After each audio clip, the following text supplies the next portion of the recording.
Hello, hello, everybody. How are you guys doing? Great to see you. I I was just chatting with some of you in the comments right now a moment ago. Well, I was giving my body some fuel, right? It was a pancake. It's a bit late for pancakes, but it's okay. It doesn't matter. I've got a lot of stuff to talk to you about, to tell you about, and I'm getting everything ready. It's actually, this stuff is like preparing for an exam, you know? It's like you feel like you don't know anything, and then as soon as it starts, it just like flows out, and then it's okay. So yeah, just give me a moment, because I was getting something ready for you, and they've banned Russian trees. That's not a joke. We'll talk about that in a bit. It's just so ridiculous. But yeah, I see we got about 250 people watching. Very good, very good. I'm gonna just repeat the comment from who said that. I think it was Pablo. Pablo, hello, Pablo. Pablo says, "Don't be a bunch of freeloaders. Hit the like button." Okay. Now, aside from hitting the like button, the first things first. Where are you guys tuning in from? Where are you watching from? Let me know in the comments. I love when we do that, and then it just goes off. It goes crazy. It's so fast I can't even read it. Thank you, Lana. I appreciate it very much. Lana is asking me, how's it going? It's going pretty good, I must say. I hope you're well as well. You guys are tuning in from Boston. I can't read it. Brazil, St. Petersburg, but in Florida. I didn't know there was a St. Petersburg in Florida as well. Usually it's like that. You'll find, for example, there's like a Damascus in somewhere in the United States, you know. I can't keep up. Seattle, Brazil, Moscow, very good. Singapore, thank you very much, Riyadh. Quebec, Texas, wonderful. Prescott, Arizona. Tokyo, Belgium, the UK, Tennessee, Havana, in Cuba, wonderful. That is so great. I love it when all you guys tune in. We have a lovely, lovely thing going on here. Now, that's just wonderful. And thank you for the super chat, Paul. Paul says he's tuning in from Kentucky. Fried chicken and bourbon capital of the world. I won't argue with you about the fried chicken. I love me some KFC. I really do. KFC is wonderful. That's why I only go there once a year. I can't otherwise. It'll just, you know, we'll get addicted. We can't have that. We'll get addicted. Anyway, I'm just getting this thing for you. There's like 15 things I'm going to talk to you about. It's absolutely unreal. I mean, I actually have to prevent myself from going live because I want to go live practically every day. There's so many things happening, particularly right now. Not just with Ukraine, but particularly right now, and that I want to tell you about. And I've gathered them all for you. Breaking news and non-breaking news, which, I mean, what does that mean during a war? It's something from a few hours ago. Counts as well, right? So let me show you what's happening over here.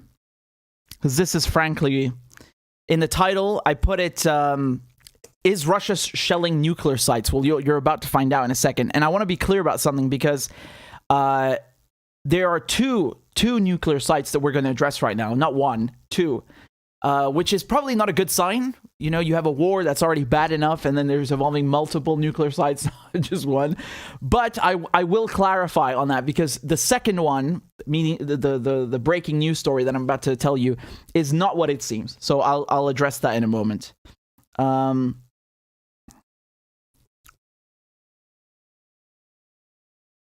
Okay. Let's dig in, and I appreciate your donations very much. Thank you. Black in the Empire says, you're doing a great job of giving a counter to our propaganda. Keep up the good work. I'm most grateful, and that's one of the highest compliments one can get, I think, because you know, it's not just a question of, okay, here's the news, here's what happened. It's a question of, you know, it's an uphill battle against the parties that you just mentioned, isn't it? It's very much so. I see we have 400 people watching. We only have 240 likes. Come on, guys, you can do better than that. Don't skimp out. I see 400 people watching. We should have 400 likes. And even if you're watching on replay, I can see you. Okay, let's get started. I want to dive into the politics, shall we? So,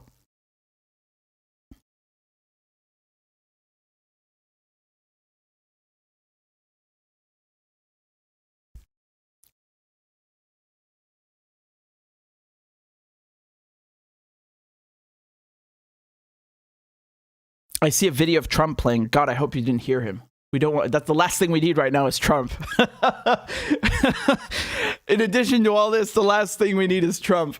Oh, Christ. Okay, shall we begin? Let's go.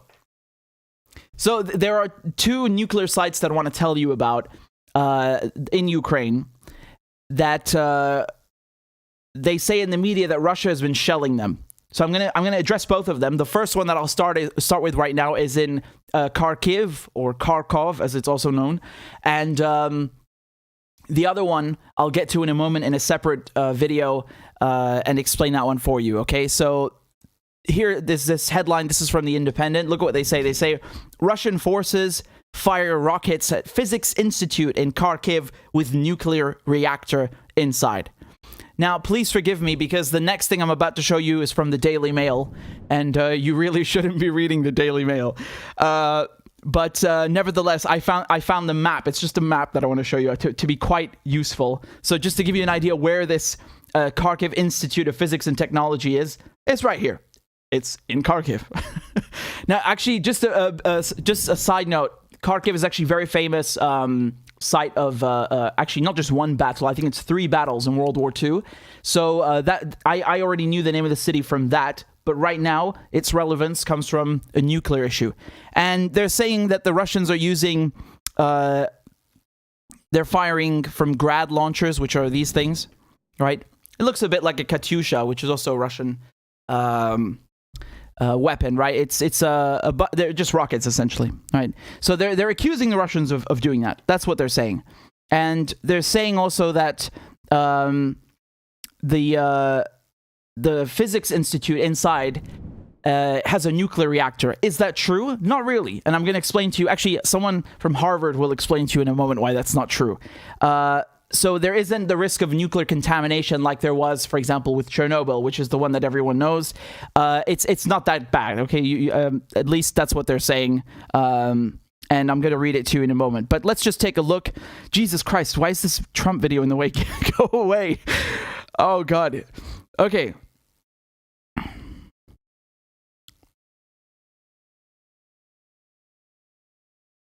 This is a video. Take a look. They're saying that this is footage of the strike.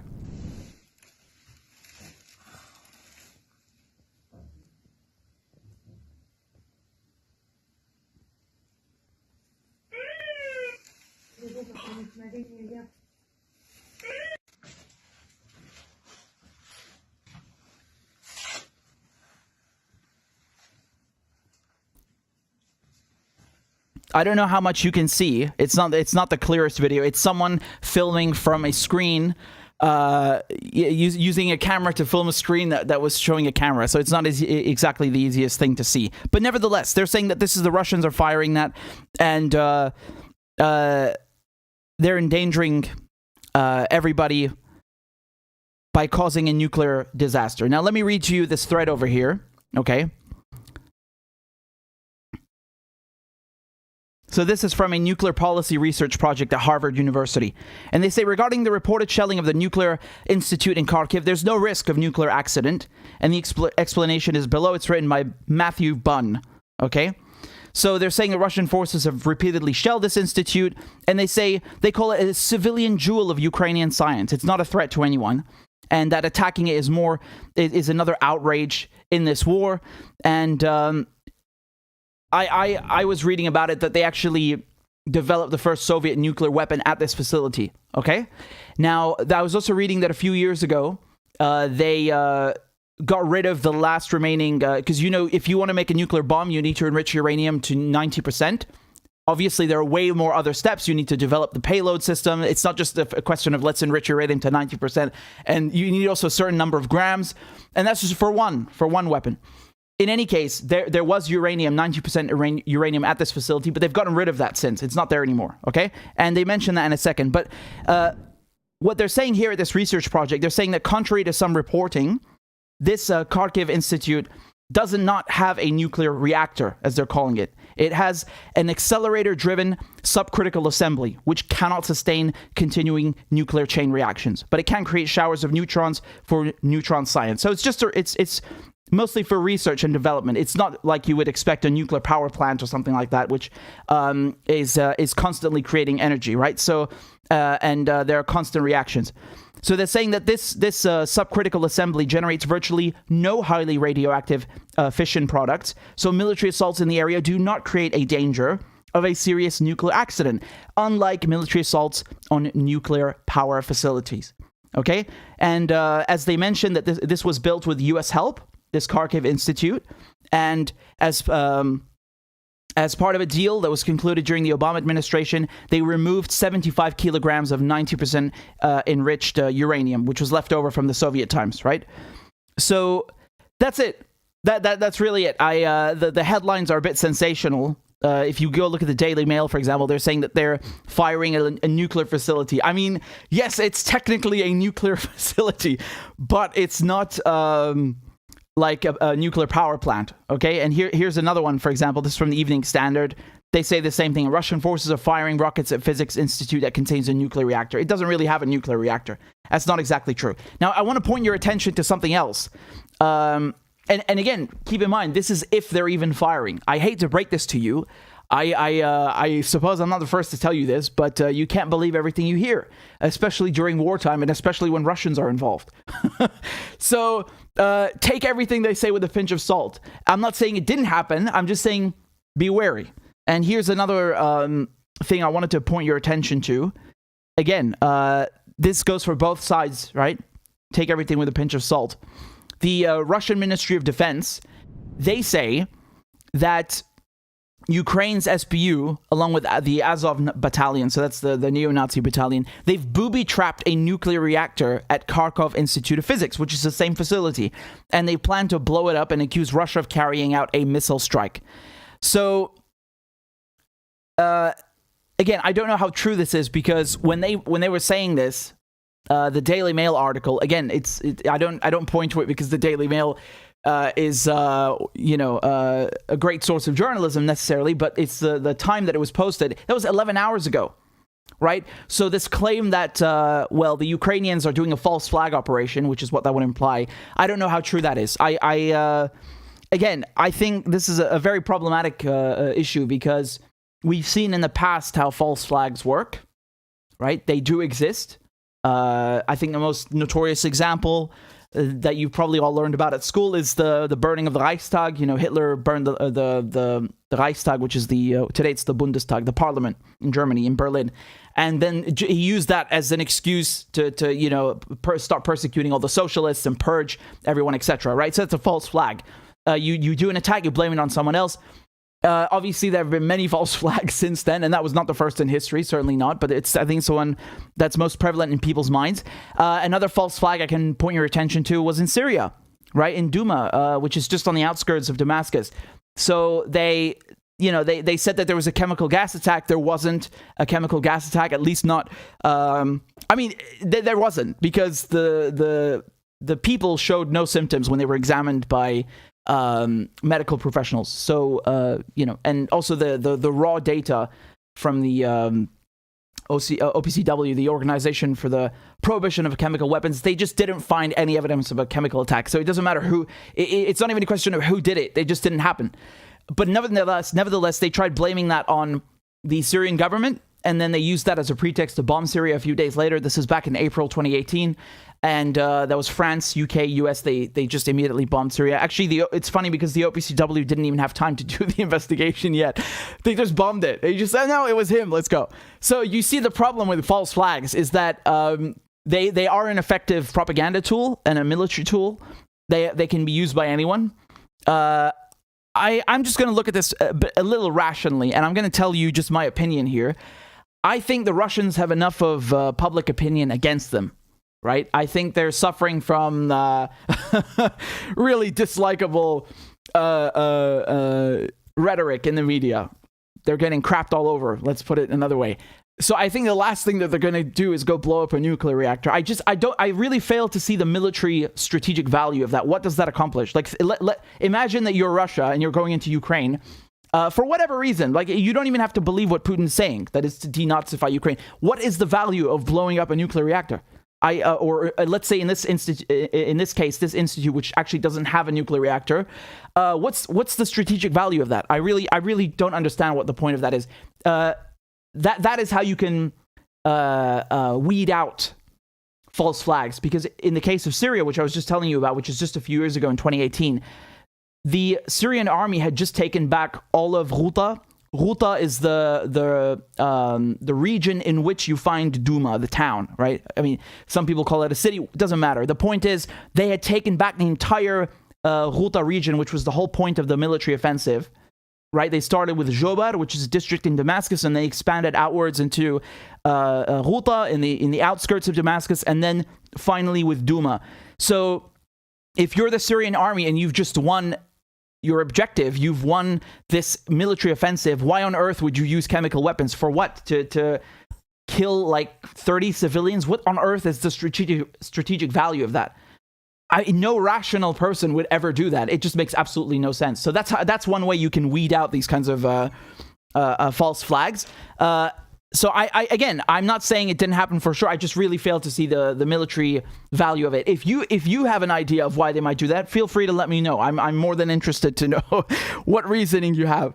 But nevertheless, this is just the one in Kharkiv, right? That's not all the news that we have about these nuclear sites, because give me a second. I'm pulling up the other one so I can just start talking about the other one in Zaporizhzhia, right? So hold on. Yeah. So this is just one thing that they're accusing the Russians of. They're saying the Russians targeted the Kharkiv Institute, okay? Now, there's another nuclear site. This one actually has nuclear reactors. It's far more volatile and dangerous to be playing around with. That they're accusing the Russians of having attacked, right? So this is the one in Zaporizhzhia. I'm just going to pull up the map for you so you can get an idea of where it's situated, all right?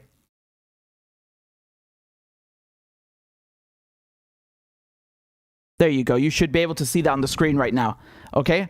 And the thing is with this nuclear facility, it has 6 reactors, okay? It has 6 nuclear reactors. Only one of them was operational when they say the Russians hit it. And the others were either turned off, they were in low power mode, or just, they were doing maintenance on them. So just to give you an idea of what this facility is, right? It's the biggest power plant, not just in Ukraine, but all of Europe. And they say the Russians shelled it. Okay, so I'm assuming what most people understand by that, they imagine a T-90 Russian tank firing a shell at this giant nuclear reactor. That's not how it works, and that's not what happened. That's absolutely not what happened. So it turns out that a training building that is next to the nuclear reactors, that is what was hit. And again, I'm still struggling to find out who did it, because obviously the Western media is saying it's the Russians. The Russians are saying that the Ukrainians sabotaged it. So who do you believe? How do you discern who's telling the truth? Regardless, I'm just going to explain to you what actually happened. And I think this is very important that the head of the International Atomic Energy Agency, Rafael Grossi, he gave a press conference just a few hours after this allegedly the Russians allegedly hit this nuclear site in Zaporizhzhia, and he explains it very simply and very briefly. So I'm going to let him take it away. Plant, where we have contacts at the moment and permanently through the night. So as you have been informed, overnight a projectile hit a building within the plant site, within the site of the plant. This building, I should repeat, is not part of the reactor, is none of the reactors, is a training adjacent construction facility to the reactors. This caused a localized fire, which was extinguished by the local fire brigade in at the plant. So it's important to say that all the safety systems of the 6 reactors at the plant were not affected at all, and that there has been no release of radioactive material. No release of radioactive material. Importantly, in this regard, is the radiation monitoring systems. So the systems we have to measure the radiation are fully functional as well. However, as you can imagine, the operator and the regulator have been telling us that the situation is naturally continues to be extremely tense and challenging because of the circumstances. Of the plant reactors units, one must say that of all the units that we have there's only one that is operating at around 60% of its capacity. Unit 1 was in outage for maintenance. Units. Right. I'm just going to stop him right there because he's basically telling you what I just told you right now. He's saying that, you know, not all the nuclear reactors were online. It's just one of them. I mean, obviously, that doesn't minimize the issue. Chernobyl was just one nuclear reactor. I don't need to tell you what happened there, right? So can you imagine one with 6? It's not a question of, you know, how many are there. Obviously, it wouldn't make it any better, but nothing happened. It's not what they're saying. In the media, there was hysteria. They're saying that, oh my God, the Russians, they shot at this nuclear reactor. No, it was a training building next to it, and we still don't know if it was actually the Russians. The Russians, let me show you what they're saying. I'm not giving you my opinion. I'm telling you what the IAEA is saying, what the Ukrainians are saying, and what the Russians are saying, and you can make up your own mind. Everything I'm showing you is factual, and I'm telling you both sides of the story, actually 3 sides. The IAEA is supposed to be impartial, and they're in contact with the facility, actually with all nuclear facilities. So let me just show you. This is a video posted by the Russian mission in Vienna, so the Russian embassy. And let me show you what their response to all of this was. Take a look. I'm just removing the music in case of copyright, just to be safe.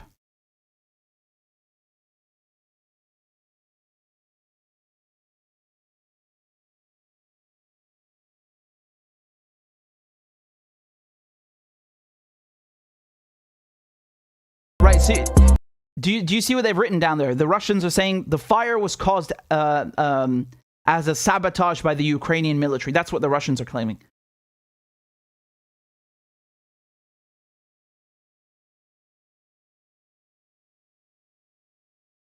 Okay, and here's another important point. They're saying the return fire of the Russian patrol from small arms suppressed the firing points of Ukrainian militants in the building of the training facility. So what the Russians are claiming is that you had Ukrainian militants. I have no clue what battalion that is, not necessarily neo-Nazis. They're just saying Ukrainian soldiers were in the training facility in the nuclear site, and they were fired at the Russians, and the Russians fired back. That's what they're implying when they say return fire. You're returning fire. So the Russians are saying that they sabotaged the site, and they fired at Russian forces, and the Russians shot back using small arms. Okay, that's what they're implying here, if I'm not mistaken. I mean, you can see the text for yourself.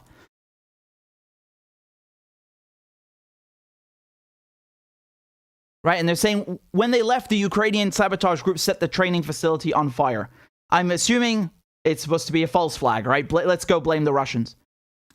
So that video, I mean, you can't see anything, but I'll show you. I'll try and show you a video anyway. Give me a second. I'll try and show you the CCTV footage. This is a tweet from the IAEA. They're saying that the Ukraine regulator tells the IAEA there has been no change reported in radiation levels at the Zaporizhzhia nuclear power plant site. Okay, so that's exactly the same thing that Grossi said. And you can see here he's holding...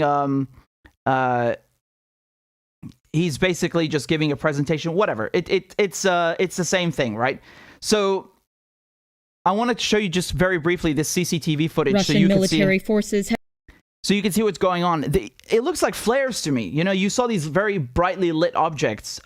Yeah, there you go. That looks like a flare to me. You know, usually, I mean, this even in World War I, they had flare guns, right? You fire them into the air and it just lights up an area.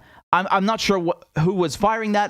Flare guns don't really do any damage. I haven't seen anyone claim that that's the issue. And again, I'm just speculating that's what it looks like, but you don't really see much else. You can see in the middle some tanks and what looks like a convoy there, but it really doesn't prove anything either way. It doesn't prove that the Russians started shooting first, or the Ukrainians for that matter.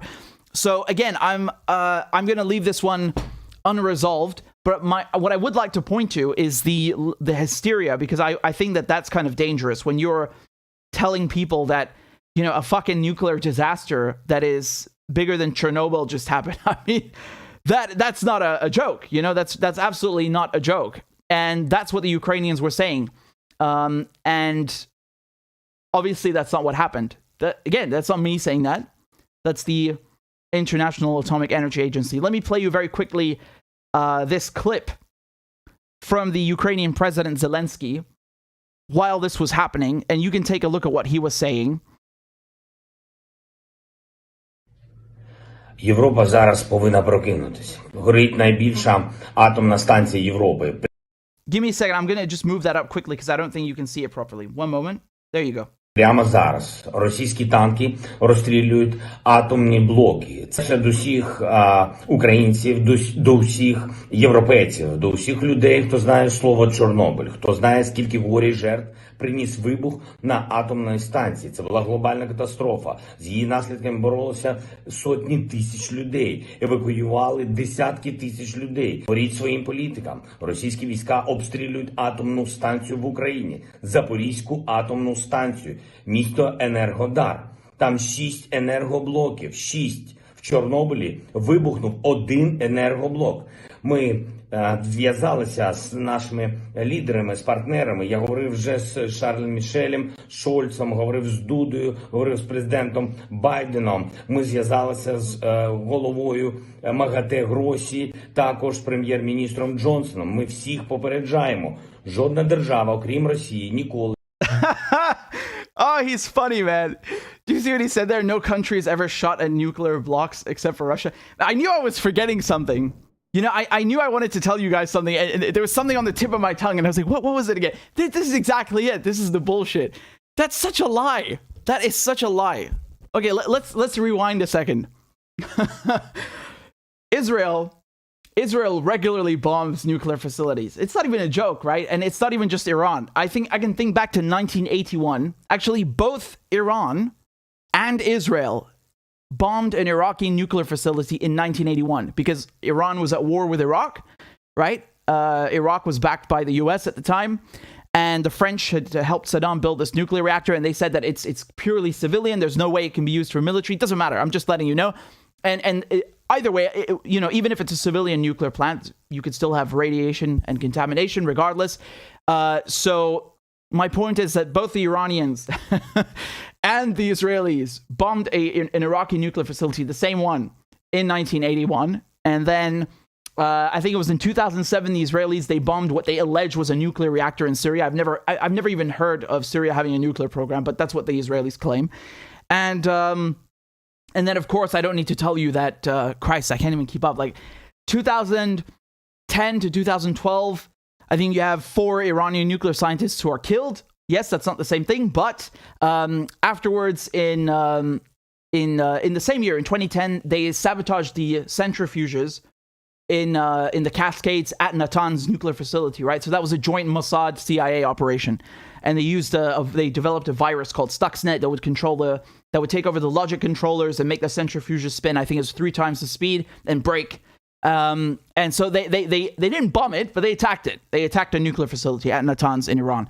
And then a few years later, so this is I think 2021, right? I mean, it's just last year. They bombed Natanz again. There was some explosion there, and then they also hit Natanz with a blackout. So they took out the power grid, causing a power failure at the Natanz power plant, and then they bombed the facility at Karaj. And, that's what the IAEA has been complaining about. They've been saying, well, you need to let us replace our cameras and you're stalling. And what is Iran doing? And yeah, but you haven't condemned the Israelis for destroying the camera in the first place. Iran didn't blow that up. The Israelis did. And you don't say anything about them. The Israelis have an entire nuclear arsenal and no one gives a shit. Right.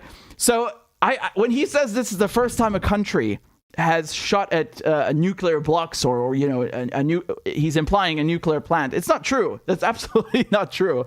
That's just a lie.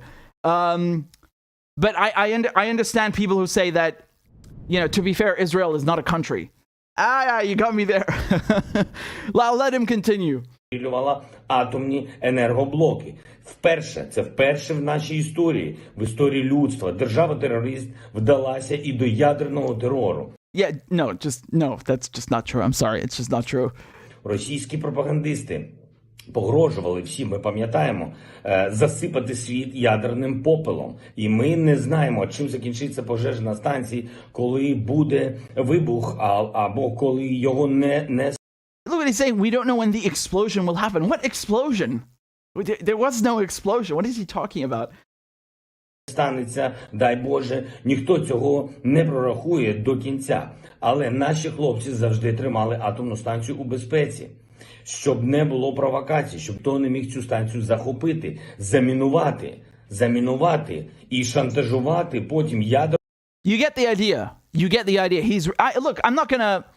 Let's be clear about something. I understand it. It's, I understand. I get it. It's a nuclear site. I get it. You see shit happening there. It sets off alarm bells, literally and figuratively. But I feel like they kind of exaggerated it a lot. They were saying, even until now, they say Russia shelled a nuclear site. Well, no, it was a training building, and we don't even know if they shelled it. The Russians say it was small arms. So that doesn't mean shelling, right? Shelling means artillery, mortars, small arms. That's something else. So again, you can. I'm just telling you what happened. You can choose to believe whichever side of the story you want, but rest assured, there was no contamination. All of the equipment is okay. Everything's fine, thankfully. And I think we can all be glad that it stayed that way. We don't need another Chernobyl or I'm not even sure if I'm pronouncing the name right. You'll have to forgive me, those of you who are fluent in Russian or Ukrainian. I apologize for saying the name horribly wrong. I usually try to get it right, but you'll have to give me a pass this time. Anyway, I'm glad nothing bad happened, but I just thought it's interesting to point out to you the hysteria of it, right? So we're okay. Thankfully, everything is okay. Now, I'm going to tell you a bit more about nuclear-related things, specifically the Iran deal, because it actually relates to what's happening in Ukraine now. Very interesting, but I'll get to that in a moment, okay? So let's take a look at another story first. I just wanted to show you something over here.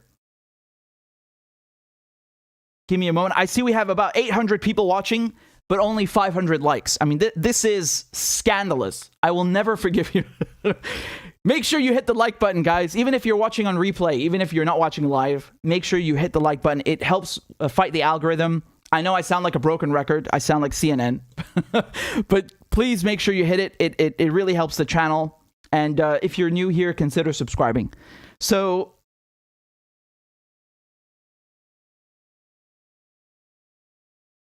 here. You guys are going to like this one. So, a BBC journalist, he posted this photograph on Twitter. It's Jeremy Bowen. You guys might know him. He's a war correspondent. I used to watch him, on television when I was a child. And he posted this on Twitter. Let me read it to you. He says, "Where to throw a Molotov cocktail? Guide for Ukrainian volunteers. Shows weak spots in Russian armor, viewing hatches and air inlets." And so there's basically this leaflet or poster that people have been handing out, showing you where to throw Molotov cocktails for maximum damage. And here you have an armored personnel carrier, a truck, a jeep, a tank, and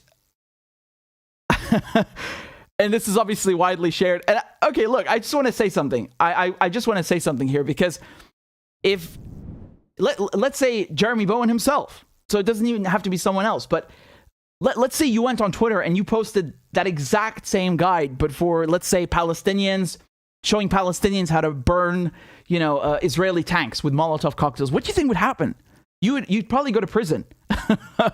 You would be called a terrorist, and they would just take down the post, and then they would call you a terrorist for inciting violence and just cart you off to jail in any European country or in the United States, right? And if you did one, let's say for Iraqis, right, to target British tanks or US tanks occupying their country, you'd be called a terrorist and taken to jail. They don't give a fuck. Like, what do you mean fighting occupation resistance? What is that? Go to jail, you terrorist. There's none of that. This is shut you down. They just shut you down. Go to jail. You're a terrorist. They put you on a list. You're blackballed forever. But here it's totally fine to do that, right? It's absolutely fine. Armed struggle is encouraged. Resistance is encouraged. You can even just post the graph yourself, totally cool. So, it's again one of those double standards, and you saw those videos, of course, of people. They were showing how to make Molotov cocktails. You had these breweries in Ukraine that stopped making beer and started making cocktails, Molotov cocktails. I'm assuming most of you know what that is. It's basically a bottle filled with, you light it, you throw it, and it explodes because it's got fuel in it, and so it's very dangerous. And it's very effective. It's a very effective weapon, and it can be made quite easily. And they're glorifying it here in terms of, fighting the Russians. But I can assure you one thing: when it comes to fighting occupation in other places, especially NATO forces or let's say Israeli forces, well, you would be called a terrorist. So again, just one of those things, right? Just one of those things. Just a casual double standard. Oh man, it's really something. It's really something. Let me move on to the next. Let me move on to the next topic for you. Okay, we have a lot to cover. A lot to cover.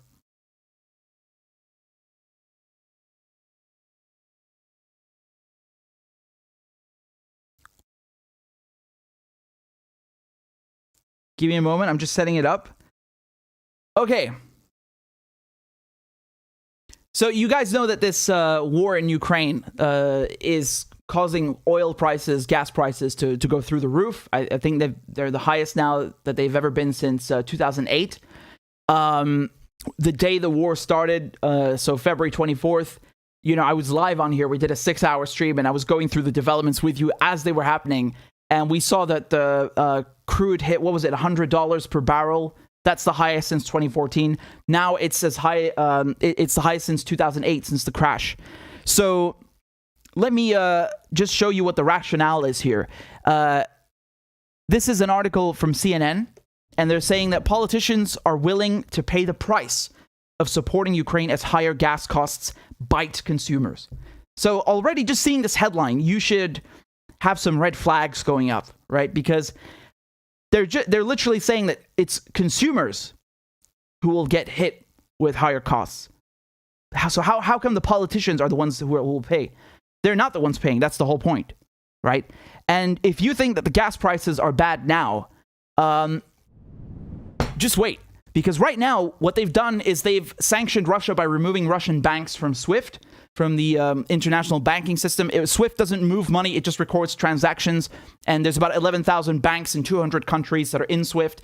So, it's crucial to participating in the world economy.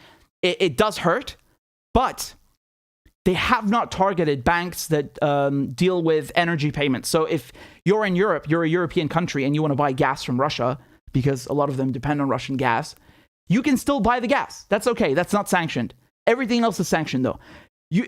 I'm not going to have to... I mean, I don't know if I have to spell out the obvious, but the reason they haven't sanctioned energy-related banks in Russia is because Europeans would freeze. Obviously, look at this map over here. And just look at the energy dependency on Russia in Europe, okay? So Germany, for example, as I've told you before, about 60% of its gas comes from Russia, okay? Italy, 43% from Russia. Spain, 10%. Not too bad. but it is still quite heavily reliant on imports. Okay, so the quantity is quite high, but it's just not from Russia. And France, close to 20% of its gas. The UK, barely anything. I think 3%. It doesn't even register. But and Turkey, of course, I was telling you, quite a heavy chunk, and that's why they kept the straits open for the Russian warships. In any case, just going back to my point, is that right now the U.S. is thinking. The White House announced that they're thinking about sanctioning Russian oil. Okay, and just this news alone. Just contemplating hitting Russia with oil sanctions has raised the price of oil and gas. Of course. And the irony just take a look at this headline. This is from Reuters. Oil price surges to highest since 2008 on delays in Iranian talks. I'm going to get to that in a second with the Iran talks, because that's related down to the war in Ukraine. You'll see why in a moment. But you don't underestimate what's going on here. And the thing is, who's going to pay this price? Because they're coming to you, let's say you're a European citizen or an American citizen, and they're telling you, you have to support these higher costs for the sake of democracy. And I mean, they're really just taking their own citizens for suckers. They're trying to tell you that you have to, pay higher living costs. Keep in mind, especially in the U.S., a lot of people need gas to get to work. This is taking another chunk out of their paycheck, right? A lot of people work several jobs because they can't even make ends meet with one job, and now you want to incur further costs on them when gas prices were already high. Because a few months ago, before the war started, Europe already has an energy crisis. The prices are already quite high. Same thing in the U.S. And they're telling you that now you have to suffer even higher costs. And I want to show you another. This is another out of touch liberal, George Takei. I'm not even sure if I'm saying his name correctly, but you guys know him. And he says, Americans, we can endure higher prices for food and gas if it means putting the screws to Putin. Consider it a patriotic donation in the fight for freedom over tyranny. Yeah, again, I don't know. I don't know if he's really going to feel it, because the guy's worth, what is it, 14 million or something ridiculous, something astronomical. Of course, you're not going to feel the bite from higher food prices or gas prices. You're a millionaire. You're nice and comfortable. But most people, let me tell you something, most Americans are not millionaires. Most Europeans are not millionaires. They're not privileged like you. And they will have to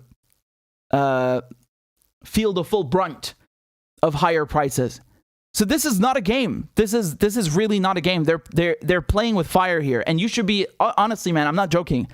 We should be thankful that Russia has not weaponized the gas, because I showed you the map that how much Europe depends on Russian gas. They could easily just switch off the fucking valves and let the whole continent freeze.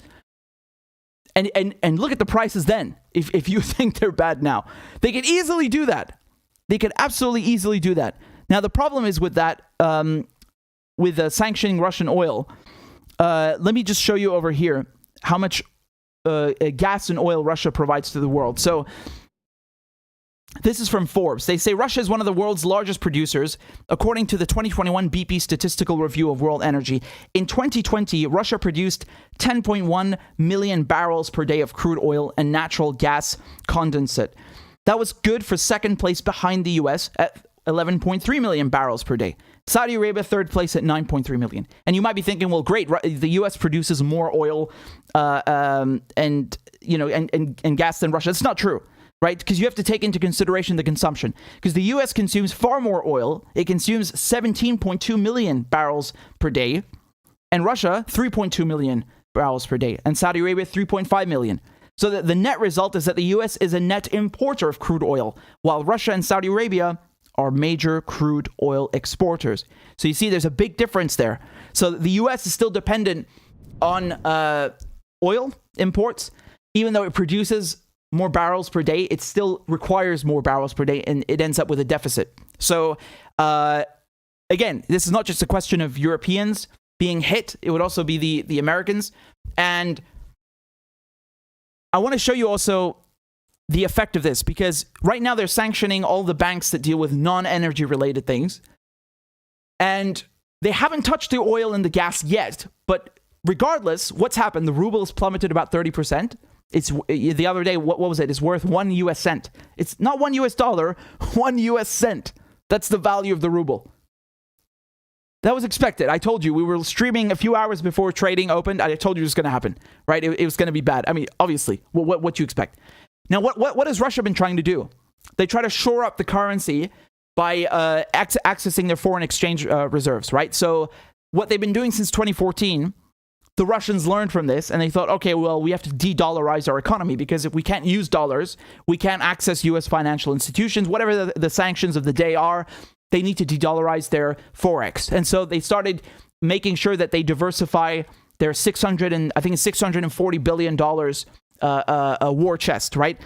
And so now a good chunk of that is not just dollars, it's gold. I have it for you right here. Forgive the bad quality. I was watching El Mayadeen. It's in Arabic, and I took a random photo just quickly to show you. So the blue stuff is euros.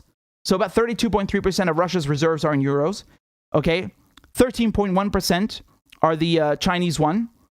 Over here, 16.4%. These are US dollars. And then 21.7% is gold. And the black stuff, 16.5% is just other. It's everything else, right? It's actually color-coded. Blue for euros, green for US dollars, etc. But the point here, the problem with that is that the Russians cannot access a lot of their forex because it's been frozen, right? So right now, look where Russia's reserves are. They're not all in Russia. 6.6% of Russians' reserves are in the United States. That's frozen. They can't get it. Germany, frozen. Can't get it. UK, frozen. Can't get it. France, Austria, frozen. Can't get it. Now, China has not frozen Russia's reserves. So that leaves them with a good chunk. They got 21.7% in Russia and 13.8% in China. So altogether, it's about 35% of Russia's reserves still accessible, right? Now, that doesn't fix the entire problem, but these sanctions on Russia do have an unintended consequence. They're good for Russia in a way, because look at the price of oil now, okay? Right?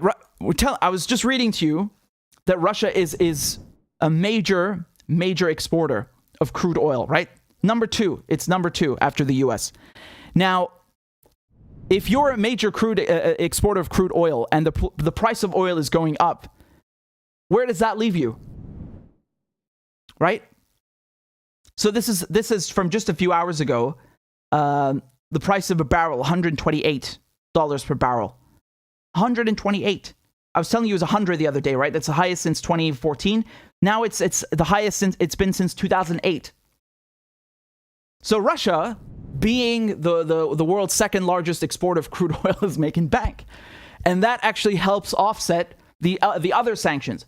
Obviously, you don't want to be in that situation. It's better to have the price of oil down and not to have any sanctions, right? Obviously, we're not gonna. This is not a win for Russia, but it does have an unintended a consequence of them actually recouping some of the costs. It doesn't fix all the other problems associated with sanctions. Again, I'm just spelling that out very clearly. But the irony here is that this is only by sanctioning non-energy related banks. Can you imagine what would happen to the price of oil if they actually went after the Russian oil exports and the banks that deal with the payments for those exports and imports? I mean, it would... Man, you are going to feel that bite. I'm telling you. If you're in Europe, like me, and if you're in the US, we are going to feel that shit. That is not going to be pretty. If you think the prices are bad now, that is going to be even worse. And I think it's really disgusting that these politicians and rich actors and these liberal elites think that, they can just come and spout this propaganda like, yeah, let's come on, guys, let's pay the price for democracy in Ukraine. Yeah, but they're not the ones paying the fucking price. They're not the ones paying for it. They're not going to feel anything change in their living standards if the price of oil goes up. Nothing. They're immune from that. So they're basically asking, the working class, they're asking the people who are not in the same tax bracket, right? They're asking the people who are worse off, who can barely make ends meet, to pay the price for their shit, right? And of course, again, it's with these buzzwords. I mean, just look at this. These buzzwords over here. Oh, it's Putin, He's the dictator du jour. And then they have freedom, democracy, tyranny. You know, they got all the buzzwords to get the conditioning going, right? They program you like a robot to react when you hear a word, right? Like Pavlov's dogs. and they say that, and then it's like, yes, master, I accept.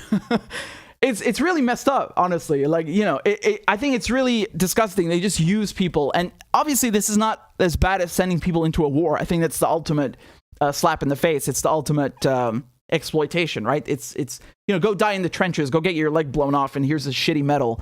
Thanks so much for building a new swimming pool for, you know, the CEO of Raytheon. Like, but this is still it's the same vibe.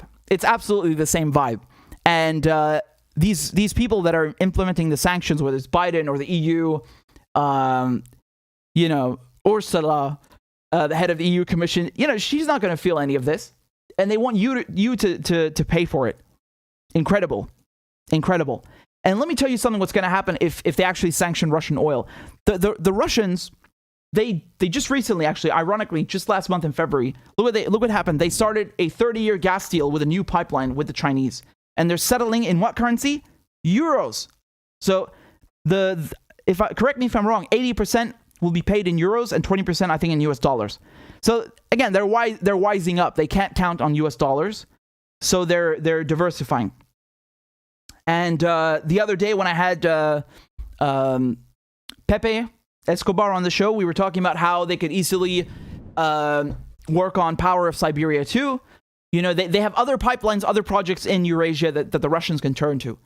So if you think that, oh, well, we'll just sanction these banks and we'll screw the Russians. Oh, no, you got another thing coming. The Russians will get hurt, yes.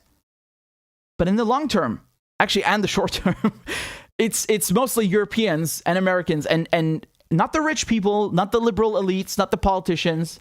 It's actually the consumers and the working class who will get hit the hardest. So this is a very dangerous game that's being played here.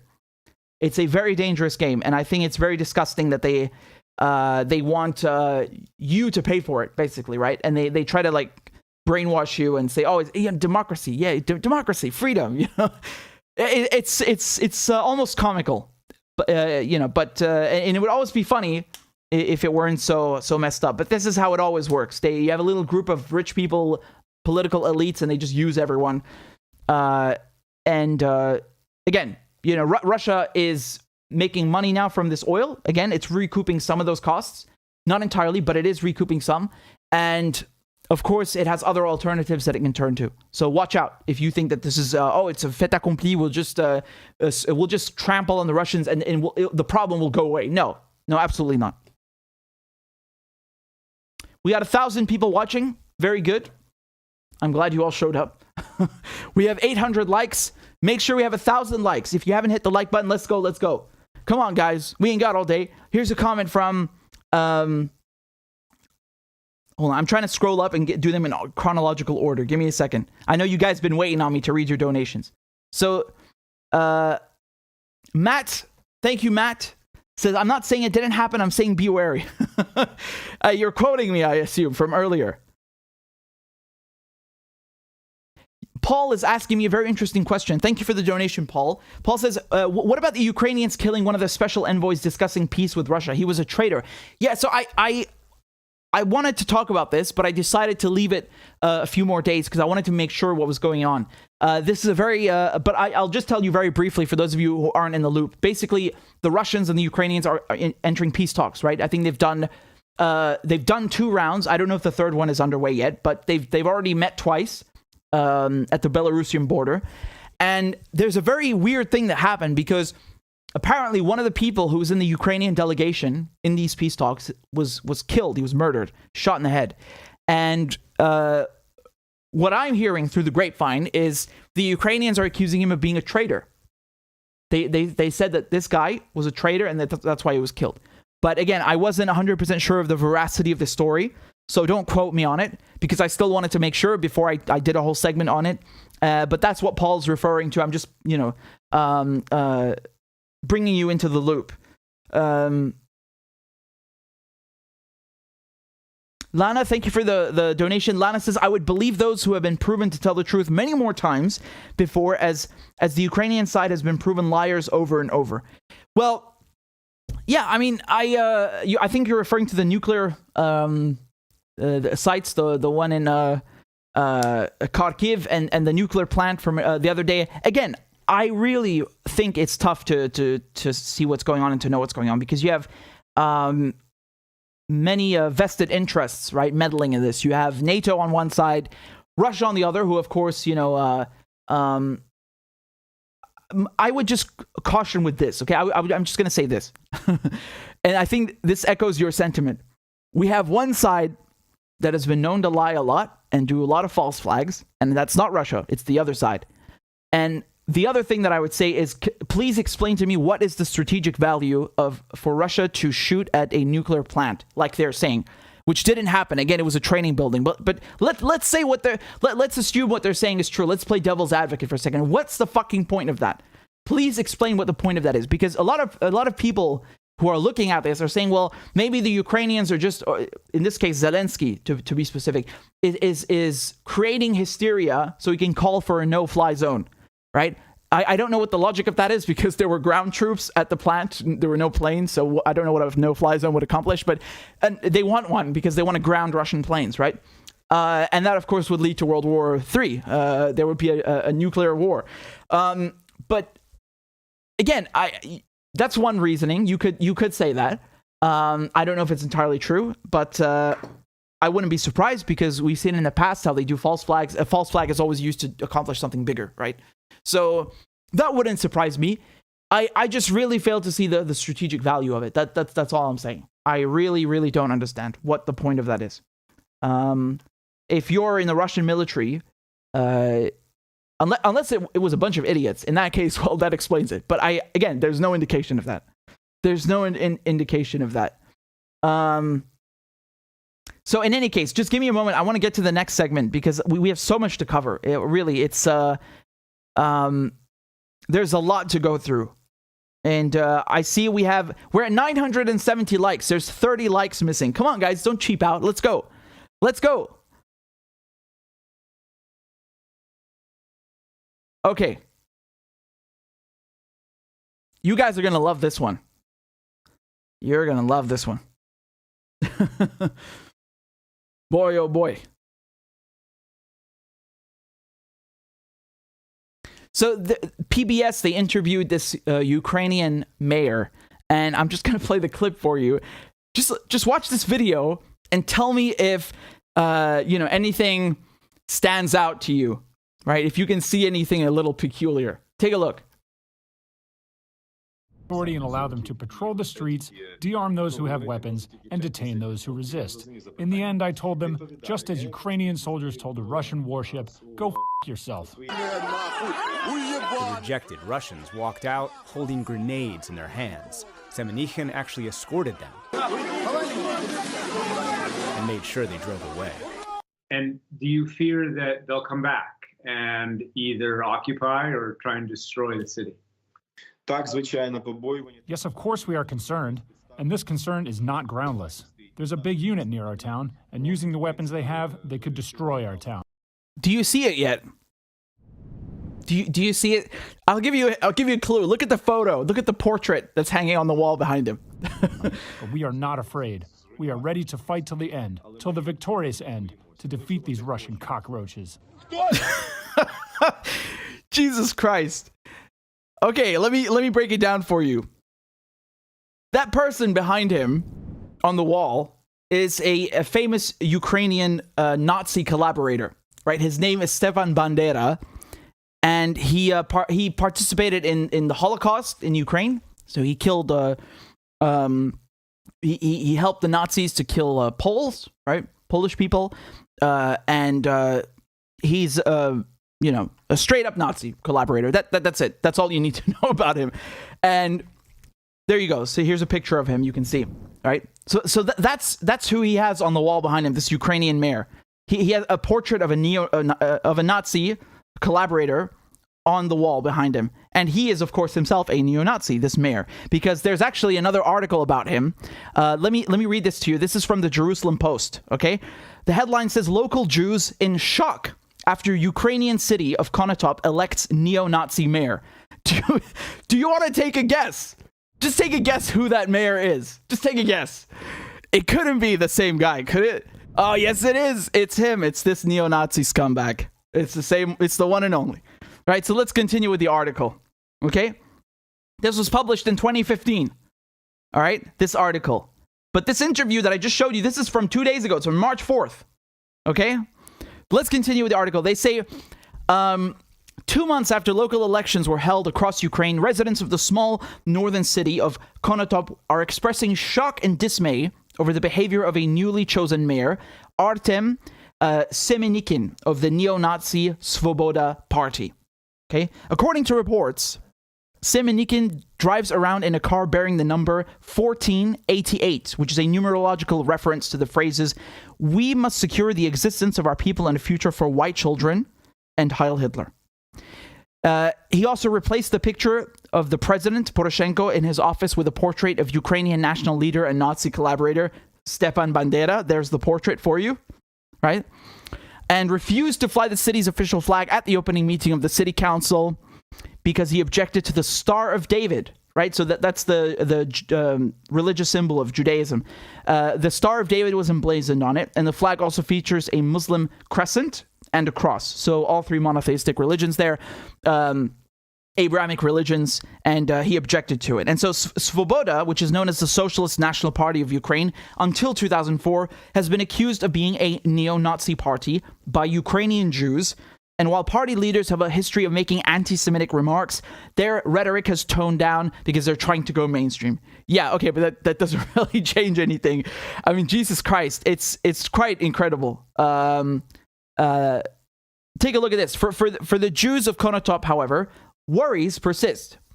With Bezrushko, the Ukrainian representative of the US-based National Coalition supporting Eurasian Jewry, saying he believed residents who generally get along well with local Jews voted for Semenikin because he projected an image of someone who could bring change and reform a corrupt system. Yeah, I don't really know what kind of change you're going to expect from a neo-Nazi, but, good luck with that.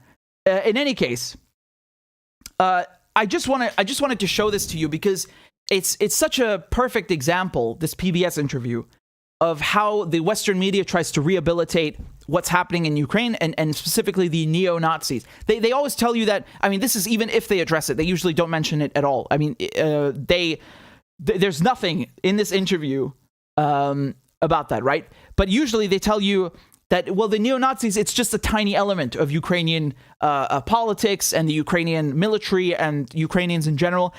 Sure, obviously we're not sitting here and saying all Ukrainians are neo-Nazis. That's obviously wrong.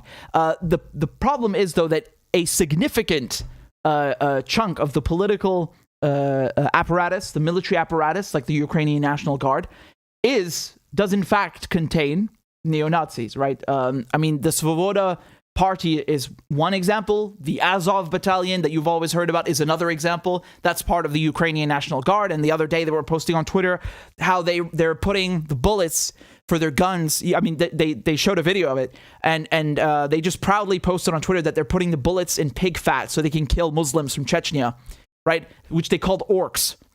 So, I mean, they don't even bother hiding it. They don't even bother hiding it. And here they're just interviewing this guy like there's not a care in the world, just like a casual Nazi collaborator in the background. What of it? What's so bad about that? Nothing special.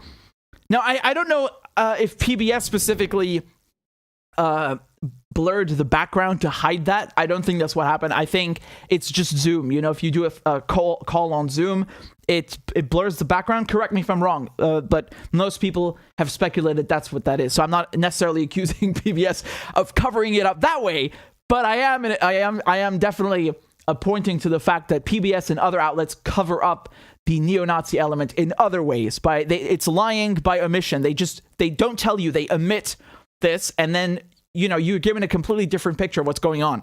And again, when Putin, whatever you want to think of Russia, whatever you want to think of this special operation, as he called it, when he says denazify Ukraine, this is what he's talking about. He's referring to people like this.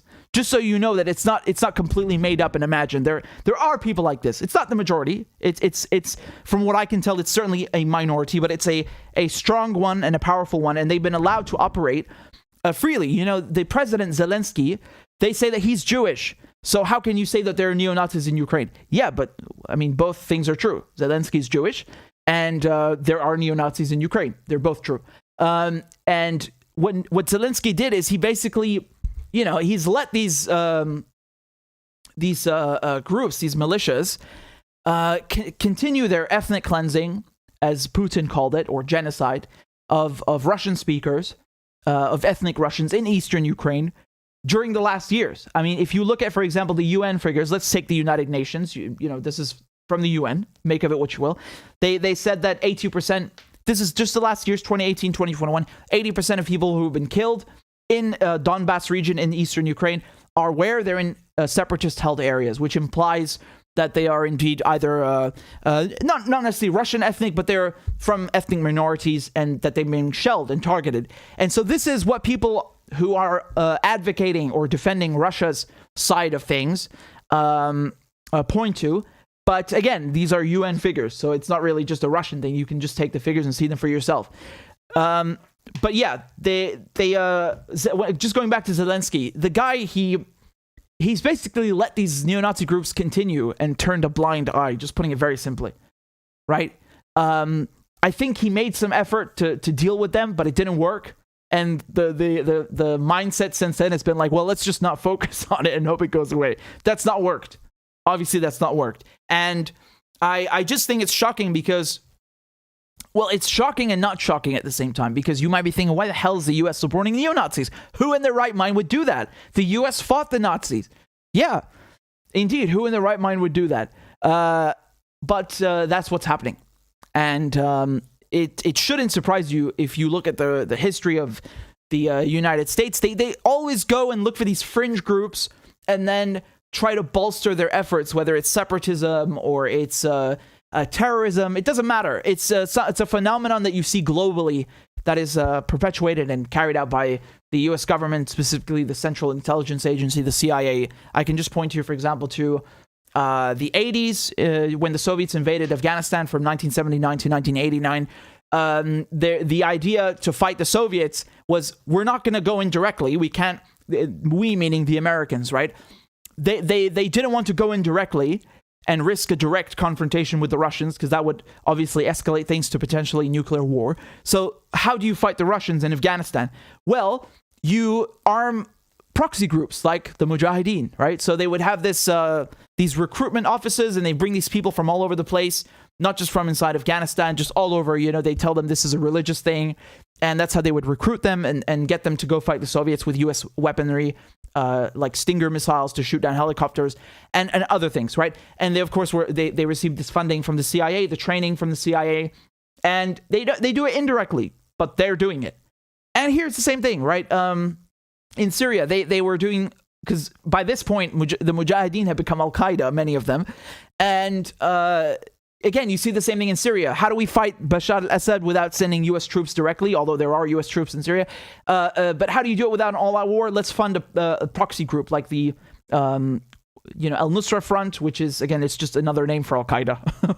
And now it's changed. They rebranded from Al-Nusra to HTS, Hayat Tahrir al-Sham. There are other groups, right? They're not U.S. funded necessarily, but they're funded by Qatar or Saudi Arabia, like Faylaq al-Rahman, Jaish al-Islam, and many others, right? I'm not going to go through the whole 50 flavors of jihad. It's too many to name. But the point is well taken, that the U.S. is getting in bed with these fringe groups that you might normally think, well, why would they do that? Because they have opposing values, right? Like the 9/11 was Al-Qaeda. Why would the U.S. go and help Al-Qaeda? You explain it to me, buddy, right? There's geopolitical goals involved. There's foreign policy objectives involved. That's why.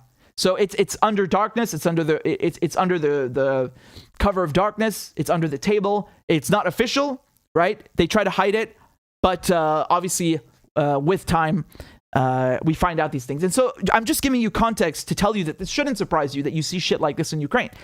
It shouldn't surprise you at all, because that is the modus operandi, that is the MO of the Western and specifically the U.S. intelligence agencies, is to get in bed with these fringe groups. Another one I could give you an example is the Uyghurs. You only hear about Uyghurs because they say China's committing genocide. Yeah, but there's a Uyghur terrorist group, right? The TPP. Which is in Syria, by the way, in Idlib. They have about 5,000 Uyghurs there who are... what side do you think they're on? right? So they're with Al-Qaeda, and they're in Idlib, which is Al-Qaeda land, Al-Qaeda territory now. And the U.S. removed them from their list of terrorist groups. Why do you think they did that? Because they want to use them against Bashar al-Assad in Syria and to use them in Xinjiang in China for separatism, to crack, divide China. And then, of course, they do that with Tibet, with Taiwan. They have multiple ways of doing that, just like they bolster Israel's occupation of the Golan Heights in South Syria instead of the north, right? So they have multiple efforts of doing this, and it shouldn't surprise you. That's my point. It really, really shouldn't surprise you that these people are funded by the U.S. government, and then the U.S. media, the Western media, try to cover that up, and they try not to make too much of a fuss about it, right? And just remember that the next time you hear, the Israelis or the Americans talking about anti-Semitism, because they obviously don't have problems with neo-Nazis, right?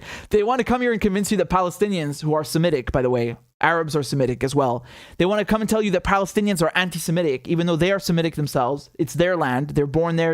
If you go back 10 generations, it's from there. And they're fighting to liberate their homeland, and they want to tell you that they are anti-Semitic, and like try to stick this European Holocaust guilt on them as if they did the Holocaust. That's a European thing. Arabs did not do the Holocaust, right? But they try to pin that European guilt on Arabs so they can shut you up when you talk about Israeli occupation. And they want to call people who defend Palestinians anti-Semitic, but they obviously, for some reason, they don't have a problem with anti-Semitic neo-Nazis. What the fuck is that? Right? Again, just it's stunning, the hypocrisy, isn't it? Right? It's stunning. So keep that in mind next time you hear that stuff, right? About BDS or whatever else it is, Hamas. Keep that in mind. It's really funny, every single day feeling, seeing these, just like I showed you Jeremy Bowen showing you how to kill Russians, burn them alive with Molotov cocktails. Like, armed resistance is fine there. And, these anti-Semites in Ukraine that the CIA is funding, they're all right. It's stunning hypocrisy. It's just right there out in the open. I mean, you go on fucking PBS and you got a Nazi collaborator behind you and they'd say nothing. What more do you need? Like, what more do you need that these people are hypocrites and they and who they're glorifying? It's fucking shocking. It's stunning. It's stunning, really. So, again, we got loads to cover. Let's continue, guys. Let's keep going. So, one very contentious issue is, of course, NATO allies. Okay. Yeah. You guys are very kind. I'll just read some of your comments before I continue. We have a super chat here from Ken. I appreciate it very much, Ken. Thank you for the lovely sticker. We have one here from LLDD. It says, watch C14 Leader. Again, for those of you who don't know, C14 is another neo-Nazi group in Ukraine. And listen to their ideas from his own mouth if you still... sorry, I lost track of the thing. Hold on. You know what? I'm just going to play the video. I think I know which video you're talking about, and I was trying to show it to you guys last time. So thank you for reminding me. Take a look at this. 1 second. So this is, again, another group in Ukraine. I'm what's ironic? I'm worried that this neo-Nazi in Ukraine is going to say is going to get the video flagged, even though I'm not saying it. It's this guy saying it, and these are the people the U.S. supports. Like, it's so ironic, right? Anyway, just listen to what this leader of the C14 group, this neo-Nazi group in Ukraine, is saying. Listen to how he speaks, and let that give you an idea of who the CIA, who the U.S., who the West are backing, and whose side they're on. And honestly, I think you're going to be shocked. Помагає Захід, бо вони хочуть нам блага, тому що ми виконуємо задачі Заходу. Тому що ми єдині, хто готові їх виконувати, бо нам весело, нам прикольно убивати і прикольно воювати. І вони думають, вау, давайте вже подивимося, що це буде. Тому виник цей новий альянс, про який зараз говорять там Туреччина, Польща, Британія, Україна. Тут ми тут флагман, тому що ми затіяли війну, якої не було вже останніх 60 років. Так от, уявіть собі, скільки в нас зброї, скільки в нас ветеранів. А тепер уявіть, зникає Росія, вона розвалюється. Тобто виникає там 5 Росій, там Недо Росії і так далі. На європейському континенті найбільше. Тільки в Британії там, здається, Javelins or anti-tank rockets. Це більше. Ви розумієте, цей потенціал цих збройних сил, це стане проблемою зразу для всіх, хто зараз нам десь там намагається робити хенькі уколи. І оце от є наша радість і наша печаль. Чому, щоб ви розуміли, чому так все важко? Не тому, що ми, українці, 300 років, наша дупа страждала, чому ж нарешті влада до нас не впаде, ми такі хороші, ми хочемо в Європу. Ні, це величезна, потужна держава, і якщо ми тут прийдемо до влади, це буде і радість, і проблеми для всього світу. Тому це величезна амбітна задача. Ми живемо дуже в класний час, і тому перед нами стоять надзвичайно амбітна, класна ціль. Не просто стати там частинкою європейської сім'ї, яка вже там розвалилася, а це є, вже йдеться про те, що нові політичні альянси вже глобального рівня, нові політичні виклики. Did you see that? Please tell me that's not what I think it is. Please tell me that's not Bandera, the Nazi collaborator that we were talking about. Oh, Jesus Christ. It never stops, man. Націоналістичні ідеї. Націоналісти якби були там ключовим фактором однозначно і на фронті. Зараз дуже багато є спекуляцій. Ну, нацика вже ж було небагато, там, ну, ЛГБТшники, там, посольства кажуть, ну, скільки там було там нациків? Ну, нациків там було там 10%, там, ну, запаяних, ідейних. Ну, це ж питання в тому, це може так казати лише Йолоб, який не був на війні, не знає, наскільки оцих от 10%, хоча там навіть може дуже менше було, я думаю, націоналістів було хай там навіть 8%, ну, наскільки це в пропорції ефективності впливу, наскільки це складало просто галопуючи безкінечну підвищення ефективності. Не було б цих 8%, бо ефективність упала б на 90%. То тут не втічі. You heard it straight from the horse's mouth. Straight from the horse's mouth. What did he just tell you? What did I tell you a few moments ago? I told you that the neo-Nazis in Ukraine, it's not the majority of people, right? It's a tiny minority. He's saying that, he's also saying it's a tiny minority, but in terms of their effectiveness and how powerful they are, it's more than any other group. Do you understand? And he's laughing about these things when they say like, oh, it's Ukraine is joining the European family, because that's how they sell you this idea that you know Europe should stand behind Ukraine because it's a European country. You hear these racist news hosts. They're like, well, yeah, but these refugees are white and they're Christian and European and they're civilized. That's just the cover, man. That's just how they sell you the idea. But he's laughing at that. Right? Even he's laughing at that. And so when he's talking about, I don't know if you caught that. I'm going to try and rewind a second. So when he's talking about Maidan, he's referring to what happened there, right? To the massacre. Look what he says. I'm just going to rewind a second. Give me a moment.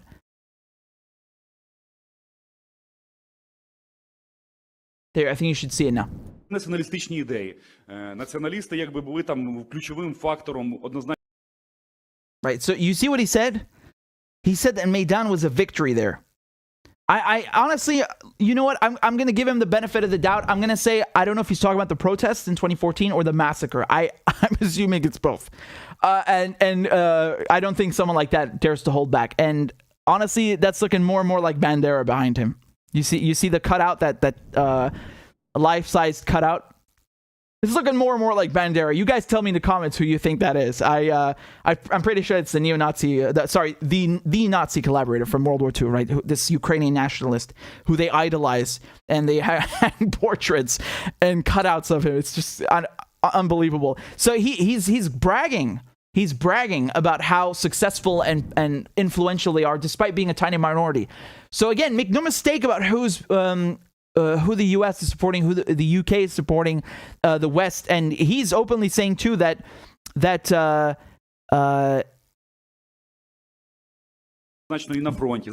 these are the countries that are giving them weapons. He mentioned javelins. A javelin is an anti-tank missile or rocket, right? Which you hold it up and fire it at a tank.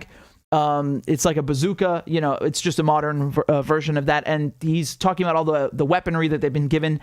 And he's just like, you know, all of that European stuff, that's bullshit. It's the nationalist ideas. Nationalist, you know, I don't need to... In the global south, nationalism, when you're combating colonialism, is an entirely different term. In this case, it's more to do with Nazi ideas, white supremacy, and so on, right? In this context. It's very different. I'll let him continue so you can see, right? Зараз дуже багато є спекуляцій. Ну, нацика вже ж було небагато, там, ну, ЛГБТшники, там, посольства кажуть, ну, скільки там було там нациків? Ну, нациків там було там 10%, там, ну, запаяних, ідейних. Ну, це ж питання в тому, це може так казати лише Йолоб, який не був на війні, не знає, наскільки оцих от 10%, хоча там навіть може даже менше було, я думаю, націоналістів було хай там даже 8%, ну, наскільки це в пропорції ефективності впливу, наскільки це складало просто галопуючи безкінечну підвищення ефективності. Не було б цих 8%, бо ефективність упала б на 90%. То тут не в числі мова. Так само, як на Майдані. Зараз вже почали ліваки, там, фонди Бьоля, там, і так далі перераховувати. Ну, націоналістів там було, там, да, вони були впливові. Там. Та які впливові? Не було б націоналістів, себе це от пішло б сразу на гей-парад. Just some, casual homophobia for you. Again, it's very interesting because I don't hear anyone condemning these Ukrainian nationalists for their anti-LGBT or their homophobia. Again, it's all the people who are saying that Palestinians are anti-Semitic. They have no problem apparently with neo-Nazis in Ukraine, and the people who are campaigning on behalf of gay rights or LGBTQ+, I don't hear anything about this stuff. Like there's no official condemnation on any substantive political or social front in the West about Ukraine. It's all kind of uniform in the sense. Not the world, the West. There's a very important distinction there because the whole world, they would like you to think that the whole world is standing with Ukraine or that at least the whole world has the same opinion about what's happening in Ukraine. And that's obviously not true. The West is not the whole world, and I'll get into that in a moment, although I've talked about this before, China, Pakistan, all this, they don't have the same stance. But in any case, the point here, I think it's so funny hearing it from the horse's mouth. I don't even need to say anything. It just speaks for itself. That's it. That's it. So, I'm going to leave it there, man. I'm really happy you reminded me of this video because this is exactly the one I was trying to show you last time. And I think we had done 5 hours of streaming and I was tired and I couldn't find it. So thank you for reminding me because it's important to see. It's so important to see. All right, give me a second. Let's switch over to the next segment. We got how many people watching now? 1,000. We got more likes than people watching, which is always good. I see 1,100 people watching, and we have almost 1,200 likes. By the way, you guys are unbelievable. Look at this. This is insane. So we were just about to go live an hour ago, right? And I was talking to Claudia, and I was telling her, did you look at the number of members on Patreon? And you guys blew me away. It's actually 541. One of you actually signed up in the time that I went live. Unbelievable. I was shocked. I was like, that's real? You guys are the best. Look at it right now. It's actually supposed to be 484 the last time it went live. I still have the old image. And now it's 541. Unbelievable. Absolutely unbelievable. Thank you guys so much. I mean, that's just amazing. I'm really grateful for all of you supporting my work. Again, this is just me. It's independent media right here. This is the spot if you want international news, and I'm very grateful for everyone who supports the show, whether it's $1 a month or 100. It makes no difference. I'm grateful for all of your support, so thank you. I hope one of you joins just for the sake of a crab dance. We played so many last time, and it's always fun.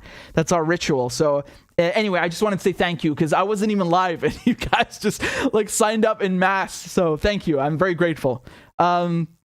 Okay, let's go to the next one.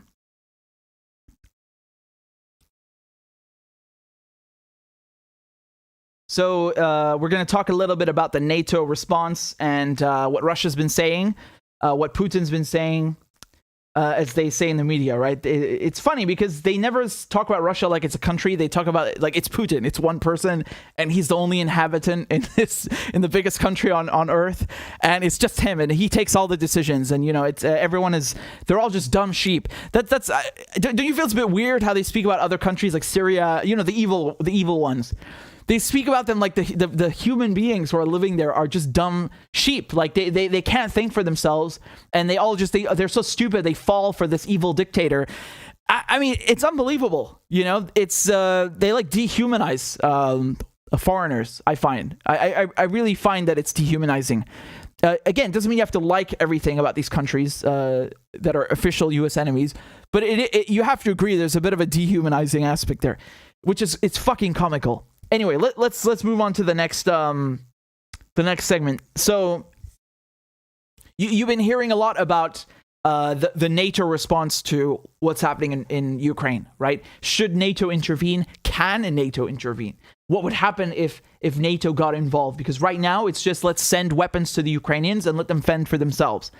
I don't know why I have to spell this out, but I'm going to do it anyway. The reason NATO does not send troops, the reason you don't have US troops in Ukraine right now, or British troops for that matter, is because it would obviously lead to an escalation, right? This is Russia. It's a nuclear power. So it would very likely lead to a nuclear conflict if you have another nuclear power, such as, let's say, the UK or the US, getting involved directly. And so the other aspect has been, well, what about giving equipment? Because if we're not going to get involved, we meaning NATO in this case, how about just giving more than guns? Let's give jets to the Ukrainians, right? As some people are suggesting. And let's go further. Let's give the Ukrainians our airfields, right? So that's been tossed around. Well, let me tell you what Russia thinks, given that they're on one side of this issue. So Russia's warned of providing airfields for Ukraine's military aviation, right? The Russian Defense Ministry, they put out a statement, and the spokesperson said that Russia is aware of Ukrainian combat aviation trips to Romania and some other neighboring countries, okay?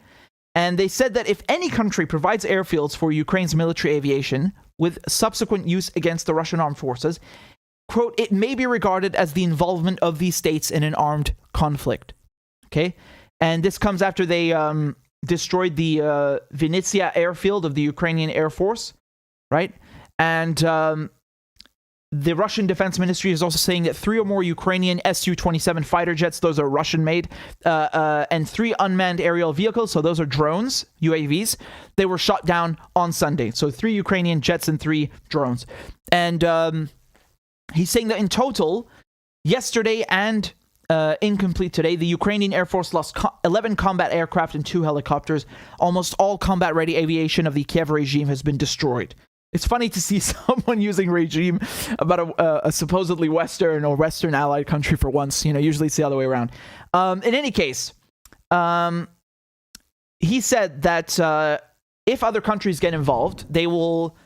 I'm going to translate what he's saying. He's saying, if you give the Ukrainians airfields, we're just going to consider you cooperative, that you're a part of the same team. We're going to come and bomb you.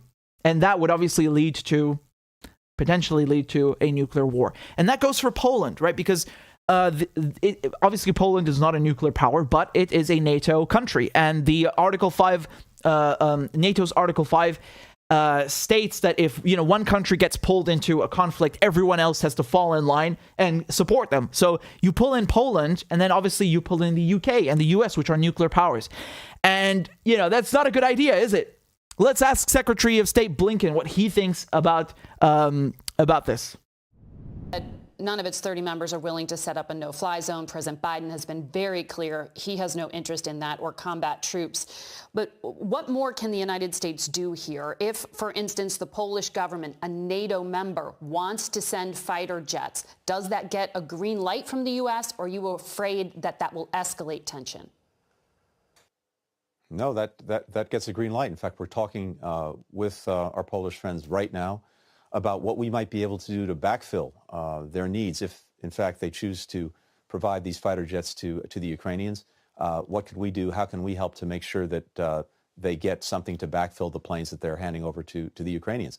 We're in very active discussions with them about that. Look, I've been in Europe for the last couple of days working closely, as always, with our allies and partners at NATO, the European Union, the G7 countries, and all of us together are continuing to take steps to increase the pressure on Russia through additional sanctions, all of which are very actively under discussion and will be implemented in the coming days, as well as taking further steps to give the Ukrainians what they need to defend themselves against the Russian aggression. How do you... He said it's a green light. So Blinken, because a no-fly zone is off the table, right? A no-fly zone means that if there were Russian jets in the air, they would be shot down. No flying, right? As the name aptly suggests. that obviously would lead to the same issue that we mentioned, a nuclear war, potential nuclear war. So the CBS anchor, she's asking him, well, what about Poland sending fighter jets, as we were just talking about? And he says it gets a green light. Well, what does Poland think? It's their jets and their airfields. Let's see what Poland thinks.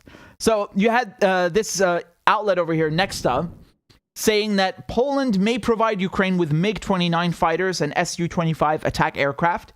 These are these are Russian-made, the MiGs and Sus, and receive F-16 fighters in exchange from the U.S.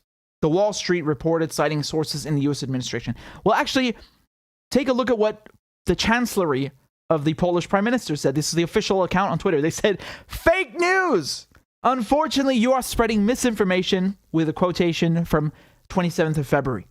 Poland will not send its fighter jets to Ukraine, as well as allowed to use its airports. I think they mean they're not going to send fighter jets, so neither fighter jets nor airports, right? None of them. No airfields.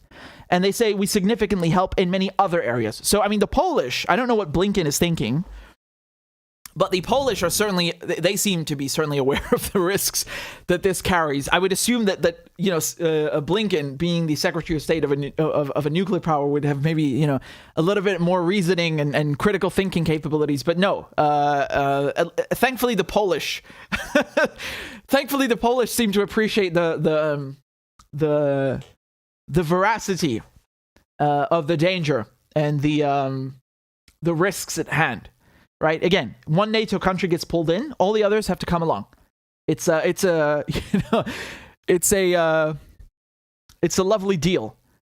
Now, that's a problem, of course, because it's very easy for the US to say, well, yeah, sure, let the Polish give them jets, but Russia's not going to see it that way. Again, I don't know if this is getting across, but I'm going to explain it again. If you are attacking the Russians from Polish airfields, so it's not even Polish pilots, okay, and it doesn't even have to be Polish jets. But if you're just using their infrastructure, their military infrastructure, the Russians are going to come after you, and God knows what could happen. This is the whole point of mutually assured destruction. The entire Cold War, most of it is proxy wars, right? Afghanistan is an example. Africa, you had lots of things, Angola. You never had a direct confrontation between the US and Russia because everyone knew it would end the world. And this balance of power still exists today, I would argue, very much so. In a lot of ways, the world is actually even more dangerous than it used to be. But so I just want to make sure that you guys are getting the gravity of the situation. I'm getting this across, that even if the Polish don't give any jets and they don't use any Polish pilot, just by the Ukrainians just by virtue of using the Polish airfields, they would cause unimaginable problems. And I really don't understand how you can be so reckless, like Blinken or the Ukrainian president Zelensky. He just goes every day, he films a video and he just posts it online and he goes like, where's the no-fly zone? Like, do you not understand what the fuck a no-fly zone means? You would not exist. Like, Ukraine, nothing would exist anymore. We would all die. What is wrong with you? That's just not a solution. The solution is, don't fucking join NATO and put that in writing that you're not going to join NATO. And that's it. You don't have to start a nuclear holocaust or a war, a nuclear winter. You can just not join NATO. And, that's a diplomatic solution. I think that everyone would prefer. There was a no-fly zone in Libya. Do I need to tell you what happened to Libya? I think we've gone through that quite a few times, right? That country's destroyed. And Libya is just, if you think Libya was bad, wait till you see what the world will look like if they put a no-fly zone in Ukraine. You don't even want to know. I don't want to know. So I just I've shown you all sides here, and I don't think the Russian position in this case is out of place. If the United States was at war with, I don't know, let's say Mexico for some reason. Past grievances aside, let's say today that they are at war with Mexico, and then the Russians come and build a bunch of airstrips. Or just take the Cuban Missile Crisis, which is a real example, a recent example, where the Russians put Soviet missiles, the Soviets put their missiles in Cuba, right? And there was almost a nuclear war because of that. And thankfully, this disaster was averted and so on. But that was going to be the solution. You either get those missiles out of Cuba, or there's going to be a fucking nuclear winter. That's it. There's no other option. That's the off ramp. You need to de-escalate. Escalating is not the solution here. A no-fly zone is not going to fix anything. It's going to make things worse. NATO allies of Ukraine. Again, Ukraine's not in NATO, but it has allies in NATO. And so if they come in and start providing military infrastructure, that is going to be akin to a declaration of war for the Russians. Make no mistake. And the United States would view it the same way any other country would. And if I may just add one more thing. The Russians, right now, they're facing a Ukrainian military force. And at the same time, all of these NATO countries are already sending weapons. Honestly, let's say it was the other way around. Let's say it's the US in Russia's place. I think the Americans would view what NATO is doing now to support Ukraine as a declaration of war, right? Let's look at the war on terror just as an example. The Americans and NATO, they went to Afghanistan, they went to Iraq to kill Al-Qaeda, to get rid of all these terrorists, right? Well, for them, it wasn't just a question of killing the terrorists. It's like even if you are connected to them in any way, you're going to go as well. And to the point that most of the people killed are actually just their civilians. It's not even like there is no connection at all. So they killed so many people, that it's just indiscriminate at that point. But you remember the speech, I mean, which speech? There's so many of George Bush, but he's saying, you're either with us or against us. And, we're going to come after you. We're going to get you. And it's very clear, if you give financial support, military support, any sort of connection, you're going to get killed. And in this case, Europe, the United States are giving military support to the Ukrainians, not infrastructure like airfields, but they are giving them javelins, stingers. Stingers are anti-aircraft, javelins are anti-tank, and a plethora of other small arms. And the Russians, if they wanted, could definitely see that as them being participants in the conflict. I'm sure the Americans would. So, I'm just saying, I'm thankful things don't, aren't getting uglier already, given that even the EU and even Germany, they've broken with their neutrality. They're supposedly their self-proclaimed neutrality, and they're sending weapons for the first time to a war zone, right? So it's serious. Don't underestimate it, Don't underestimate it. It could get a lot worse. And these idiots that are calling for a no-fly zone, they need to be locked up and throw the key away. I mean, figuratively speaking, right? They're just dangerous. They're they're morons. They're dangerous. Oh. Okay, let's continue. We have a lot to. I know I say that, but literally, we always do end up doing several multi-houred streams. I love it. I think it's great. It's wonderful. It's great. So, do you guys want to laugh? Here, I got a joke for you. You guys are gonna love this one. I laughed so hard at this. I couldn't believe it. I thought it was like a parody. It's actually true. You guys are really gonna love this, honestly. So, guess what U.S. officials are doing now in South America? Do you know who they're visiting? They're visiting Venezuela. Right? And, for the past years, we've been hearing from not just the US, but actually 60 countries, right? And the majority of them are US allies, that the legitimate president of Venezuela is not Nicolas Maduro, who was, democratically elected as the president, but Juan Guaido, who is the former, he's not even anymore. He's the former head of the National Assembly, right? So his whole claim to legitimacy was the president is illegitimate, and so the next in line is me because I'm the head of the National Assembly, and it's on that basis that the United States and other countries recognize him as the president. Okay? So now U.S. officials are in Venezuela, but who are they negotiating with and who are they meeting with? Do you think they're meeting with Juan Guaido? No, man. They're meeting with Maduro. Oh, shit. This is so funny, man. This is so funny. I can't believe it. They've been telling us for years that this guy is not the president, right? They want to get rid of him. They even tried to launch a coup. You remember that Bay of Piglets that Donald Trump launched? They sent these mercenaries from Silver Corps to try and take out Maduro, and it failed miserably. So, and they've been putting sanctions on Venezuela because this guy's not the president, right? He is the president, of course. Of course he's the president, But the Americans want to get rid of him. And now all of a sudden they're meeting with him because of Ukraine, right? But again, just to highlight how ridiculous this is, look at this. This is from the State Department. This is under the Trump administration, okay? The recognition of Juan Guaido as Venezuela's interim president.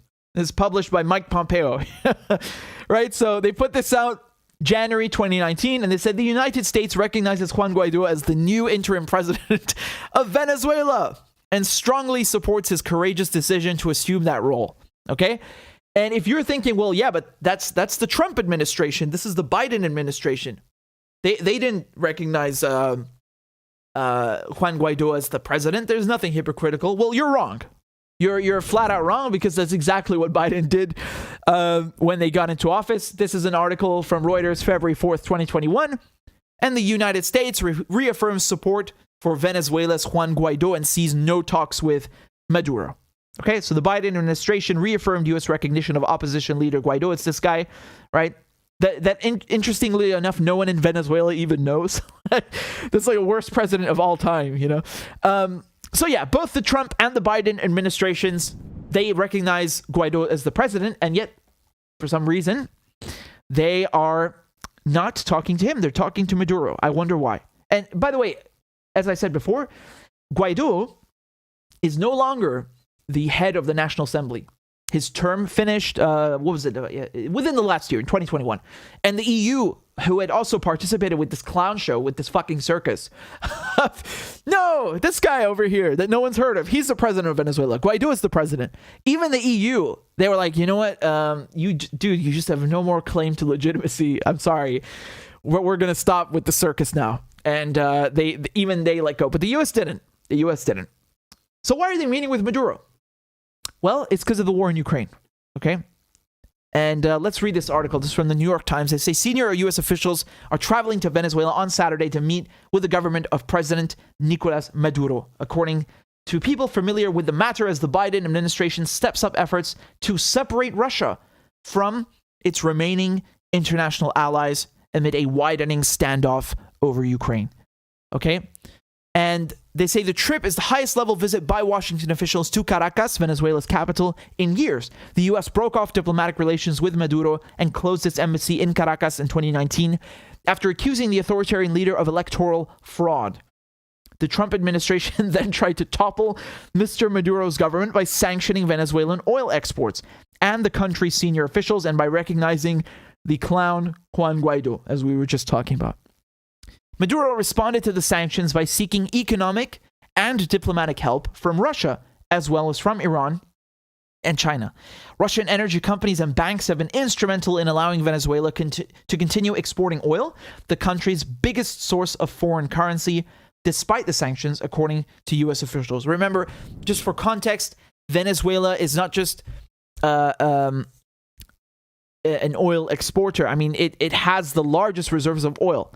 Obviously, because of sanctions, when you have sanctions, it makes it very difficult to make payments, right? Importing, exporting, replacement parts, whatever it is. It could be medical or related to the oil industry. It cripples everything. Education, you name it. And so one of the reasons Venezuela has had fuel shortages, ironically, you would think, why does Venezuela have fuel shortages? You have more crude oil than anyone in the world.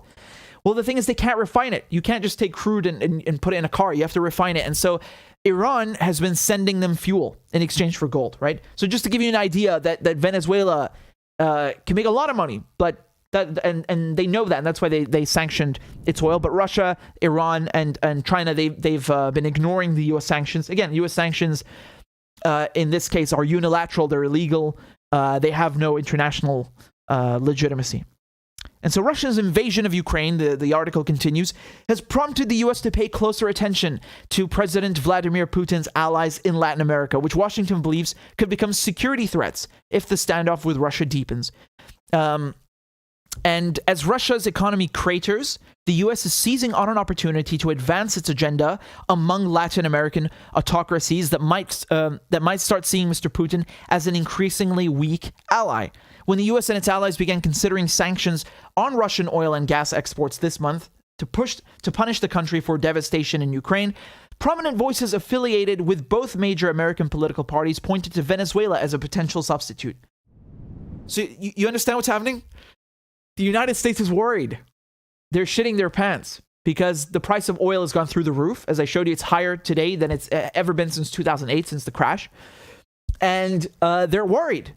You know, again, Europe has a gas problem. A lot of their gas comes from a problem in the terms of, you know, the US. A lot of European gas comes from Russia. Russia can just turn off the valves, right? So Venezuela, as I told you, has a lot of oil. And they're thinking that right now they can get Maduro to turn on the Russians, right? So this is the game that's being played, okay? And it's all because of oil. It's not because they like Maduro. They know they look like clowns, but they need to do it for resources, right? So well-connected Republicans have been involved in talks about restarting the oil trade. Oh, by the way, I don't know if I mentioned this. This is, again, another important context. The United States used to be one of Venezuela's top customers, right? So Venezuela was not only just exporting oil to the whole world, but especially to the U.S., one of their top customers, right? So keep that in mind.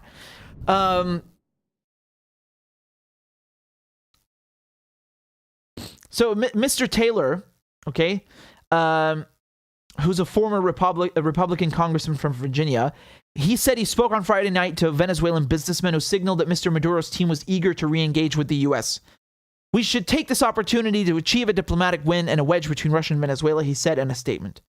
Trish Reagan, a former Fox Business host and conservative media personality, called for an alliance with Venezuela to displace Russian oil from the U.S. market. Venezuela has the largest source of oil reserves yet.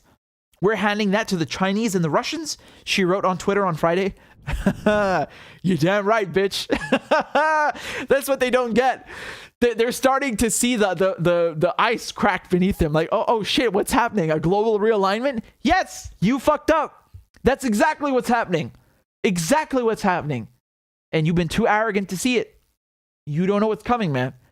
That's exactly what is happening. The global south is going to stick it to you because you've been sticking it to them. That is precisely what's happening, right? Because Venezuela is going to remember who was there for me when the U.S. was shitting on me. It wasn't you. It was the Russians and the Chinese and the Iranians. And the Syrians are going to say the same thing. Who was there for us when you were bombing us? It was the Russians and the Chinese and the Iranians. You see how this goes? So shortly before the Russian invasion of Ukraine, Yuri Borisov, Russia's deputy prime minister, traveled to Caracas to meet with Mr. Maduro's officials. Mr. Maduro has spoken to Mr. Putin by telephone at least twice in the past month, according to statements from both governments. It is unclear how long the U.S. delegation, which includes senior officials from the State Department and the White House, will remain in Caracas or with whom the group will meet. Spokespeople for Mr. Maduro and the State Department and the National Security Council in Washington did not respond to requests for comment. Yeah, that's normal. They're not going to say anything until there are more concrete developments. And so before the U.S. imposed sanctions, Venezuela sent most of its oil to the U.S., as I was telling you guys just now, to the U.S. Gulf Coast, whose refineries were built specifically to process Venezuela's heavy grades of crude, right? So Venezuela lacks that infrastructure, and given the sanctions, they're just stuck with crude. And that's why they were getting fuel from Iran. If the United States curtails the imports of Russian oil, Venezuela would be able to replace some of the lost supplies, said Francisco Monaldi, an expert on Venezuelan energy at Rice University. Mr. Maduro appeared open to discussing oil deals with the United States. Here lies the oil of Venezuela, which is available for whomever wants to produce and buy it, be it an investor from Asia, Europe, or the United States, he said in a public speech on Thursday. Maduro and other Russian allies in Latin America have begun to distance themselves from the war in Ukraine. Venezuela, Nicaragua, and Cuba abstained or did not vote in the two resolutions proposed at the United Nations this week to condemn Russian aggression, and the leaders of Venezuela and Cuba have called for a diplomatic solution to the crisis. So, speaking of the war in Ukraine and how Venezuela relates to that, let me play you a little speech from Maduro himself, right? This is just a few days ago, early March, right? Take a look at what he has to say. Biden amenaza con expropiar a lo que él llama oligarcas rusos. Multimillonarios rusos, capitalistas, son oligarcas. Y los multimillonarios estadounidenses, ¿cómo se llaman? Empresarios. ¿Cómo se llaman los multimillonarios europeos?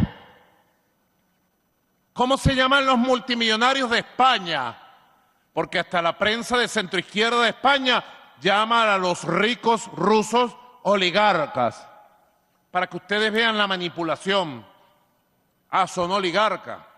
Se suman al lenguaje zamorista y bolivariano de Venezuela contra la oligarquía. Ahora Biden es antioligarca. Ahora la élite europea pro-estadounidense es antioligárquica. Ahora ellos son antioligárquicas. Solamente le falta convertirse en antiimperialistas también. ¿Ah? Ahora son antiimperialistas. Biden es antioligárquico y antiimperialista. Para que ustedes vean la manipulación del lenguaje. Para que ustedes vean cómo se manipula la opinión pública internacional. So he's I'm going to play you the speech that he gave on NATO in a second, but this one was also related because you know that you keep hearing in the news like we're sanctioning Putin's oligarchs, the Russian oligarchs. But if you're in the US, you know, you're Bill Gates or Elon Musk or, you know, whatever these fat cats that are running Wall Street or the pharmaceutical companies and shitting on people and, you know, depriving them of healthcare, college, you name it. You know, they're just businessmen. They're entrepreneurs, right? It's like a nice thing to be stinking rich in capitalist America. But if you're stinking rich in Russia, you're an oligarch, you know. But there's another speech from Maduro that I wanted to play to you where he talks about what's happening. Take a look. Y el presidente Putin viene denunciando ante el Consejo de Seguridad de la ONU que a Rusia pretenden rodearla, apuntar todas las armas de la OTAN sobre Rusia para en algún momento que se presenten las condiciones atacar y destruir a Rusia. Y que pretende el mundo que el presidente Putin se quede de brazos cruzados, no actúe en defensa de su pueblo. Por eso Venezuela anuncia todo su respaldo al presidente Vladimir Putin en la... Yeah, so I mean, to be fair, I'm gonna be very clear with you guys. They were saying in the article that Venezuela's distanced itself from Putin, right, over the war, and Maduro is saying here that Putin has Venezuela's full support. But look at the date that was posted. It's February 23rd, so it's a day before they started the special operation, as Putin calls it. So I have no reason to believe that that's changed. I'm not suggesting that Venezuela is now necessarily against Russia. If they were, they would have voted against Russia at the UN at the General Assembly. So they didn't. They abstained. Syria voted against condemnation because, you know, Syria and Russia are like this. Obviously, there's a very close relationship with Russia and Venezuela and China and Iran and so on. Don't get me wrong. But I don't think it's entirely true what they're saying in this New York Times article that, Maduro, he's distancing himself. Nicaragua, Venezuela, they're distancing themselves from Russia. No, I don't think that's necessarily true. I think the fact that they abstained from condemning Russia at the UN General Assembly is an indication that they are still with Russia on the country. So, in any case, sorry to interrupt. Let me let Maduro continue. Right? Se quede de brazos cruzados, no actúe en defensa de su pueblo. Por eso Venezuela anuncia todo su respaldo al presidente Vladimir Putin en la defensa de la paz de Rusia, en la defensa de la paz de esa región, en la defensa valiente de su pueblo. La paz de Rusia es la paz del mundo y vamos a defender la paz del mundo. Repudiamos y rechazamos todos los planes para rodear militar y estratégicamente a Rusia. A Rusia se le tiene que respetar como se tiene que respetar a todos los pueblos del mundo. I'm not gonna lie, man. He gives a good speech. Maduro gives a badass speech. We cannot deny that. We cannot deny that. And I'm gonna be very, very frank with you. I nothing makes me happier, nothing, than seeing the oppressed, the marginalized of the world supporting each other. You know, Iran, Syria, Venezuela, Nicaragua, Cuba, Russia, China. This is the best thing that can happen, and this is what is happening. This is what is happening right before your very eyes. We are living in a very, very interesting time in history. Very interesting, right? That doesn't mean a time that's void of tragedies. No. On the contrary, it is those tragedies which are provoking this global realignment. Make no mistake. But I just wanted to play this to you for context because I think it is important to tell you what Venezuela's ties with Russia are and what its former ties were with the U.S. in terms of exports, right? I wouldn't be surprised if they could hash out a deal. I understand people's feelings. Again, this is just me talking now, right? I understand if people would say, well, fuck the U.S., you know, and all these 60 countries, 60, right, that recognized Juan Guaido, this puppet, as the Venezuelan president. Why should Maduro appease them? Why should Maduro start selling this oil that Venezuela has to the Americans when they crapped all over Venezuela with sanctions? And let me tell you, those sanctions are not pretty. You know, I interviewed the UN Special Rapporteur on Sanctions. I cannot believe I've never uploaded that interview. It's scandalous, honestly.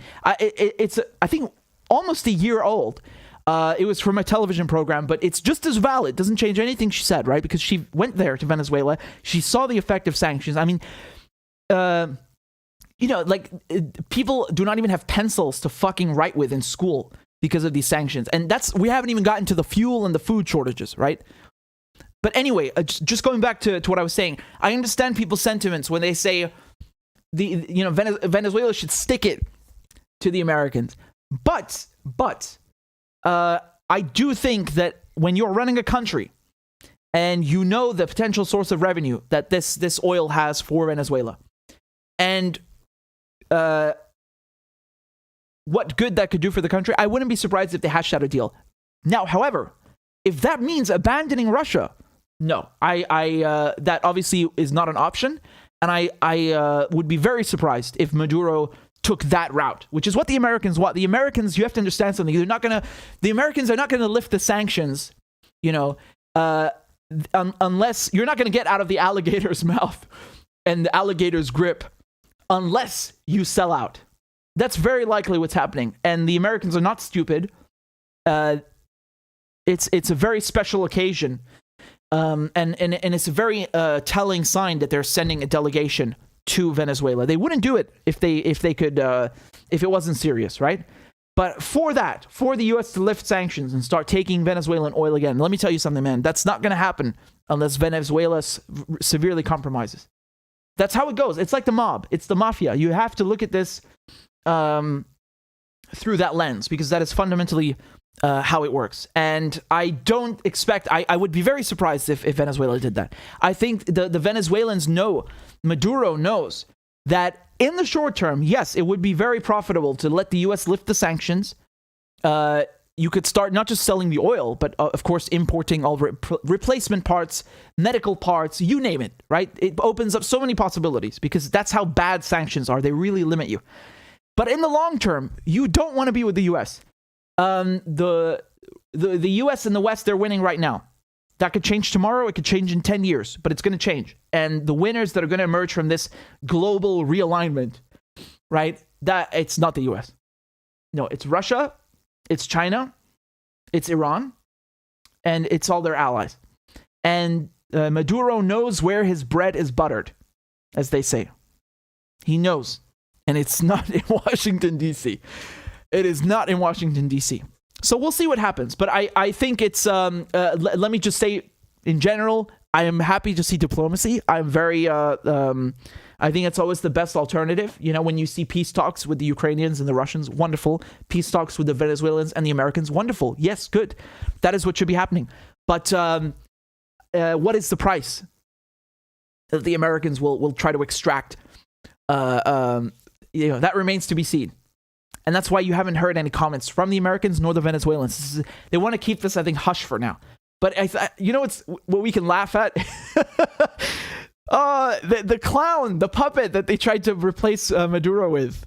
This idiot that's no one's ever heard of. That no one has ever heard of. Guaido. Man, this guy must be feeling really shit right now. I don't like to laugh at other people's misery, but this is, please, for the love of God, remember, this is what it means to be a U.S. ally. They always fuck you. They always fuck you. Always. This guy, he thought that he's gonna be the king. He's gonna rule Venezuela. He has the Estados Unidos, the U.S. behind him. And look where Uncle Sam is right now. Left him, hung him out to dry. Always. This is always what happens. It happened with Saddam Hussein, right? He thought, I have the U.S. backing me against Iran. They came back and they hung him, literally hung him, right? It's happening with the Kurds. The Kurds, they think, okay, we'll work with the Americans in Syria. Look what they did in 2019. Left them in northern Syria. I mean, they just moved to the east, to be fair, right? This is what happens. You get in bed with Uncle Sam, you're going to find yourself in a lot of trouble. That's always what happens. I always tell you this. Every time I tell you this. And it came true again. You see? This is what I'm talking about. You can't trust them, man. You cannot trust them. You might win in the short term. They're going to fuck you long term. And it wasn't even that long.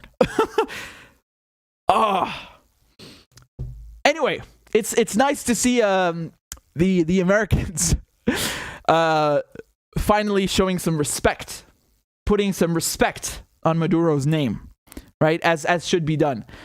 He's the legitimate president. He was elected legitimately, democratically, and that's it. End of story. I hope there's a way to lift sanctions without the Venezuelans selling out the Russians. The Russians, Chinese, just to give you an example, when the Venezuelans wanted to export oil, you're in Venezuela, you go to the Europeans, they say, we're not touching it. If we buy your oil, we're going to get fined by the U.S. They'll close down our companies in the U.S. They'll put us in prison, maybe. You could even go to jail. And no one wants to work with them. That's how it is under sanctions. The Venezuelans want to buy medical supplies. The German companies tell them, go away. We don't want to touch you. We're not selling you anything. We don't care if people die. We're not selling it. We'll get in trouble with Uncle Sam. The Russians, they took the oil. The Chinese, they took the oil. They helped them out when no one else would. There's very few countries. And I suspect Maduro is going to remember that. So, international relations is fucking amazing. Anyway, let's move on to the next subject. I see we have tons of people watching, about 1,200. I'm glad you guys are here. Man, I started this stream. I saw 3 people in the stream. I was like, the algorithm is screwing me again. What am I going to do? I'm glad. I don't know how you guys found it, if you got a notification or not, but I'm glad you did. So, again, this is the spot to get your international politics fix. You know it. Don't lie to yourself. Just one thing, guys. I just want to play a crab dance over here because we have Tara and Meat on the Record, who just signed up to support the show on Patreon, and the ritual is we play a crab dance. So, guys, show them some love. Show them some crabs in the comments. And thank you guys for supporting the show. I really appreciate it.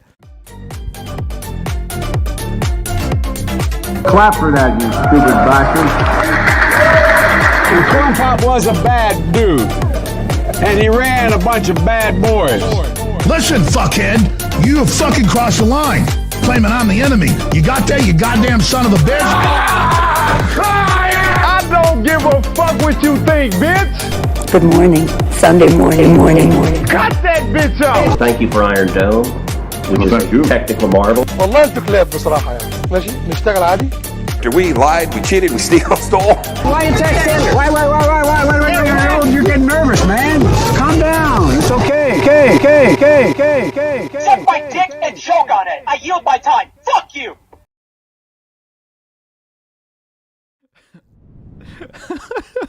Oh man, I every time we play that, I'm just dying, man. It's so hilarious. I love it. Look at the comments. It's just like a lines and lines of crabs. Absolutely unbelievable. Thank you guys so much. You're very kind.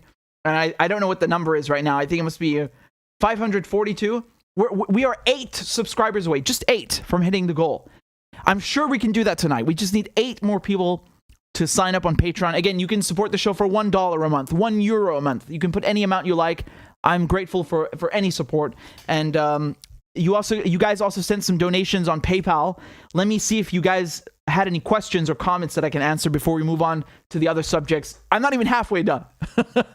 So Tracy says, thanks, Richard, for your excellent reporting, keeping us informed. You're most welcome, Tracy. I appreciate that.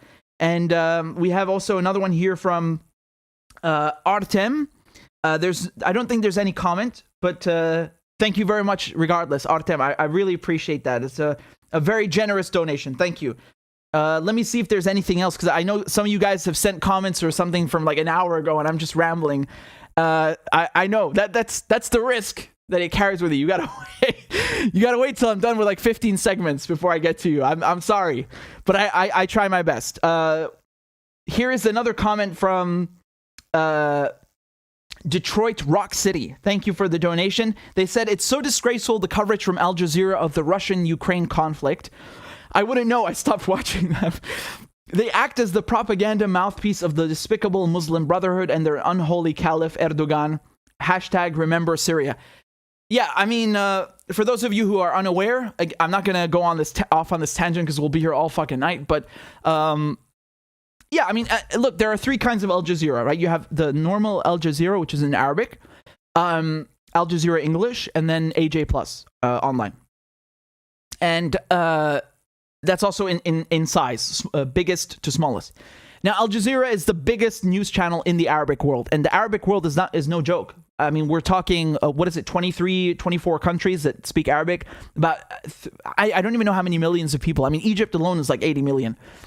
What is the total Arab population? 350 million, something like that? I think it's a little bigger than the US. So it's extremely, extremely powerful. And it used to be good about, until, let's say, the war in Syria. I think that's really when a lot of people were like, oh, okay.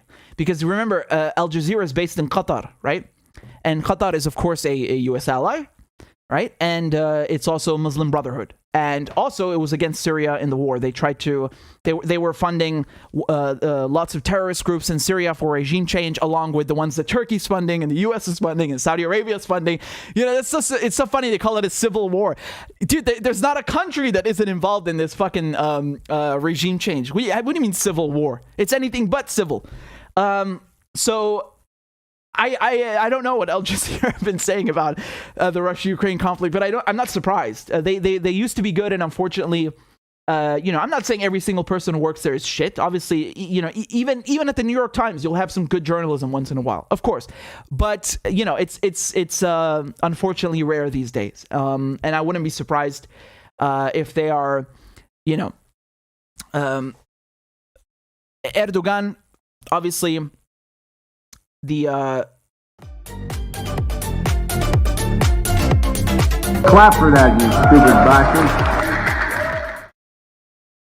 I'm so sorry, there was an accidental crab dance. I wanted to switch over to the browser and then...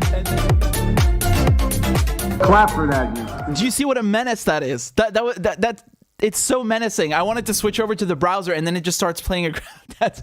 I'm so sorry. I was trying to say that Erdogan is the Turkish president, for those of you. I'm assuming you all know this, but yeah, he's Muslim Brotherhood, right? And Muslim Brotherhood is a very big political movement. It's a pan-Islamist movement in Egypt. It's very big in Egypt and Qatar. And of course, Erdogan, yeah, I'm not surprised.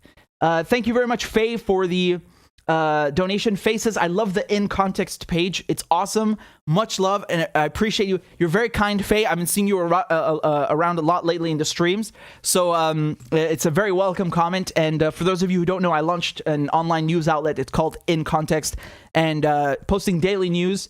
I wanted to multiply my efforts. Basically, I can't do everything alone. And if you're good with writing, video editing, graphic design, send me an email, rmedhurst@protonmail.com. I'll put my email below. And yeah, we're hiring. Make sure you guys follow. I think we got a couple thousand followers in the first day on Twitter. So that was pretty good. And there's a YouTube channel as well. Claudia will send you the links. If you're in the live chat right now, look in the live chat. Claudia will put all the links so you can go follow. And yeah, if you're looking for a job, email me. So thank you, Faye. And here's another one from Kevin says, don't be shocked if Iran gets a U.S. visit. Open them spigots. Yeah, it's funny seeing the U.S. backtrack in this case and desperate to replace the Russian supply. Again, this is why it's so the situation in Ukraine is so volatile. It's not just, there's some people fighting some other people. No. There's a huge problem with nuclear war. That's its own risk. That's been there for 70 years. And there's also the issue of energy dependency. That it's not just plaguing Europe. It's also the U.S.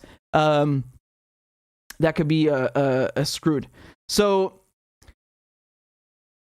thank you, Insanity's Reign says, thank you for your work, Richard. Much love from within the Imperial Core. Don't back down. I'm assuming you're in the U.S. or yes. Thank you. I appreciate it. And Tom says, didn't the United States want to attack Iran for UAVs from Yemen that Iran supplied that attacked Saudi oil fields? Right. So a few years ago, what is this, 2019? There is so much going on in Yemen. I believe you're talking about Aramco, which is the Saudi oil company. Their oil fields were hit by Yemeni drones, which, as you mentioned, I mean, Iran doesn't admit that it supplies the weapons to the Houthis. Iran expresses support, right? It has political support for the Yemenis. I mean, I think it's safe to say that they definitely give the Houthis some things, just like they help Hezbollah, they help Hamas. That's Iran's thing. They help oppressed people. Say what you like about the Iranians, but this is true. They always help oppressed people. That's a fact. That's one of their core pillars and beliefs from the revolution in 1979. And I know you're never going to hear that on CNN. That is true. This is the whole idea. It's not because they're in some fucking ideological struggle with Saudi Arabia or whatever bullshit they tell you in university. That's manure. So yeah, but just going back to your point, they did. And there's another thing with the UAV. You remember Trump? He wanted to attack Iran because there was an American drone or UAV that entered Iranian airspace, and then the Iranians shot it down. Like, what the fuck else are they supposed to do? Are they supposed to give the drone chocolates and roses or something? Like, of course they're going to shoot it down. You're in their fucking airspace. Like, what do you think the Americans would do if a Cuban drone entered U.S. airspace? They'd shoot it down. That's it. End of story. What's so special about that? What an idiot. Yeah, just looking for excuses, right? And Isaac says, how would the U.S. respond if Russia enforced a no-fly zone in Syria? They invaded Syria and occupied their oil wells. The hypocrisy is mind-blowing. Yeah, of course. I mean, ask yourselves this, which Isaac correctly raises, is why was there no fly zone in Syria? A lot of people called for it. You don't hear about that anymore now. But during the last years, especially after Russia entered in 2015, 2016, they definitely called for it because the Russian support for the Syrian army turned the tide of the war. Absolutely, completely.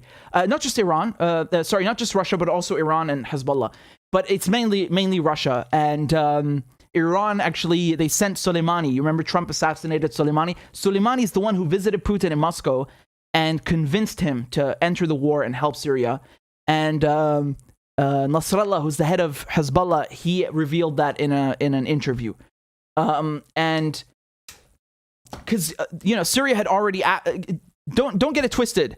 It's not Iran meddling in Syria and getting the Russians to go in Syria. No. Syria asked Russia, come help us, please. Because Syria has a military alliance with Russia that goes along, what is it? The first, they built a Russian base in Syria, and it's just one. It's the naval base in Tartus, the Mediterranean. I think they built that in 1971, early 70s in any case. And the Syrians asked the Russians to come help to fight Al-Qaeda and all these moderate rebels that you hear about. And the Russians refused initially. They needed some convincing, and it's Iran who did the convincing. And it turned the tide of the war. And so we go to the no-fly zone dilemma, right? A lot of people, they were angry that Russia had come in and destroyed the whole regime change project. And so they wanted a no-fly zone imposed to shoot down Russian jets. Well, I don't need to tell you what kind of disaster that would start if a NATO country like Turkey, with not nuclear power, but still a NATO country, would shoot down Russian jets. And correct me if I'm wrong, they did at one point. And we're lucky it didn't turn into something bigger, right? I know there's another Russian pilot who he wasn't shot down by Turkey. He was, I think this is in Palmyra. He basically blew himself up. He called an airstrike, I think it was, on himself, and he saved Palmyra from being recaptured by the cavemen, the savages. I'm talking about ISIS, who turned it into they turned the amphitheater in Palmyra into an execution. I mean, just so disgusting, really. And so he saved that city. He's a real hero. But when we talk about a no-fly zone, obviously, again, same risks. You risk turning it into a bigger issue because Turkey's involved. Turkey's a NATO power, and again, it's if the other way, if the shoe were on the other foot, as you suggested, there would also, they would go nuts, because you have to keep in mind the Americans were also bombing Syria, taking out ISIS, as they say, they pretend. Jordan was helping them as well. And they had a whole coalition, right? The so-called coalition airstrikes. Yeah, but let me show you, for example, what they mean by fighting ISIS. Take a look at this picture. It's not Syria. It's in Mosul, which is in Iraq. Mosul was damaged several times, first during the invasion in 2003, and then, of course, again when the Americans were fighting ISIS. I mean, this is the Americans' idea of fighting ISIS. Look at this picture and tell me that doesn't shock you. I mean, that looks like Berlin in 1945.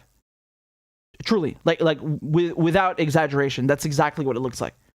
So, they talk about indiscriminate bombing, like they constantly say that the Syrian armies and the Russians are indiscriminately bombing people. I mean, look at what they do. Look what they do. And again, as Isaac is suggesting, can you imagine what would happen if the Russians said, "Yo, you're destroying everything in sight. You're killing civilians. Let's put in a no-fly zone," because they did the exact same thing in Syria. And the New York Times published an article just a few weeks ago, how they had this Task Force 9 was calling in airstrikes, right? They were calling in drone strikes and airstrikes on a dam in Tabqa, which is the biggest dam in Syria. It's on the Euphrates River.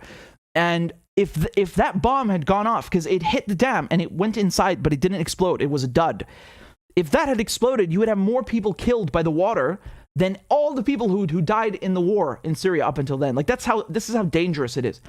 So, the Russians and the Syrians would be more than justified to demand a no-fly zone, especially given the fact that the Americans weren't fucking invited to Syria. The Russians are at least invited officially. And, that didn't happen. They would go ballistic. Quite literally. Quite literally ballistic.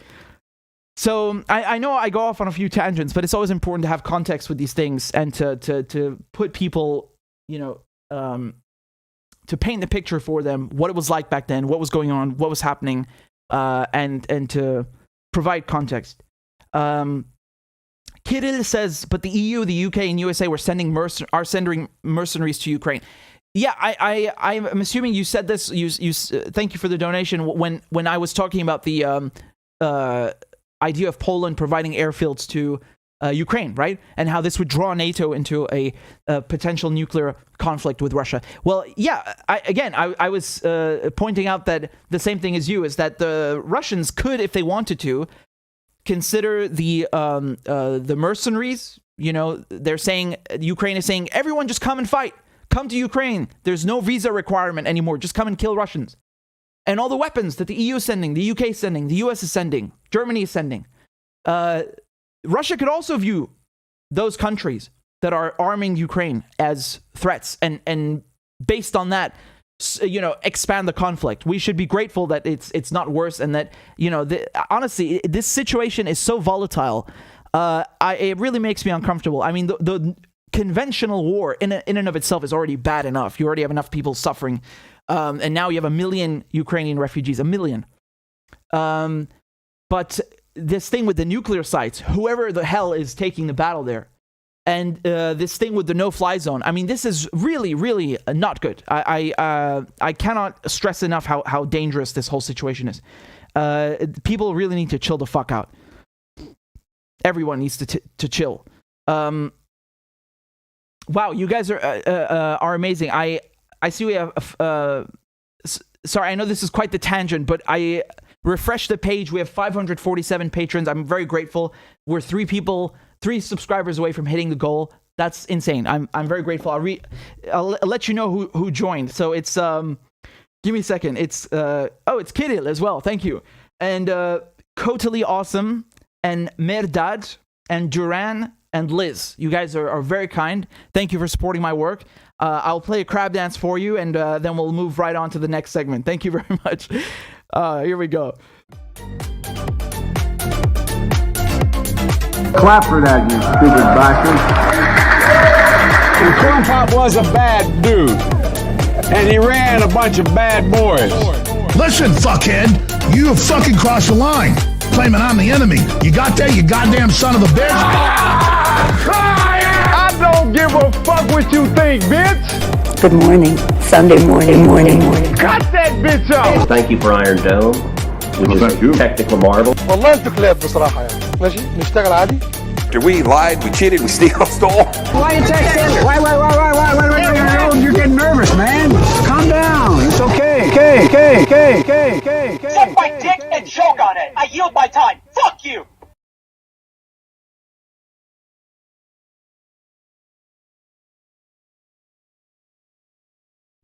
Let's go. You guys rock. I really appreciate that. I'm honestly stunned. I think we were at 380 or 360 like just 2 weeks ago. Now 550 almost. 3 subscribers away. That's absolutely phenomenal. Thank you so much. So let me just bring you up to speed on what's happening with Ukraine and how it relates to the Iran nuclear deal.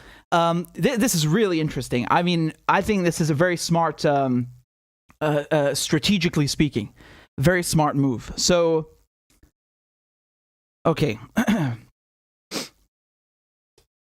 So, again, let me just bring you up to speed on what's happening in Ukraine and how the Iran nuclear deal relates to that. I think this was a very, very cheeky and a very smart move, strategically speaking, what the Russians did here. Because as you know, right now in Vienna, there are talks to try and revive the Iran nuclear deal, right?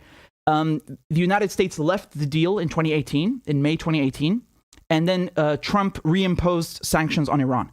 And in response, Iran, for a whole year, continued to abide by the deal. But then, you know, there was the assassination of Soleimani, the nuclear scientist Fakhrizadeh. Israel bombed the nuclear sites. And so every time, tit for tat, Iran would beef up, for example, its level of uranium enrichment. It went from 3.67%, which is the limit in the deal, to 20%, and then 60%. And then they would increase the number of centrifuges and cascades, right? So right now, the idea is the United States has to get back in the deal, lift the sanctions, and then Iran will go back down. It will scale back down the nuclear program. And Russia is a party to these talks. It's a party to the Joint Comprehensive Plan of Action, which is the JCPOA, the Iran nuclear deal. That's just the official name. And so it's Russia, China, Iran, the UK, the US, France, Germany, and the EU. These are the parties of the deal, to the deal. And right now, look at what the Russians have done, because again, these talks have been ongoing for about a year now. Right? I've interviewed the Russian ambassador. He's the one leading the talks here. I interviewed the Iranian chief negotiator who's leading the talks for Iran. All the interviews are here on the channel. You must go watch them. And they were just days away. Like the deal could have been signed right now. I'm not even kidding. They're that close. They're that close to getting the US to rejoin, as Biden promised. And this is what the Russians decided to do. I mean, this is really... They said that... Here's the headline from The Guardian. So the Iranian nuclear talks rocked by Russian demand for sanctions exemption. So as you guys know, the Russians are being hit with sanctions left and right.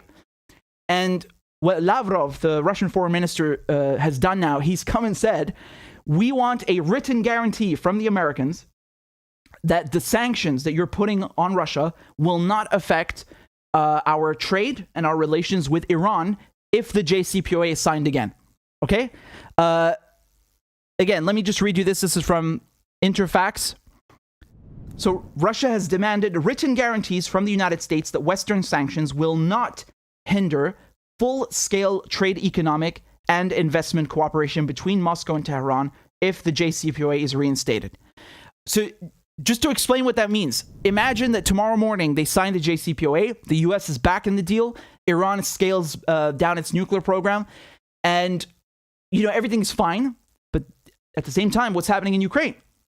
Russia's being hit with sanctions, right? So Iran could be free of sanctions because right now the U.S. has more sanctions on Iran than all other countries combined. I think there are about 1,500 sanctions on Iran. It's astronomical, right? They targeted the banking sector, oil sector, everything. And so even if those were lifted and the JCPOA signed, everything is fine, the U.S. could look at Iran and say, why are you exporting oil to Russia? Well, okay, oil is exempt. Let's take another example, whatever it is. They can say, why are you trading with the Russians? We have sanctions on the Russians. You're going to get punished. And then they will sanction Iran and we're back to the same crap. So do you see the issue here?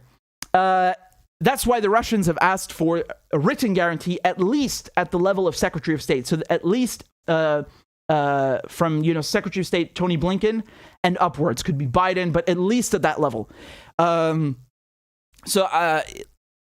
Here, take a look at this. So Sergei Lavrov, the Russian foreign minister, he said it would have been fine, but the avalanche of aggressive sanctions which have started falling down from the West, and which, as far as I understand, have not yet been finished, certainly needs to be reviewed primarily by law experts. And we'd like to receive an answer, a very clear answer. We need guarantees that these very sanctions won't affect the regime of trade, economic, and investment ties embedded in the in the JCPOA, right, and the Iran nuclear program. So we've asked our American counterparts, as it's they who are running things here, that we be given written guarantees, at least at the Secretary of State level, that the current process launched by the U.S. won't infringe on our rights to maintain free and full-scale economic relations and military technical interactions with Iran. Okay, so Lavrov also said that they've passed the lion's share of the way in quantitative terms, and arithmetically, an overwhelming number of issues have been agreed upon. So that's what I was telling you, that they're really close to signing the deal, which honestly, I thought this was going to take even longer, because I when I speak to the Russian ambassador last year, it was in May, I think, he was, again, I'm not, no one can guess these things. I just asked him to speculate, how long do you think it's going to take? And he said a few weeks, and it's we're already 2022 in March, so it's almost a whole year. But yeah, there's been a lot of progress. And I'm telling you, they could have signed it perhaps by now. I understood that it was going to be signed this weekend already, or in the coming days. But obviously that's been put on hold now. And they're saying that Lavrov is saying that some subjects still remain on which our Iranian counterparts would like to have more clarity, and we believe this is a legitimate demand. So I believe he's talking about sanctions removal, because this has been a hot topic. The Iranians, they're not stupid. They know the game the Americans are playing. The Americans have basically put sanctions on Iran, which they say are like, well, you're supporting terrorism in the Middle East, right? They say like Iran supporting Hezbollah or Hamas, or other resistance movements that oppose Israeli occupation or American occupation. They call that malign activities in the region, and so they're putting it on Iran. And then saying, well, we're not going to lift this sanction, even if we get back in the deal, because this sanction is not nuclear related. Yeah, you just gave it a new label, but you're still not allowed to put sanctions on Iran, because it says in the JCPOA, you are not allowed to hinder the economic relations between Iran and others. So you can call it whatever you like. You can say it's a nuclear-related sanction or a non-nuclear-related sanction. In the end, you're still hindering Iran's economic ties with other countries. So it doesn't matter what you call it. So that's the game they've been playing, and the Iranians are not happy with that, and they wanted more to be done. So, honestly, man, I'm telling you, especially after I covered I'm covering the Assange case and the assurances that they've given him, or Mendoza when he was extradited. I published all those documents. I'm telling you, if you don't have something that is written black and white with every possible with every possibility outlined, the Americans will screw you. And even when you have a signed contract, they will still screw you, as we saw with the JCPOA when Obama signed it. A few years later, not even 2-3 years later, they're out. Mendoza got a written contract from Spain and from the U.S. Embassy in Madrid. They screwed him. You really got to be careful with these things. So I just want to give you an idea also why sanctions removal is so important. When Trump in May 2018, he pulls the U.S. out of the deal and he puts sanctions back on Iran. Look what happened to the companies that had thought, well, great, we can go invest in Iran. We're going to build factories and plants there, and we're going to move some operations there. Look at how much they got screwed. Take a look at this. This is Total, which is a French energy company, right? They're one of the biggest in the world. They pulled out of Iran, okay, after they had already started a $4.8 billion Iranian gas field project, okay? And they had to pull out because of the sanctions that Trump reimposed on Iran. And it was one of three major energy companies set to help supply the state-of-the-art technology needed to tap into South Pars, the world's largest natural gas field shared by Iran and Qatar, right? Qatar is also a large gas exporter. So, again, they lost a lot of money, They lost a lot of money from this, and they're not the only company. There are many, many, many other companies. Here, look, PSA, Renault, Daimler. So these automakers, these car makers, have all announced plans to either suspend or drop investment in Iran, okay? Just like Germany's Deutsche Bank and Deutsche Telekom. So all kinds of companies, energy companies, automobile makers, you name it. They all thought it's great. There's going to be a boom now. The sanctions are gone. This is when Obama signs the JCPOA, and they're not going to be punished or fined for working or investing in Iran. And then Trump comes, rips up the deal, and he screws so many people. I mean, keep in mind, yes, these companies, they lost a lot of money and they lost investments, but the real people, the real victims here are the Iranians, because they're not just losing investments. You need cancer medicine. You have cancer patients. They're fucked. There's no drugs to help them, right? And even if there are, it's the costs are astronomical. And again, just in terms of medical equipment, food, it affects everything. It's siege warfare. So they're the real victims. But I just wanted to give you an idea how, the size and the reach of what sanctions can do. And again, I talk about that extensively. So when we're going back to what the Russians are doing now, it's very smart in terms of I also want to ask international relations. I do think it's reasonable to demand that. Whatever you think about Russia, okay, but I don't think it would be fair to Iran, because Iran has very close economic ties with Russia. Never forget that, just like it does with China. It's not fair to Iran to continue with the nuclear deal. It never left, but to continue with it and in full and sign the JCPOA, I mean, with the US, get the US back in the deal and abide by everything and do its part, hold up its end of the deal, and then get screwed anyway just for its ties with Russia. That's, after having more sanctions than anyone else. It's not fair. It's not fair. You can criticize Russia as much as you like, but it's not fair to let Iranians pay for that. That's not fair. They have a lot invested, a lot of time, energy, resources, money, and very close cooperation in a multitude of fields, not just economic. They're close allies. So we shouldn't forget that. And that's why they're demanding this. And I think it's very smart because, yes, it puts the deal on hold for a bit, but I think everyone is anxious to get back in. I don't know how long it's going to last on the U.S. side, but I want to play you a little clip from Face the Nation from CBS. This is, again, the same interview with Secretary of State Tony Blinken. Take a look at what he has to say about all this. Ask you about another massive diplomatic undertaking, and this is the attempt to negotiate a deal to put a cap on Iran's nuclear program. Yesterday, Russia's top diplomat, Sergei Lavrov, said he wants you to personally give him a written guarantee of exemptions from sanctions in order to keep cooperation on the nuclear deal. Are you giving him that? Is the entire Iran deal at risk? The sanctions that are being put in place and that have been put in place on Russia have nothing to do with the Iran nuclear deal and the prospects of getting back into that agreement. These things are totally different and are not in any way linked together. So I think that's irrelevant. It's also in Russia's interest, irrespective of anything else, for Iran not to be able to have a nuclear weapon or have the capacity to produce a weapon on very, very short order. That interest remains, again, irrespective of where we are in our relationship with Russia as a result of its aggression in Ukraine.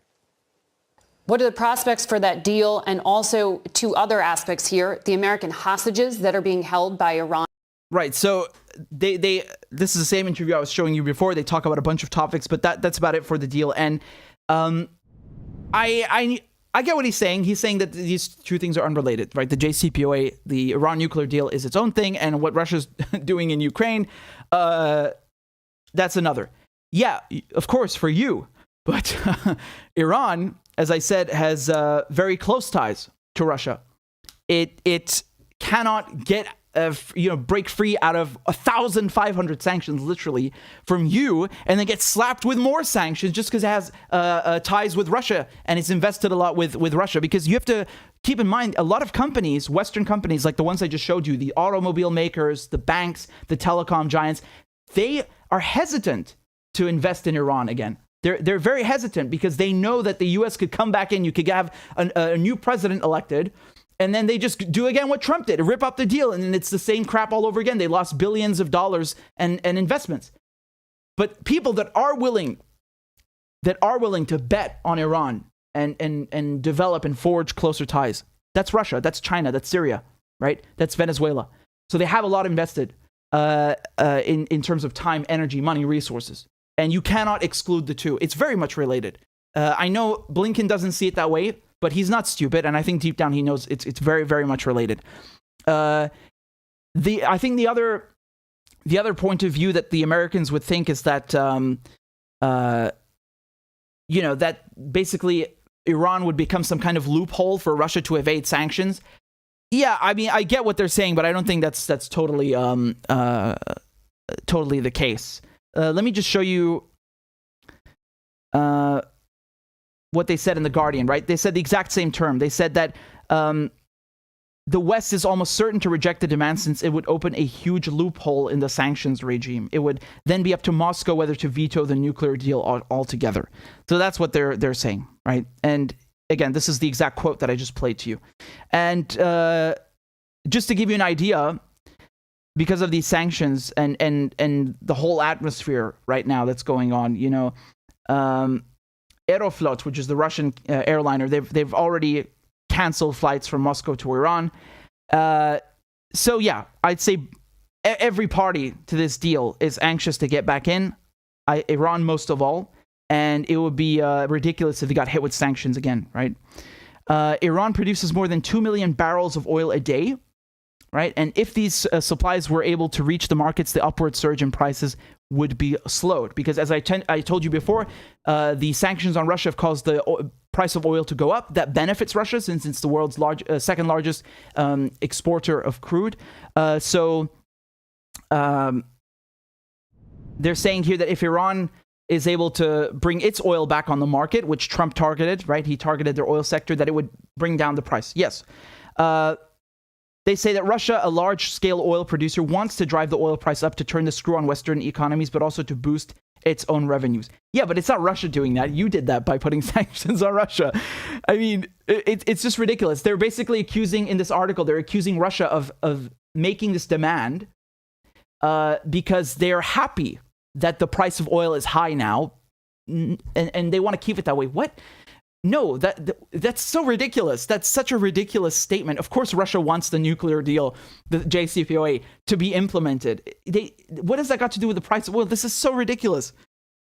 It's not even like Russia chose to do that. You did that by imposing sanctions. I mean, this is really, I think that's stupid. I just don't understand this whole point. It's just ridiculous, honestly.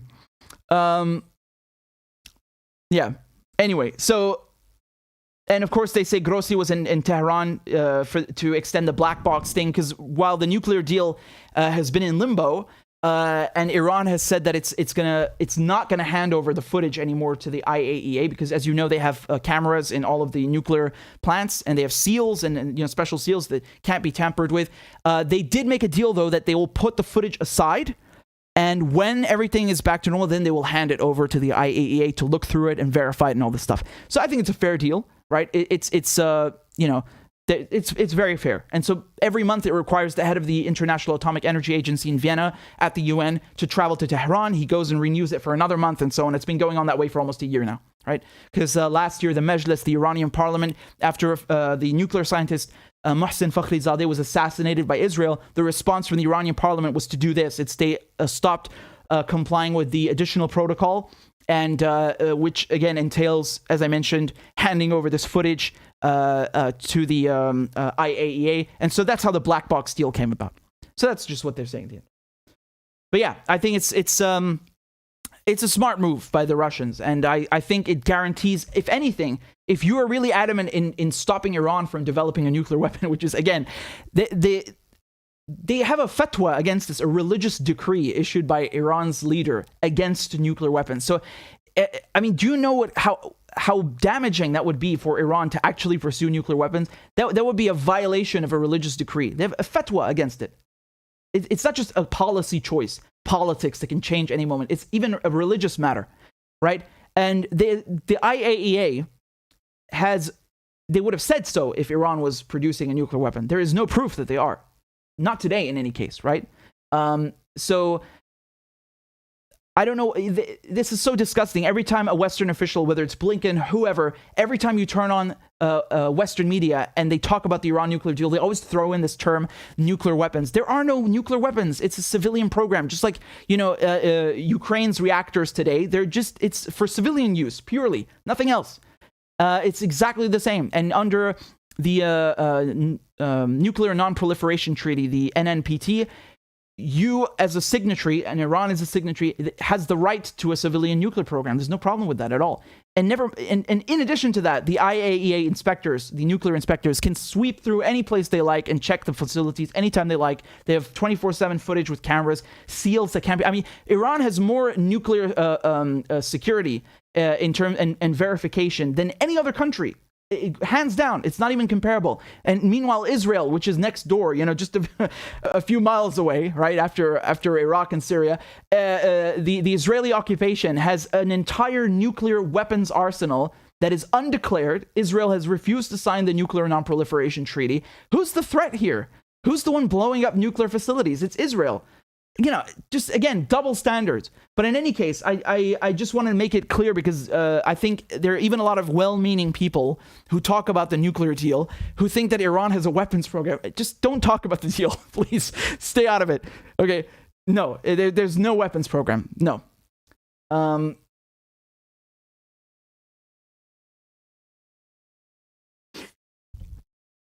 Yo, you guys are unbelievable. We hit the goal, and even more. We didn't just hit 550, we're at 554. You guys are unbelievable. Wow. Seriously, I'm so happy. Thank you for your support. Thank you, Alex and John and Joe and Biliana. I hope I'm saying your name correctly. And me S, Richard, Gregory. You guys are awesome. Thank you very, very much for supporting the show. This crab dance is just for you. And then we will continue. Actually, you might see a little black screen. I really need to go to the bathroom, but we'll be right back. And thank you guys. Show me some crabs in the comments. Clap for that, you stupid bastard. And Corn Pop was a bad dude. And he ran a bunch of bad boys. Listen, fuckhead, you have fucking crossed the line. Claiming I'm the enemy. You got that, you goddamn son of a bitch? I don't give a fuck what you think, bitch. Good morning. Sunday morning. Cut that bitch off. Thank you for Iron Dome, which is a technical marvel. والله انتوا كلاب بصراحة يعني. ماشي نشتغل عادي. We lied, we cheated, we stole. Why you texting? Why? You're getting nervous, man. Calm down. It's okay. Okay. Suck my dick and choke on it. I yield my time. Fuck you.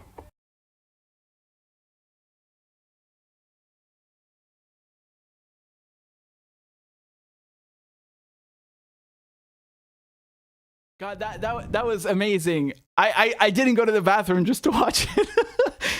Actually, the rule around here, the self-imposed rule, is that every time we hit a new goal, I add something new to the crab dance, because as you can see, it's a collection of different clips. So actually, I owe you guys 2 new crab dances, because we hit the... Jesus, I can't keep up anymore. How many goals did we hit? I can't... Is it 2 or 3? So I should actually be adding a bunch of things. So next time when we go live, you will have the crab dance, and I cannot wait to unveil it. It's always a fun moment when people see it for the first time. I love it. So I promise you, we'll have it next time, okay? Just guys, give me a moment. I really need to get water and just a 2-minute break. You guys go get something to drink as well, and we'll continue because I have really, really important things to tell you about Ukraine, about Russia, and it's really big. So we'll reconvene in a moment. Go to the bathroom, get something to drink, and we'll be right back. Okay? That's an order. It's an order. Hold on, I'm just gonna put up this image of the I have an image that says "We'll be right back, folks," or something like that. I don't know what it was. Here.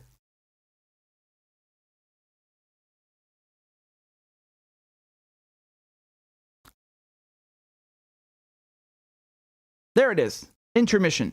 Okay, so we'll be right back. See you in 2 minutes.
All right, guys. We're back. Let me just get a sip, and then we'll continue. Lovely.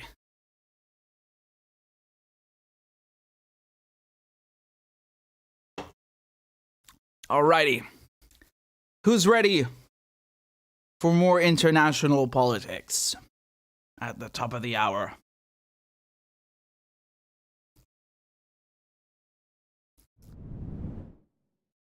Again, thank you very much to everyone who's tuned in, to all of your donations. I very much appreciate you supporting my work. So, Juan Guaido. Oh, man. Okay. Who's ready for some more racism from news anchors? You thought that was it, huh? No, they just keep on coming. They just keep on coming.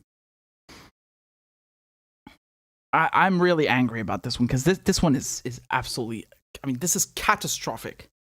This is catastrophic.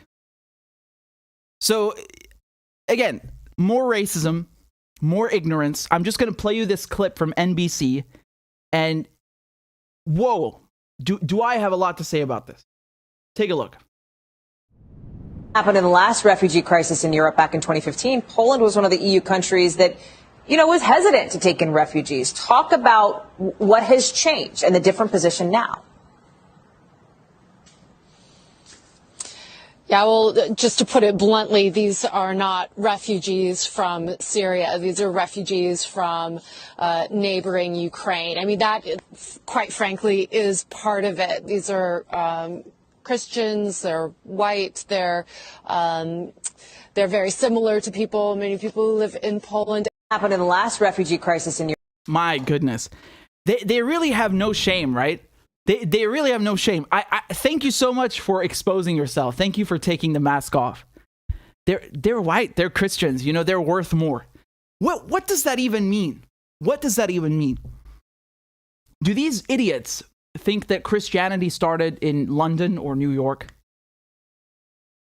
Christianity literally spread to Europe from Syria. From Syria. St. Peter, St. Paul, from Syria. I'm a Syrian Christian. 10% of Syrians are Christian. Syria is one of the biggest Christian populations in the Middle East. There was Christianity in Syria, when people in Europe were running around like savages and hadn't even heard of the term. Hadn't even heard of it. And now you want to claim that religion for yourself and act like you're more civilized because you're white? Get the hell out of here. Also, the irony is Syria is so diverse. You have people with blue eyes, green eyes, ginger, you name it. You brown people. You have such a mix, right? You could easily mistake someone in Syria for being half black or white. That's how diverse Syria is. Just in terms of skin color and complexion. But the religion thing, like they act like, I mean, this is so ignorant. I just want to show you how ignorant these people are. Look at this. This is Slaydnaya, okay? This is a monastery in Syria that was built in the 6th century. In the 6th century. I've been there. It's glorious. It's much brighter. It's really like white, It's so nice. Glistening in the sun. Very famous, okay? In the 6th century, this was built in Syria. Another very famous place in Syria is Ma'lula. So Ma'lula is a town that's about 1 hour from Damascus, right? It's in the mountains, and it's one of the only places on earth where they speak Aramaic. Aramaic is what Jesus spoke. That's the tongue that he spoke, and it's it has a lot of words in common with Hebrew and Arabic because it's also a Semitic language, and they still speak it in Ma'lula. Because even though actually most of the population is Muslim there, but they still speak it, even though it's Jesus' tongue. And you have a monastery there, which is one of the oldest monasteries, Christian monasteries in the world, right? Mar Serkis. And you have a covenant as well, where the nuns are. And you remember these lunatic terrorists in 2013 that are, guess who's funding them? It's the West. It's the U.S., Qatar, Saudi Arabia. They stormed Ma'lula and took the nuns hostages, and then the Syrian army came and liberated it people from Hezbollah liberated it. Muslims liberated this Christian town. And this is Ma'lul. I've been there more times than I can count. I cannot count the number of times I've been there. It's so beautiful. I love it.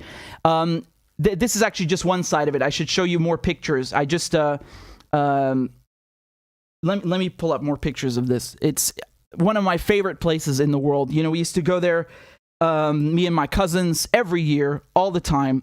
And there you go. That's Ma'lula. So there you have the statue of the Virgin Mary overlooking the town. That's the Covenant. You go in there. When you go in there, you walk up the stairs, and you go up. There's also a tiny chapel, and there's also a tiny fountain, like a fountain, the fresh water which you can drink from. And this is just two examples. These are two examples of many of where Christianity comes from, where it started. And another one, I mean, you know, in the Bible, when Saint Paul, right, Jesus appears to Saint Paul and converts him to a Christian. Where did that happen? Did it happen in Ukraine and Poland? No, it happened in Syria, in Damascus, in Straight Street, which is right next. Straight Street is in the old city in Damascus. Again, I've been there a million times, and it runs parallel to the Hamidiyya, Su' al-Hamidiyya, which is the bazaar, it's the market. And let me show it to you very quickly, just so you understand how significant this is, because it angers me so much. Like who the hell are you? Who the hell are you to claim Christianity? Who are you? So look, this is Straight Street over here.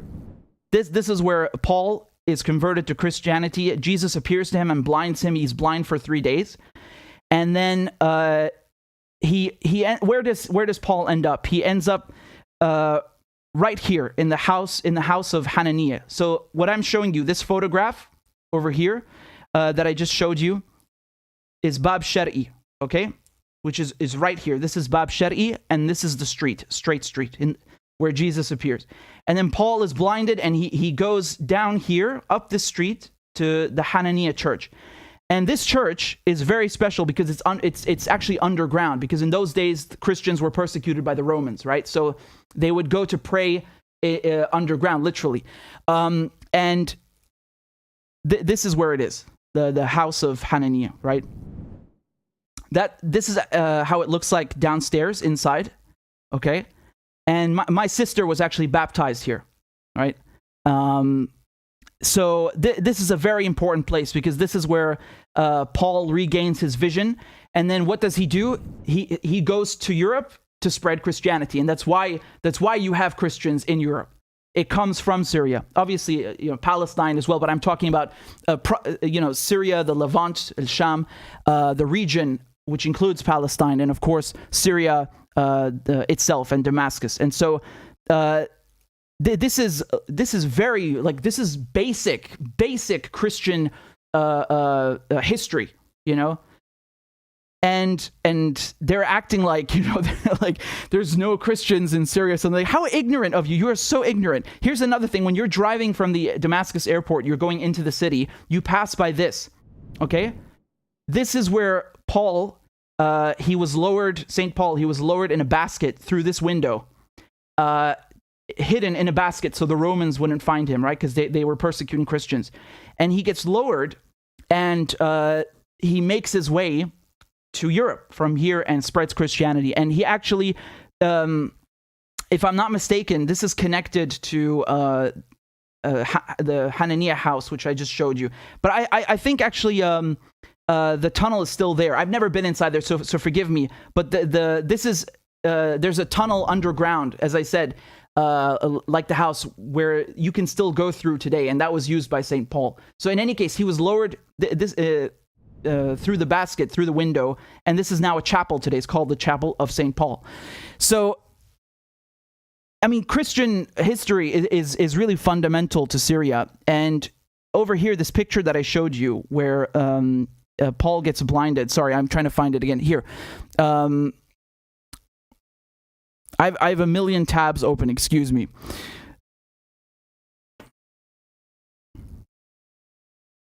Yeah, so this is Straight Street, right? And when you're standing here, you have this behind you. Here, Bab Shar'i. So, in the old days, in the Middle Ages, every city, European cities, in Syria, it doesn't matter. They had walls, right? Every city had a wall. You had that in Prague, in Damascus, whatever. It doesn't matter. And Syria had 7 gates. And this is one of those gates, right? It's right there on Straight Street. And there's the one right next to it, Bab Tuma. It literally means Bab is Dore and Tuma is Thomas. Thomas Dore, right? So, I mean, the Christianity is ingrained in Syria's DNA. It's ingrained in it. And these people are not only extraordinarily racist, these people here on TV, but ignorant. I mean, it's supreme ignorance. Honestly, supreme ignorance. In addition to their racism, it's so dumb. They're really exposing themselves as just some of the biggest morons on earth. Again,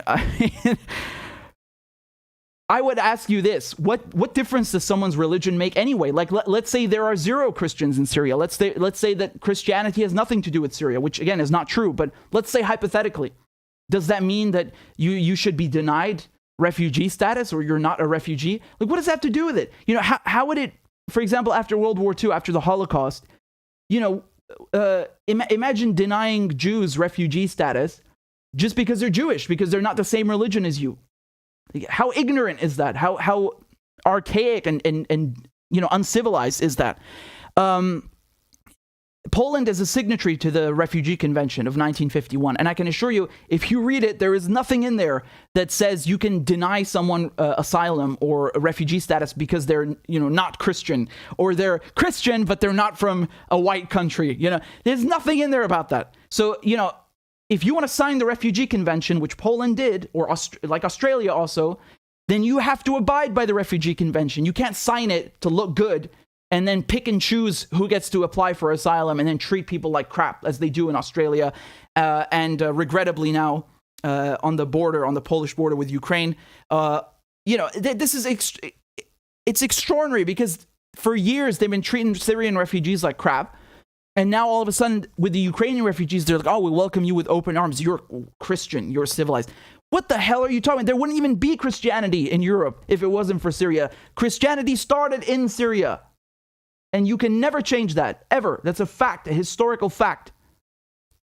So stupid, these people. They're so dumb. Jesus Christ. Right? Look, no pun intended. No blasphemy. But seriously, it's just, it really annoys me. This is so famous, right? Paul's road to Damascus when he was converted on Straight Street, which I just showed to you. Here, this is Bab Shar'i and Straight Street. For me, this is basic. This is basic, but again, I felt like it's important to talk about this because people forget or they don't know, they see this video of these NBC hosts talking, and they think, wow, that's racist. Yeah, it is racist, but it's also extremely ignorant, because they are acting like there are no Christians from the Middle East. That's so false. Christianity comes from the Middle East. Jesus was not blonde and blue-eyed. No. Right? Jesus is a brown complexion, a Middle Eastern, a Semitic complexion, right? And so the same goes for the other religions, Judaism, Islam. These are Semitic, Abrahamic religions that come from the Middle East, from this region. And Europeans trying to claim that for themselves. Just seriously, shut up, You're really just telling on yourself. And I also find it ironic, because there are some people who really believe, like, oh, well, these guys are not Christians, so we shouldn't let them in. Well, that's not very Christian of you. I'm pretty sure that's not what Jesus teaches you to do. Or any religion, for that matter. Any religion. All religions teach compassion. And that's not very compassionate, right? So, again, this is the old city in Damascus, what I was just showing you now. This is Straight Street over here. I hope you can see my mouse. This one over here, going left. And this is where Paul was converted, right? And that's then he was taken up here to Hananiah, which is the underground church. And that's also where my sister was baptized. This is the old city in Damascus. This is like literally the center of Damascus, right? And you have many churches actually here. You have a Greek Orthodox church.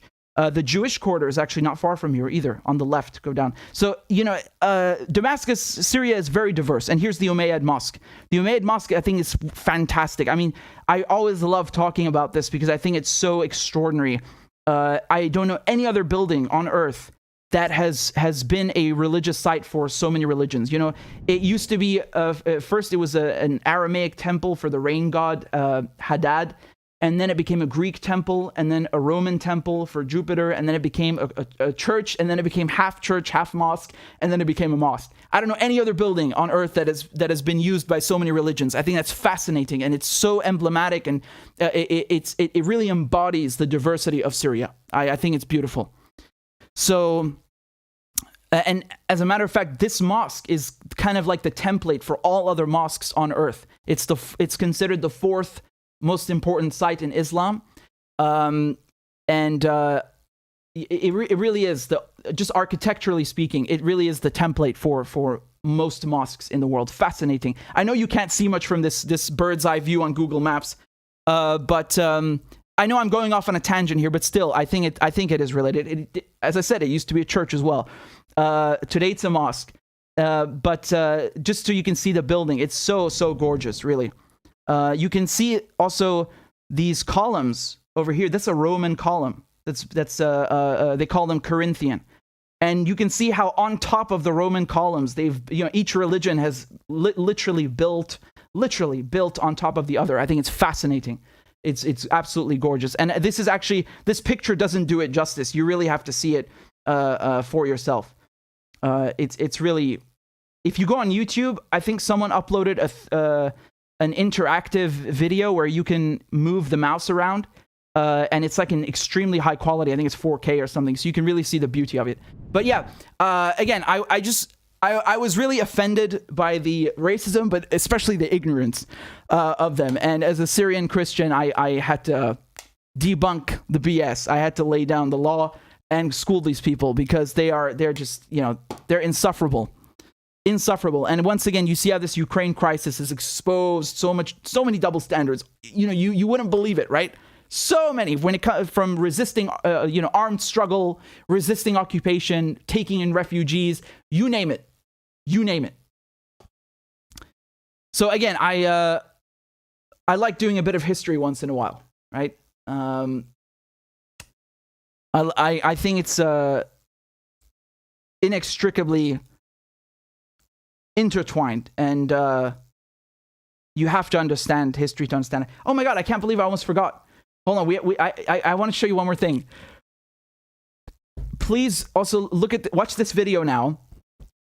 I'm not going to say anything, just watch the video. Let me tell you a story. When I first came to the United States of America, I was flying to go and visit one of our parishes, and I was wearing my clerical suit. Some gentleman was sitting next to me, and he looked at me and he said, "Are you a priest?" I said, "Yes, I am a priest." "What church?" I told him, "Syrian Orthodox." "From where?" I told him, "From Syria." "Oh, are there Christians in Syria?" I said, "Yes, there are." And then he said, "Well, when did you convert?"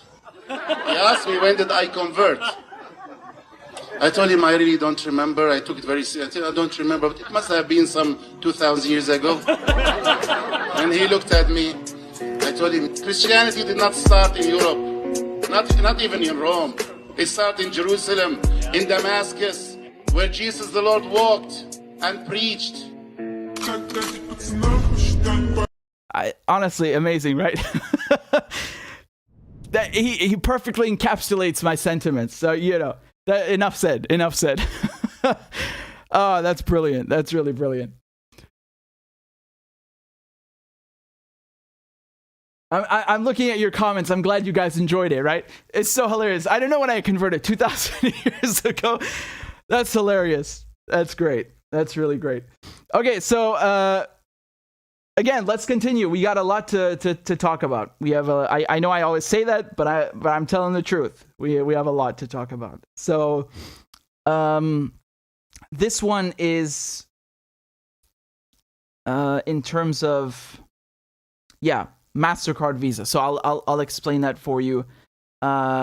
Actually, you know, before I forget, also my mother watches the show. Hi, Mama. Pebek. So she there's another thing actually I should mention, because I was talking about the Umayyad Mosque, which I just showed you, right? Which it used to be a Roman temple, then a church, half mosque, and so on. And even though it's a mosque today, in the middle of the Umayyad Mosque, if you go inside, you know John the Baptist, he baptized Jesus, right? It's in the Bible. He baptized Jesus. His head is in the Umayyad Mosque. There's a mausoleum, I think it's called, right? So it's a shrine. It's essentially a shrine. And he is still in there, right? In Damascus, in the Umayyad Mosque. And here, this is what it looks like. I'm just going to show you a picture so you can see what I'm talking about. Yeah, there you go. You should be able to see that now. That's inside the mosque. And it's incredible because you can see, again, just right above the Corinthian columns, which are put there by the Romans, and all across here. And, you know, just one religion, and here as well, Corinthian columns, like one religion building on top of the other. It's fascinating. It's absolutely fascinating.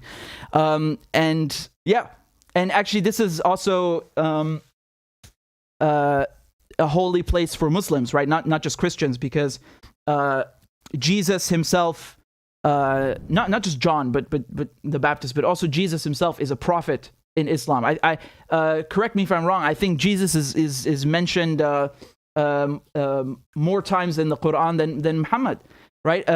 Someone once told me that. I don't know if that's true, but regardless, irrespective of how many times Jesus is mentioned, he is considered a prophet in Islam. So all of these sites are equally important, not just for Christians. That's important to say. And you know, St. Thomas, I mentioned St. Thomas before because one of the gates to Damascus is called Bab Tuma. That's like, you know, the center, for me at least. And again, it's not far from the Umayyad Mosque. And Bab Tuma, which means Thomas Gate or Door, is, again, this is also related to Christianity, right? And he went to India, if I'm not mistaken, St. Thomas. And that's why you have Syrian Christians, right? Who are in India. And it's so fascinating because one of you in the comments, one person who's actually, as they call them, a Syrian Christian from India, was actually in the comment section when I was live a few weeks ago. And I find that awesome, right? Because they actually still pray in Aramaic, which is Jesus' tongue. So it's really fascinating. You know, I didn't know that until a few years ago when my mother told me. I was like, what? There are Syrian Christians in India? Yeah, it's true. To this day. And I was all the more happy to find one of them in the comment section while I was live. So I don't know when that was. It's a few weeks or months ago, but that was really nice. And again, that's also showing you how you have roots of Christianity in Syria. And, you know, I showed you the Umayyad Mosque here from the outside. There's actually a replica of this mosque in Spain. So if you go to Cordoba in Spain, in the south of Spain, in Andalus, let me just show you. Because the Arabs were there, right? They conquered Spain, and they built a replica of this mosque in Spain. Here it is. That's what it looks like. You can really see from the top, the structure is similar. You have this courtyard with the arches, and then the minaret. It's very similar from the outside, but also from the inside. So if you look also here at the arches inside, again, they actually colored them with this beautiful red and white. But actually, so you don't have the arches inside the Umayyad Mosque in Syria don't have those colors, but in the courtyard and the fountain, you have that exact same pattern. And so you can see where the inspiration comes from. But also inside with these arches, right, built on top of the Corinthian columns, it's also identical in that way. It's quite fascinating. I hope to go someday. One of you, I think it was Marissa, right? She went there and she actually sent me a whole album with all the pictures that she took from here. Fascinating. The handwork, the handcraft is so like detailed. It's unbelievable. They have a calligraphy in the walls, like all across the frames. It's absolutely breathtaking. I really hope I can visit one day. Yeah. So again, that's they built this in Spain, in Cordoba, and it's a copy of the one in Damascus. And in general, just generally speaking, all mosques, the majority of mosques, have used the Umayyad mosque in Syria and Damascus as their sort of a template, right? They don't all look the same, of course. There are many styles, depending on if it's in Turkey. The minarets are very thin. They're kind of like pencil shaped. If you go to Iran has its own style. And colors, of course, the reds in the Ottoman mosques are very unique red. You see a lot of blue and green also in Iran's mosque. It's really fascinating. It's absolutely fascinating from not just a religious point of view, but a historical, architecturally. I really love this stuff. If you couldn't tell already, I'm really a geek for this stuff. So yeah. Just thought I'd give you a bit more history of that. And the reason that there's a copy of it in Spain is because at the time, Damascus was the capital of the Umayyad dynasty, which ruled the Arab Islamic Empire. And so that's why it stretched from China to Spain. That's how big it was. And at its time, so we're talking 7th and 8th century, it was the biggest empire in history up until that time, right? And you had, of course, the Islamic Golden Age, Baghdad, Damascus. There are lots of Persians, actually, so Iranian Muslims who were part of this Islamic Golden Age. They were translating Greek philosophy into Arabic, and that's actually thanks to the Arabs, to the Muslims, that we have a lot of the Greek philosophy that we do today. They preserved it. They did huge advances in medicine. Even the word alcohol, for example, al-kuhul, it's Arabic. Algebra in mathematics, al-jabr. So, you name it. They astrology. It's really incredible. That's why it's called the Islamic Golden Age. There was lots of advances, and it was the center of the world, frankly speaking. There was nothing in Europe. There was nothing even close. And then people like these racists, these news hosts, they like snub their noses at Arabs and Muslims, acting like their crap doesn't stink. It's so come on, do better. You can do better than that. Stop being so ignorant. Okay, so I could really go on for hours about this. I love this stuff so much, but I want to also give you updates on what's happening in international relations and politics. So this is a huge development in my opinion, and I think you guys will find that you agree with me. So, as part of these sanctions that they're putting on Russia now, MasterCard and Visa, both companies have pulled out of Russia. Let me read you the statement from MasterCard. This was published on March 5th, 2022. They say, for more than a week, the world has watched the shocking and devastating events resulting from the Russian invasion of Ukraine. Our colleagues, our customers, and our partners have been affected in ways that most of us could not imagine. We have previously shared the steps we have taken in response to these events,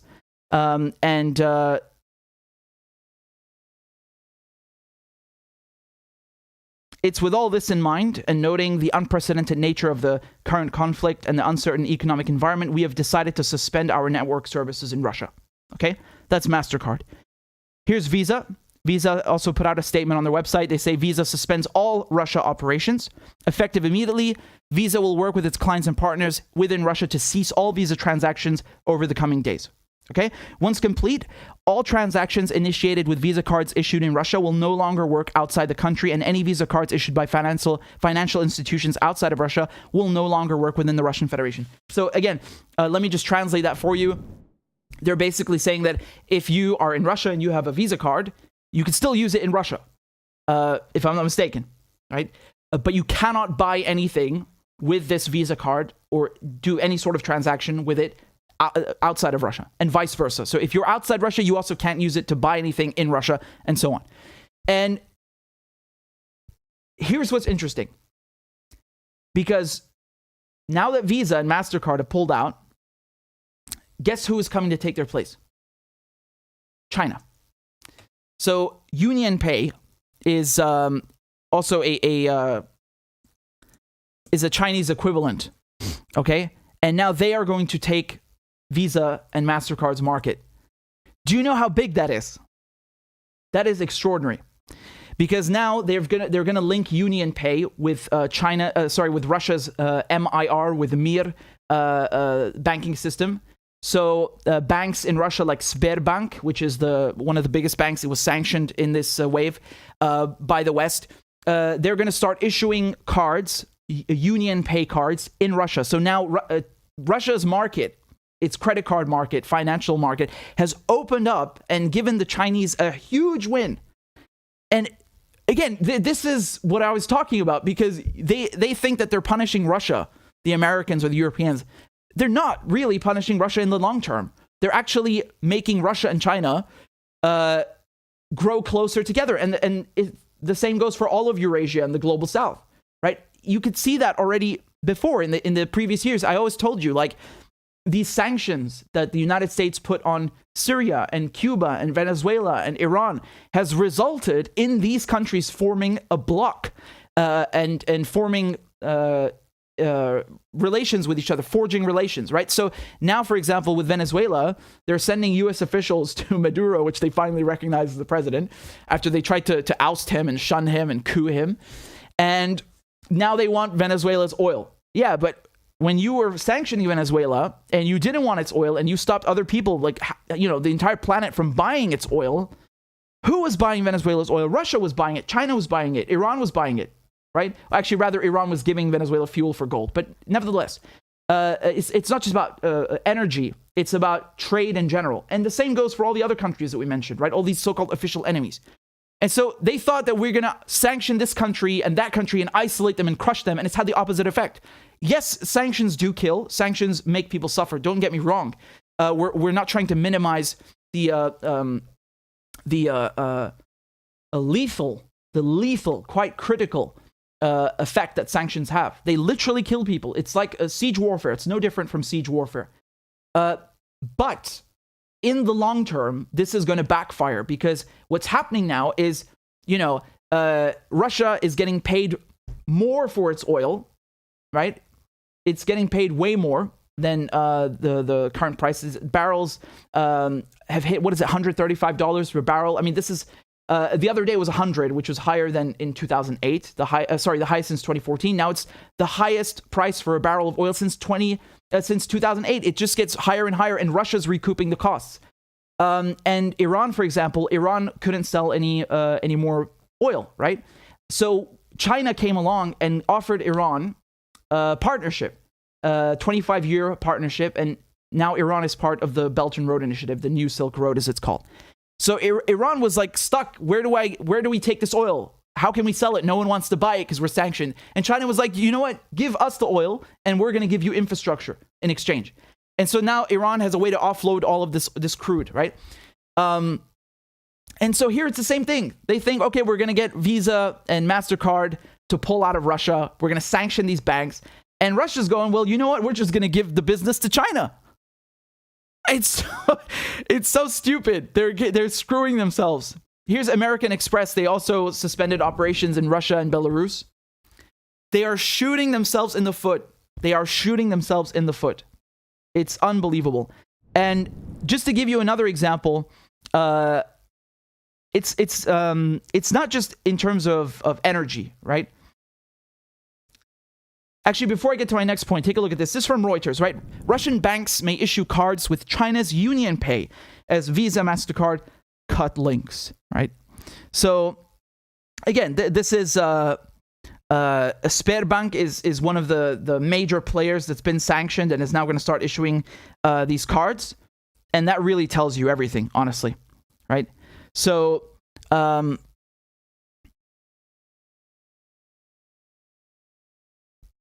as I told you, they're giving all their business to China. But what does that tell you? It's not just about, okay, yeah, big deal. We already know Russia and China are allies.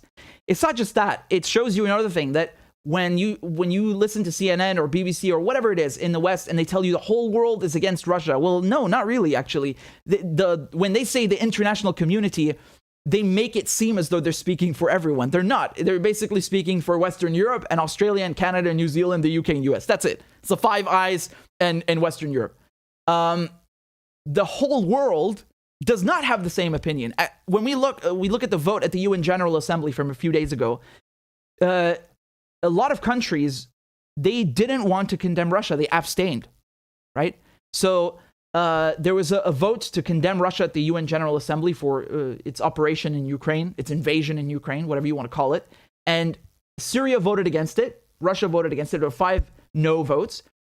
There were 141 yes votes. So yes, we're not going to lie. That is the majority of the member states condemning Russia, obviously. But 35 countries abstained. 35. And look which countries.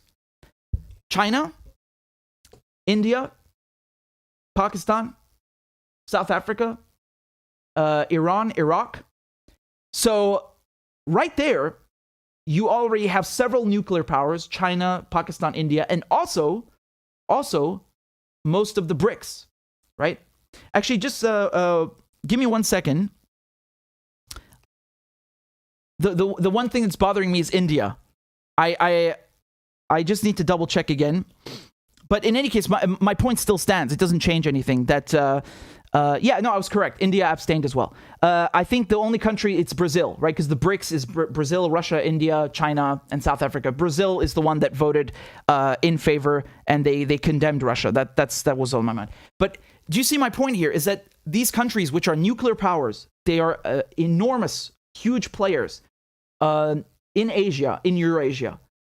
They're not on the side of the West in this matter. Just to give you another example of what I mean, instead of condemning Russia and putting sanctions on Russia, the day of the what was it, 24th, right? 24th February. The next day, Pakistan's Prime Minister, Imran Khan, he goes to visit Putin. And you know what he does? He buys gas and wheat. He buys gas and wheat, 2 million metric tons of wheat and natural gas from Russia. So I'm sorry, but whatever you think, whatever you want to say about Russia, or whatever you want to say about Putin or this whole situation in Ukraine, you cannot deny that the world is actually not united against Russia. There are enormous economic powers here, rising powers. China, India, Pakistan, also Iran, Iraq, right? And South Africa. They're not on board with condemning Russia, and they're going to continue trade, and actually they're expanding trade, right, as I just showed you. And in this case, China has I showed you the graph earlier, I think it's about 12 to 13% of Russia's foreign exchange reserves are in China, and China's not sanctioning the Russian central bank. They're saying you can access them, go ahead. Meanwhile, European Union and the United States are saying, no, we're gonna freeze your assets, right? And so that leaves Russia with about 35% of its foreign exchange reserves in Russia, the Russian Federation, and China. So 35% of 640 billion, that's a very, very sizable chunk, to put it that way. And I think it's very interesting because it's important to understand this, because whatever your feelings or your opinions are about the situation, you have to take a step back and see what is the playing field looking like right now. Is it true that the whole world is condemning Russia? Is it true that they're all cutting ties? It's not. And what does that tell you? It tells you that there's a global realignment happening. And this is seismic, literally seismic. It's the tectonic plates are shifting right here. They're shifting. A few years ago, 5 years ago, 10 years ago, you might have seen a different result. You might have seen a very different result. But there are the countries in the global south that have been colonized or that have been bombed and destroyed by these recent wars, or both. Many of them have gone through both. They've had enough of the Western hegemony, the US hegemony, and now you're having Russia and Venezuela, China, India, Pakistan, Syria, Cuba, all these countries, some of them in the resistance axis, some of them somewhere in the middle, that are actually, they're not on board with Uncle Sam. They're not 100% behind Uncle Sam. Even Turkey, right? Turkey is a NATO ally, and Turkey gets a huge chunk of its gas from Russia. Turkey basically let the Russians bring their warships through the straits from the Mediterranean into the Black Sea, and then closed the straits, invoking the Montreux Convention from 1937 to please NATO, right? They said, see, we closed it, but after we let the Russian ships through, because they didn't want to upset the Russians. They're trying to play both sides, being a NATO ally and a Russian ally. And of course, Erdogan, the Turkish president, he's upset the Americans because he wants to buy, actually has bought Russian weapons, right? This, let me tell you something. That is a big deal. This goes way back from the Cold War. If you, as a president or a country, you decided to buy weapons from Russia, that's it. You're on the blacklist. They're gonna come for you. It's like Nasser, for example, the Egyptian president. He ended up going with Soviet weapons. Syria has Soviet weapons, right? Russian weapons. Many of them Soviet. They're a bit old. Capable, nevertheless. But you get my point. This is like, you're going team blue or team red. It's a big decision, and the Americans get very upset about that. And it's not a joke, because they obviously make a lot of money from it too. It's not just a question of, you didn't buy our goods, we're through. No, it's actually also a huge business opportunity. It's mainly geopolitical. They want you to be a U.S. ally and customer. So it does count and mean a lot. It definitely means a lot. And I want to show you this document over here. This is published by WikiLeaks, of course. WikiLeaks are always on top of things. This is a cable. Hold on, let me show you. This is a U.S. The U.S. embassy in Moscow. Okay, in 2010. Look at this cable.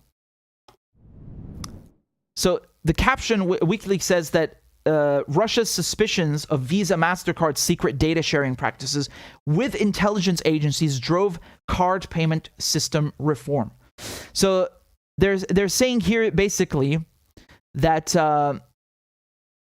credit card company and bank representatives have told us that GOR officials apparently assume that U.S. payment systems, so Visa, MasterCard, routinely share data associated with payment transactions by Russian cardholders with intelligence services in the U.S. and elsewhere. Okay? And basically this, they use that, this reasoning was one of the reasons, one of the causes for the Russians to start developing their own payment system. But again, this is kind of a separate issue. I just wanted to show it to you nonetheless, because WikiLeaks, obviously they caught wind of what's happening. They posted it for relevance. I think it's interesting to show you, but my point was more about the emergence of the Global South, and how Eurasia, the Belt and Road Initiative, these economic, geopolitical projects are coming to life right before your very eyes. And I think it's a fascinating time. Again, just fascinating doesn't mean that it's necessarily peaceful. There are still a lot of awful things happening in the world, but it is a global realignment. And the Visa MasterCard is just one thing. Look at the oil. They're thinking of sanctioning Russia's oil. Okay, go ahead and do that. First of all, and gas, right? First of all, the U.S. is going to be screwed, because they need some Russian oil. That's why they're trying to go to Venezuela and beg Maduro for oil. And Europe is going to freeze.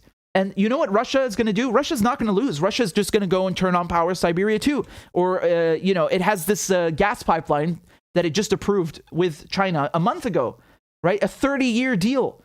And it can go into Mongolia. It has so many alternatives in Eurasia that it can turn to. And it's going to be able to export the same amount of a billion cubic meters, and it's going to get paid. And even right now, during these sanctions, Russia is getting paid. They did everything, but they couldn't really sanction Russia for completely, because Russia's got them by the balls. And that's how it is, man. That's how it is. This is a very interesting time in terms of international relations, and China coming in and taking over this market, man. You really screwed up. You just handed the entire credit card market to China on a silver platter. And you saw how those U.S. officials were talking earlier in the other article about Venezuela, how Venezuela's all this oil, and they're just handing it to China and Russia. You're damn right they are. And they deserve it way more than you do. So, you caused this. You shot yourself in the foot. This is all the doing of the US. They don't know when to stop. They just keep going and going and going and really just strangling and trying to suffocate other countries with sanctions. And they're going to find a way around it. That's how it is. It's really of their own doing. And trust me, man, this is just the beginning. It's just the beginning.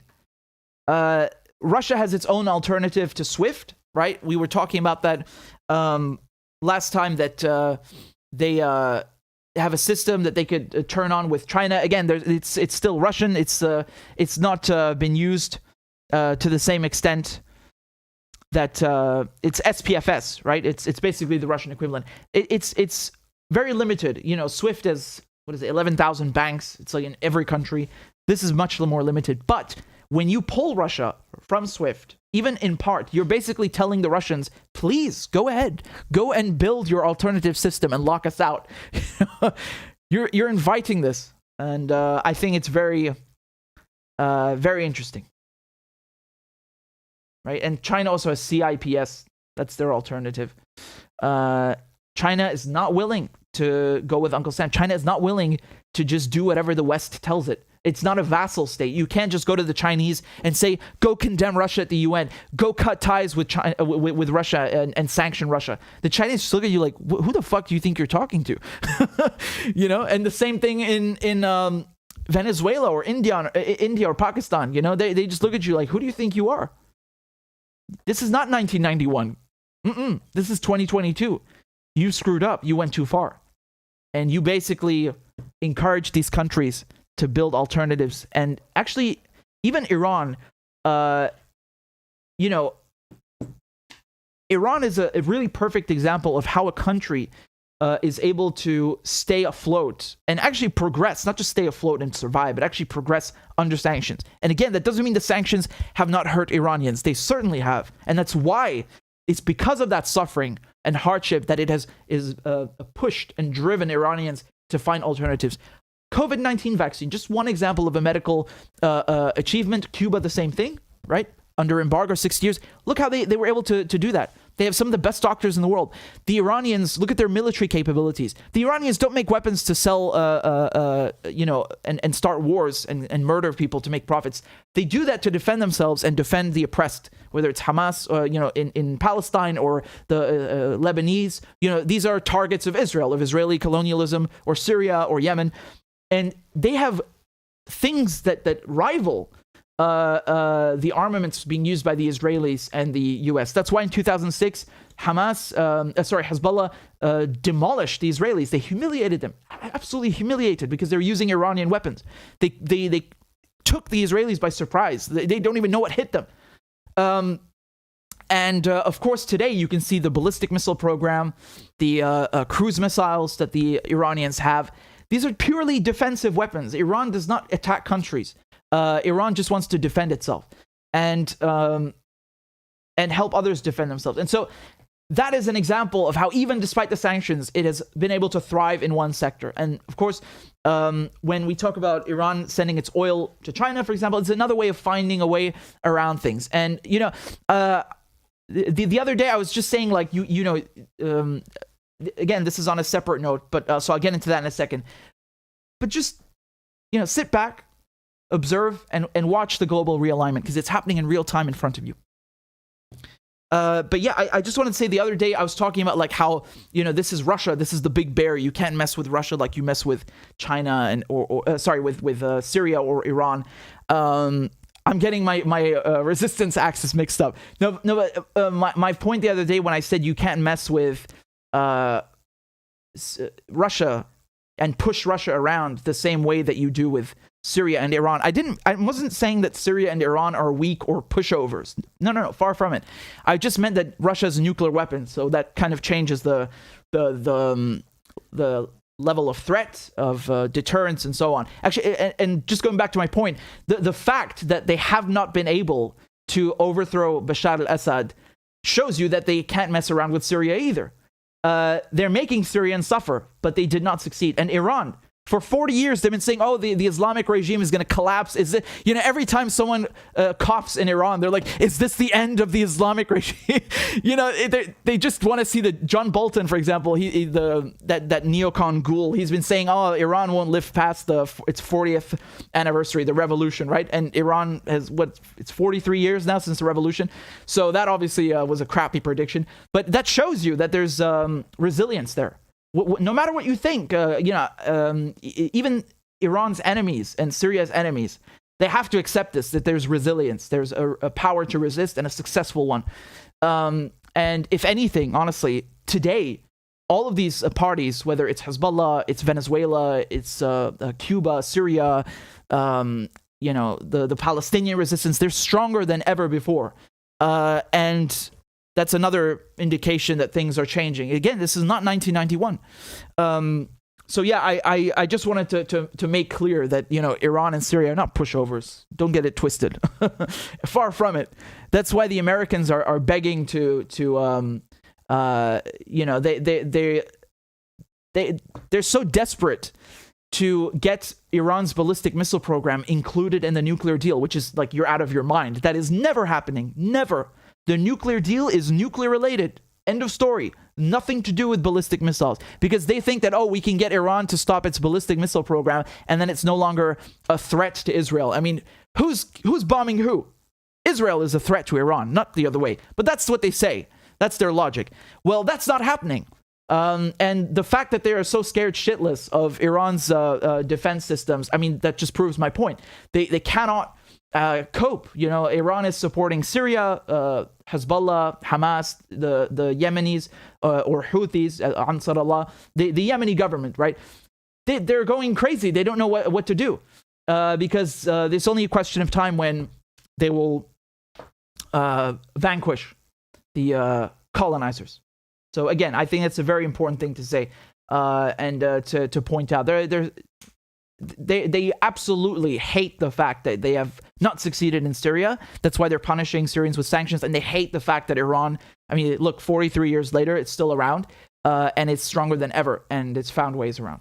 Again, I hope I'm not being too repetitive, but I think it is worth repeating, because simply because it's worth repeating. The Snowy Blizzard says China should immediately provide a massive emergency economic aid package to Russia, like $1 trillion or $2 US dollars equivalent. I mean, I honestly, I understand your sentiment. I don't think it's going to happen short term, but certainly long term, you're going to see both countries benefiting from each other to the tune of that, if not more. Certainly. Fate of D, thank you for your comment. Fate of D says, the Pakistan Prime Minister to the West, we are not your slaves. The Indian government said, we want to continue our trade with Russia. There you go. I know India and Pakistan don't always agree on a lot, but both countries, they're doing great, honestly. And in this case, when it comes to Russia, they're both telling the Americans and the West, we're not going along with your opinion and your way this time. That really says a lot, because these countries have been more or less regional U.S. allies, and I'd say they've broken free from that in many ways, and this is one of them, right? So yeah. Again, I'm sorry you guys sent so many comments that I haven't read yet. I will get to them. We're not done. I still have more to tell you about, and I think it's fascinating seeing this shift in real time. It's really something. I honestly didn't think it would happen like this so quickly. I thought it would be a bit more, but yeah. Before I continue, I'll just read some of your comments. You guys have been very kind and generous, and we actually have even more people that sign up on Patreon, so that's unbelievable. We have over here. Hold on. Issa and Frank and Alex, thank you guys very much. We are at 556 subscribers on Patreon. Unbelievable. We smashed the goal, and then we smashed that goal, and then another goal, and now we're on our way to the next one. I'm so grateful. Thank you. This crab dance goes out to you. Enjoy. Clap for that, you stupid bastard. And Corn Pop was a bad dude. And he ran a bunch of bad boys. Listen, fuckhead, you have fucking crossed the line. Claiming I'm the enemy. You got that, you goddamn son of a bitch? I don't give a fuck what you think, bitch. Good morning. Sunday morning. Cut that bitch off. Thank you for Iron Dome, which is a technical marvel. والله انتوا كلاب بصراحة يعني. ماشي نشتغل عادي. We lied, we cheated, we stole. Why you texting? Why? You're getting nervous, man. Calm down. It's okay. Okay. Suck my dick and choke on it. I yield my time. Fuck you.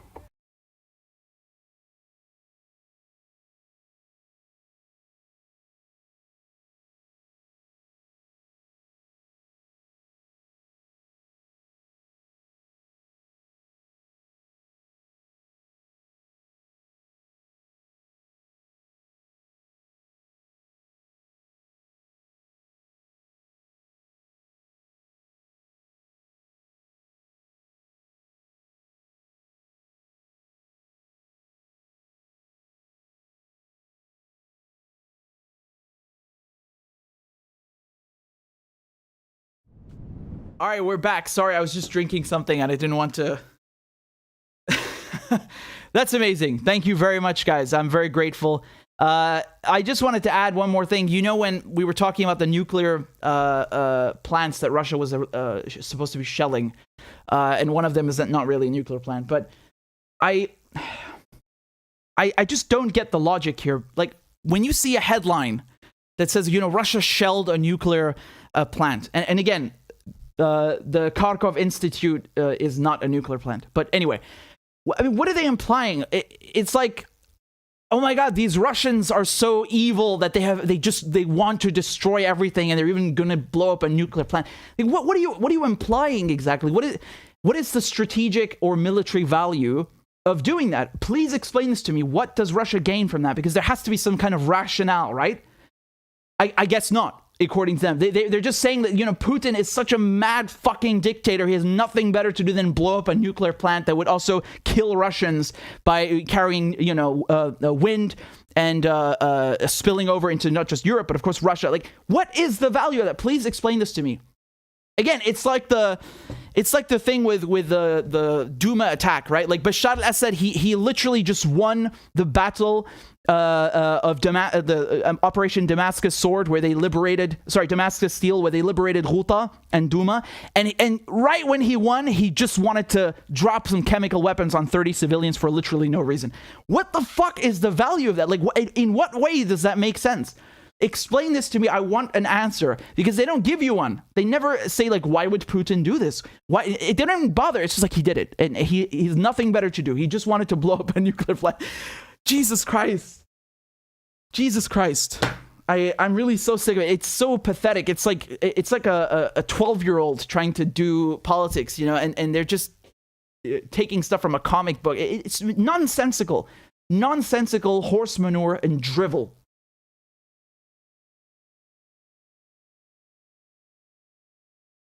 So, we have a comment here from the Snowy Blizzard. Says, I shall no longer use my Visa debit card now.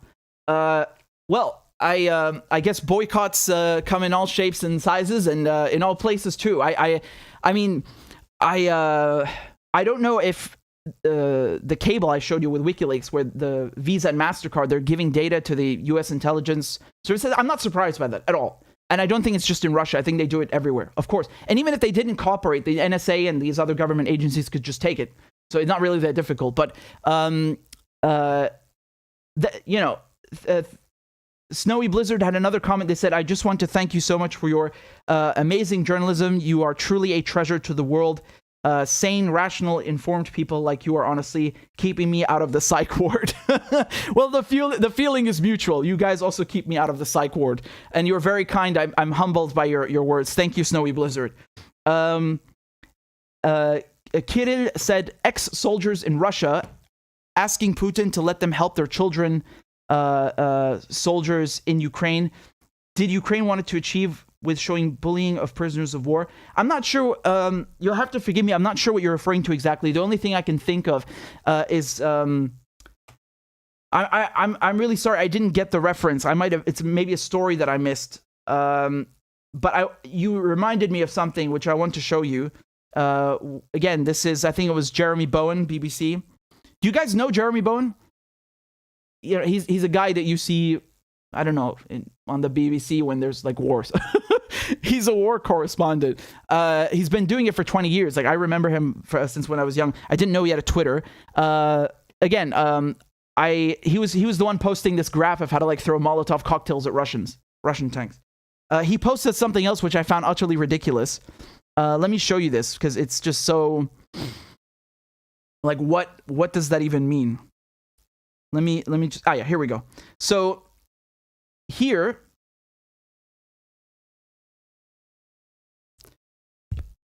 again, you guys were mentioning child soldiers, and you reminded me of this tweet from BBC's Jeremy Bowen, and he posted on Twitter 18-year-old Ukrainian volunteers off to war in Kiev, 3 days training, and they will be on the front line. Okay, so you can see the picture here. These guys are, you know, they're fish. They're newcomers. They're greenhorns. You know, they're obviously inexperienced. And that's his point, that they only been trained for 3 days and they're going off to battle. I mean, obviously that's an awful thing. No one should have to do that. Like, irrespective of what age you are, no one should have to do that. I'm just, my issue with the tweet is he said here, if you look very closely, he said volunteers. I mean, is he sure? Because how can you volunteer when the Ukrainian government has banned everyone from 18 to 60, every male between the ages 18 and 60 from leaving so they can fight? You're not really a volunteer if it's mandatory.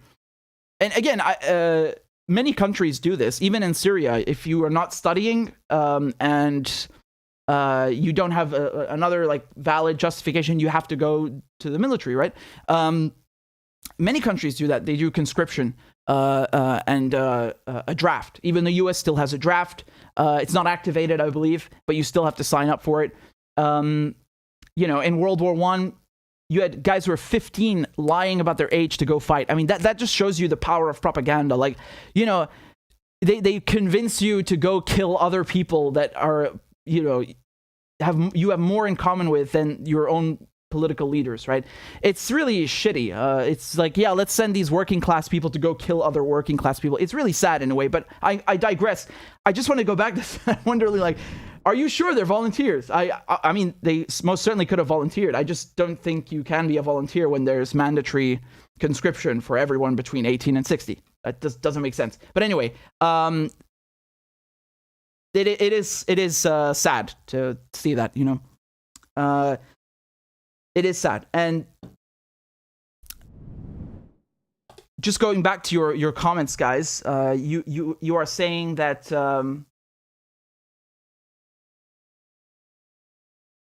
Snowy Blizzard, thank you for the donation. Snowy says, I sincerely hope that Putin is playing 80-dimensional chess.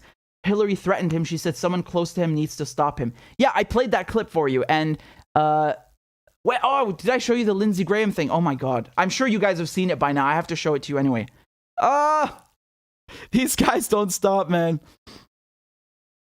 Let me show you this. Putain, c'est un malade, ce gars. C'est un fou. C'est un taré. Give me a second to look it up. If you haven't seen this, you're going to love this. You're going to love this. Just wow.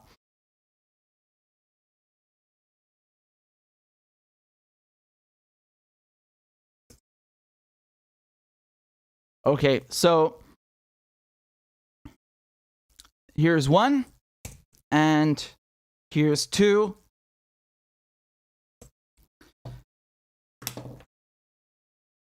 I need to put these on, otherwise I don't hear anything. I want to enjoy this with you. Wow.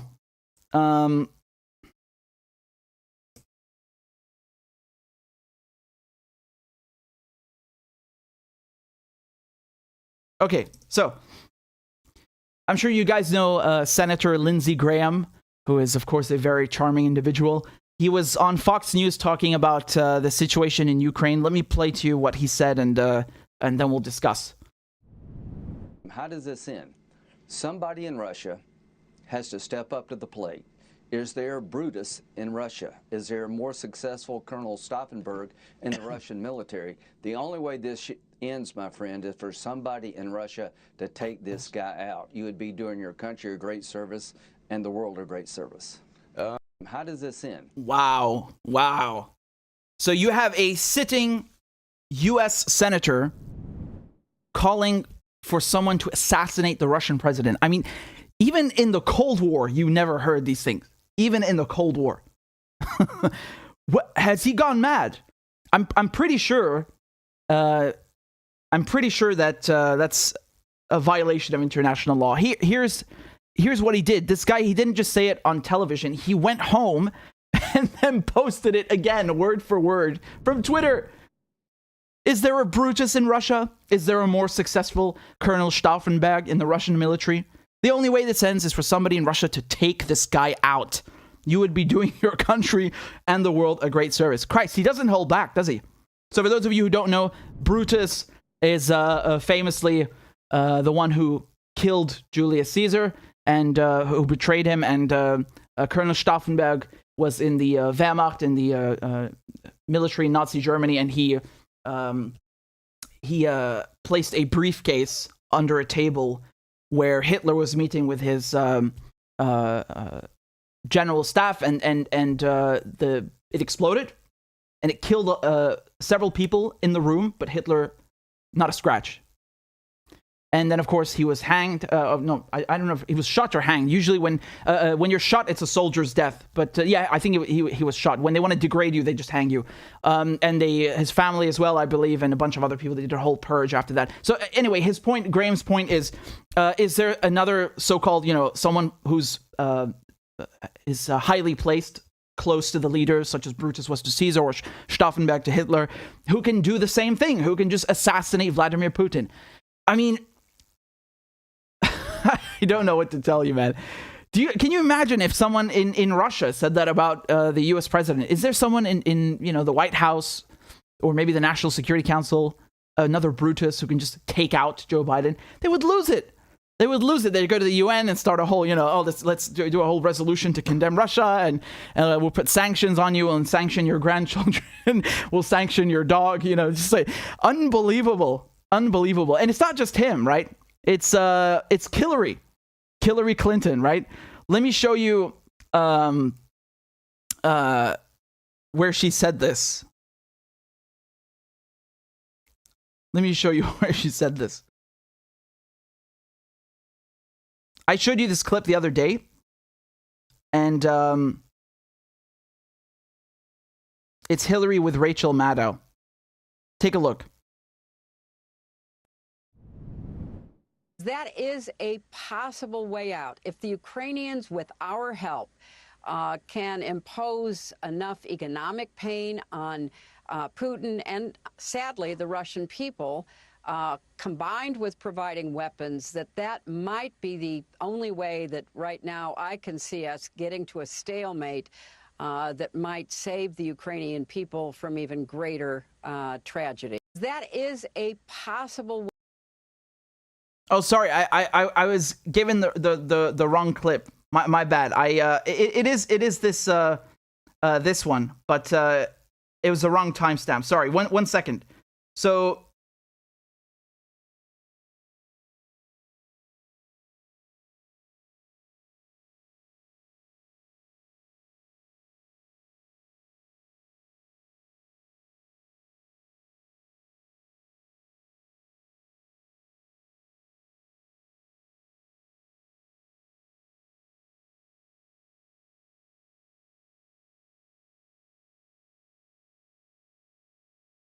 I lost the timestamp. God damn it.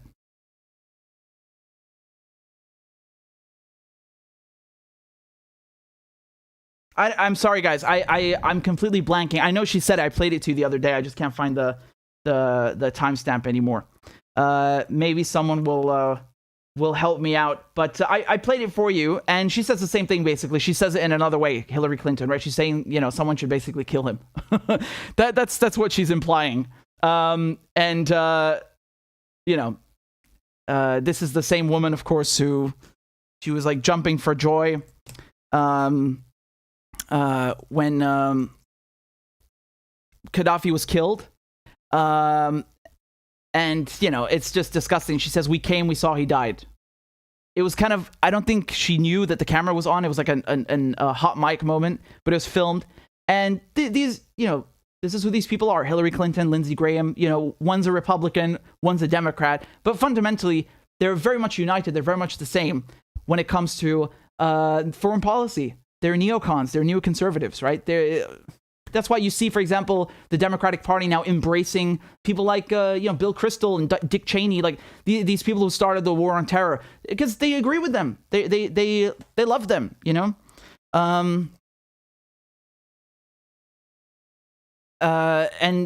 You know, this is how they think.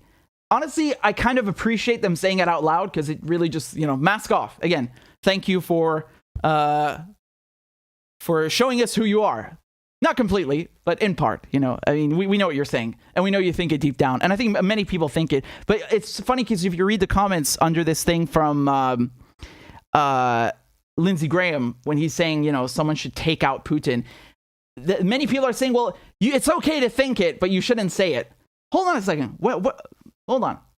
Okay, I get it. You don't like the Russian president, but when you're saying it's okay to think it, what are you trying to accomplish exactly by killing Putin? You're trying to go for regime change? I thought this was about Ukraine, and now you're talking about killing the Russian leader? Hold on a second. Are you saying the quiet part out loud? Is this about more than just Ukraine?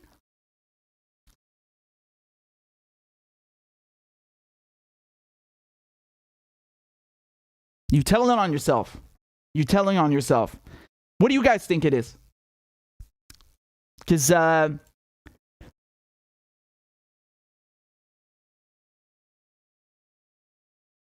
they're quite shameless, aren't they? And I wanted to tell you also, when it comes to Syria, they also kind of say the same things out loud. You know, like someone should not just do regime change there, but just kill Bashar al-Assad. They imply it, certainly. And how many times it said, like, Assad has got to go, right?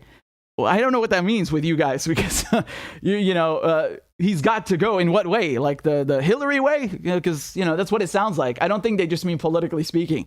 Look what they did to Gaddafi. Like they lynched him. They sexually assaulted him with a bayonet. I mean, just unbelievably grotesque, you know, and horrible, and horrible. Like that is how the West treats African leaders, Arab leaders. That's what they do to them.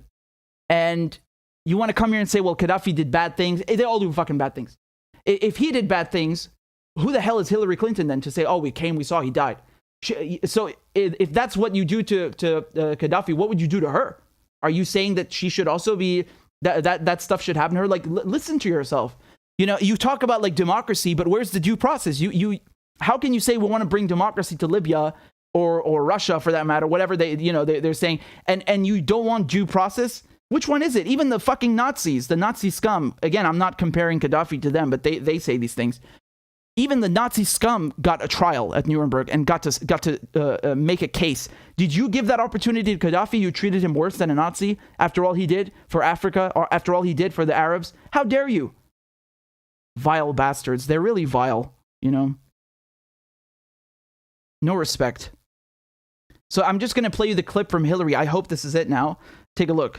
Ultimately, the people closest to Putin, those who have to deal with him, those who he's keeping at the end of 40-foot tables while he issues bizarre orders, they're the ones who need to act. They need to act for the good of Russia. They need to stop him. Whether or not this has turned into some kind of physical or mental problems that he either had or has in some way come down with, we don't know. But his behavior is dangerous, and it's dangerous to the future of Russia. So my hope is that the people who are watching him, those who get close enough to see in person his behavior, which is so erratic, that they can try to prevent him from doing things that will not only be tragic for Ukraine, but tragic for Russia, too. This should be stopped for Russia's sake. Is that a threat? You never know when it's coming from Hillary. It's like, Russia's sake, what does that mean? You're gonna like nuke the place? I'm laughing, I'm joking, but honestly with her, you just don't know what that means. Because if you look at the state of Libya, it looks like it's been nuked. And she's responsible for that. So, that's no joke. No joke. That country's in ruins. 10 years later, in ruins. Again, she's like, he needs to be stopped. What does that mean? How? Good of Russia. They need to stop him. They need to stop him. Like, she's saying 1 second they need to stop him, then he's mentally ill. Like, she's suggesting that he is mentally... Like, what do you mean? People should put him in a straitjacket and cart him off to the asylum? Like, what does that mean? I don't like that coming from U.S. politicians. That could mean anything. They hanged Saddam. They sodomized Gaddafi. What does that mean? And I think it's important to look at, because it really gives you the impression they're suggesting more than just Ukraine. It's more like a regime change thing. But they never dare. I really think they wouldn't dare with Russia. Russia has the big guns. You don't, again, they even now in the Middle East, they've learned their lesson not to fuck with Iran, not to fuck with Syria, because they thought, we can just push these countries over. Oh no, you got a taste of your own medicine. Well, not really, but they got they got a slap in the face, and it didn't work. So again, I'm not surprised with Lindsey Graham. This guy is really a class act, isn't he? Pure scumbag. I remember I showed you this video where he was giving a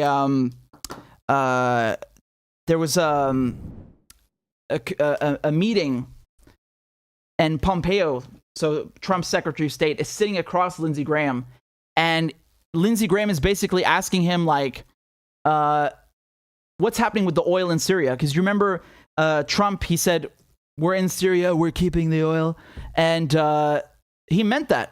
He meant that. And so Pompeo, right? Take a look at this with Lindsey Graham. The clip speaks for itself. Thank you very much. The Caesars Act, thank you for using it quickly and in a holding Assad's son accountable is a great first step in what I think will be a long journey to punish this regime. Is more coming? Yes, Senator. Thank you. Great job. I talked to General Muslim. Yeah, the problem is, you fucking smartass, is that you're not punishing Assad's regime. You're punishing my cousins, for example, who can't get fuel and bread. You fuck. And then also all the other Syrians who are suffering from sanctions, who have no electricity now. You fuck. So, go screw yourself. And I love how they're sanctioning Assad's son. I think he's like barely 18 or something. Like, what the hell does that even accomplish? How ridiculous. And he's like, is more coming? Because Caesar Act, these are the sanctions, right, that they've put on Syria in June 2020. And Biden has kept them. Of course Biden kept them. What did you think? Come on, guys, you know better than that. Muslim yesterday with the SDF. Apparently, they've signed a deal with an American oil company to modernize the oil fields in northeastern Syria. Are you supportive of that? We are. That'd be a great way to help everybody in northeastern Syria. The deal took a little longer, Senator, than we had hoped, and we're in implementation. It could be very powerful. Modernize the oil field in Syria. One thing I respect the Americans with is their creativity, right, in the language. Modernize the oil fields. Hey, can you just give me your house and like all of your savings? I'm just gonna modernize the house.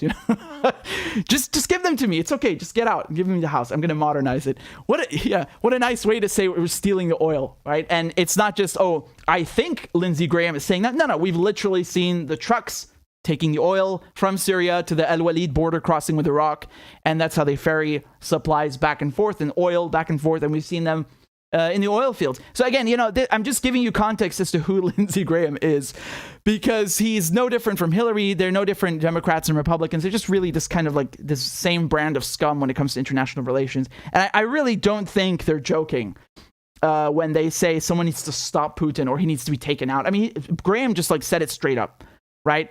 And just another thing that I'm going to point to is the hypocrisy, because he didn't just say it on Fox News. He went home and tweeted it, right? Like, here's the tweet where he's calling for the president of a sovereign nation of Russia to be assassinated. And Twitter has, you're not allowed to incite violence. Never mind, not just violence, but never mind calling for someone to be killed, murdered, assassinated, encouraging an assassination on Twitter. I'm 100% sure that's against the terms of service. Not just Twitter, like in real life, you cannot say someone should be murdered, in the US, I depending on the lawyer, you might get charged for conspiracy. Who knows, right? But in any case, do you see how they keep the tweet up? They just keep it up. He's calling for someone to be murdered, the head of a sovereign state. And they keep it up. And it's just like with Trump. Do you remember Trump? Well, he's banned now, which is the irony, right? But when he was threatening violence, they didn't ban him. And same here. I'm not saying they should be banned.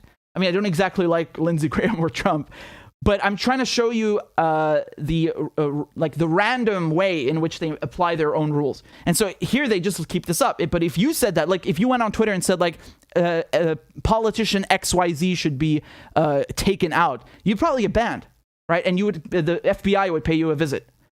Literally, the cops would come visit you for saying that. And he says that, and it's like totally fine. Nothing. And when Trump was on Twitter, he was saying that Syria should be bombed. And he was saying that after he murdered General Soleimani, who was the equivalent of Iran's Secretary of Defense, but even bigger than that. After Trump murdered him, he posted on Twitter that if Iran, he's like talking to Iran, he's threatening Iran on Twitter. And he was saying that if you get revenge or try to respond to my assassination of Soleimani, we're going to come bomb your cultural sites. He literally said that. Look, take a look.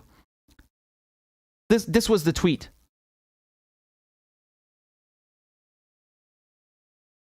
So he's saying Iran is talking very boldly about targeting certain USA assets as revenge for our ridding the world of their terrorist leader.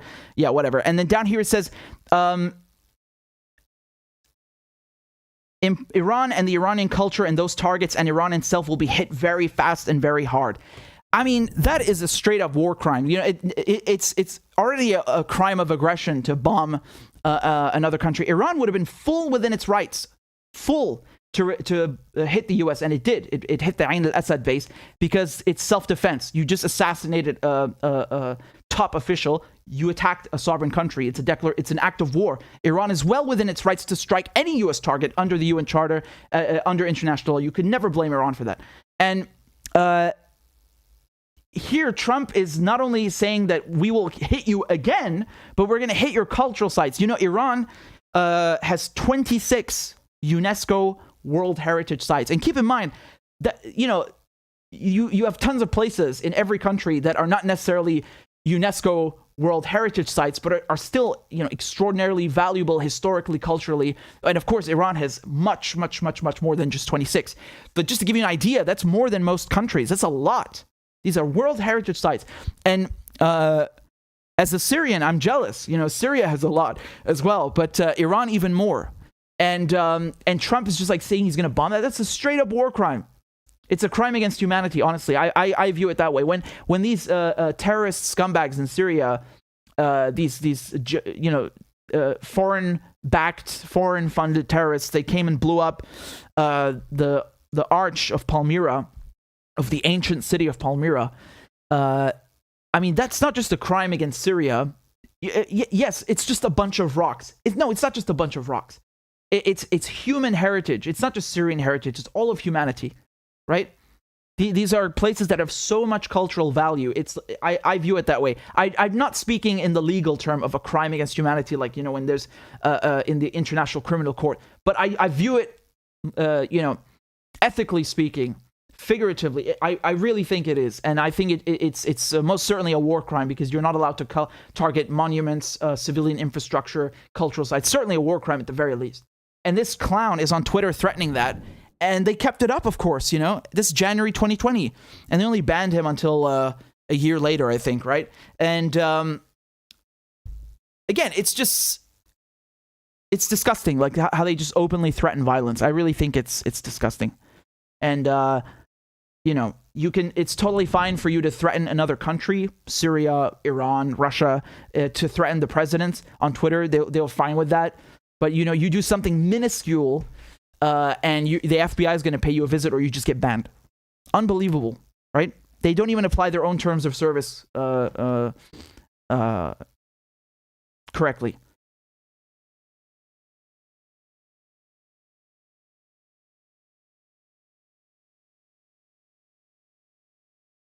So you guys, the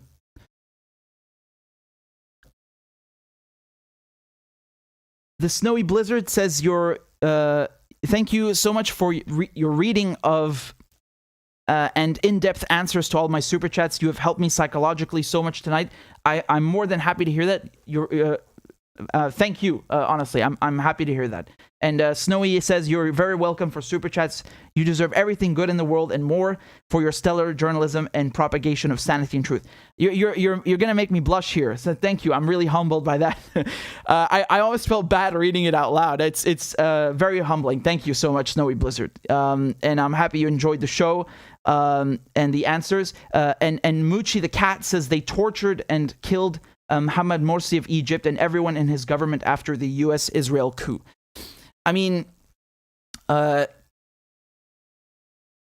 what they do, you know. They talk about democracy and they talk about like evil regimes, but they actually do the same things, if not worse. And that's, I think, a fundamental problem with the Ukraine issue right now, is because it highlights a double standard, and a lot of people, they're not ready to face that psychologically, morally, ethically, because they think that, you know, deep down it's okay for the US or the UK, for that matter, or NATO to do all these things and bend international law and use torture, you know, as you mentioned, on others. And when other people do it, again, it doesn't make it right. But they treat it like it's the biggest crime on earth, and like their shit doesn't stink and they haven't done it themselves. That's what bothers me. It's this hypocrisy. And, you know, I just wanted to say one thing.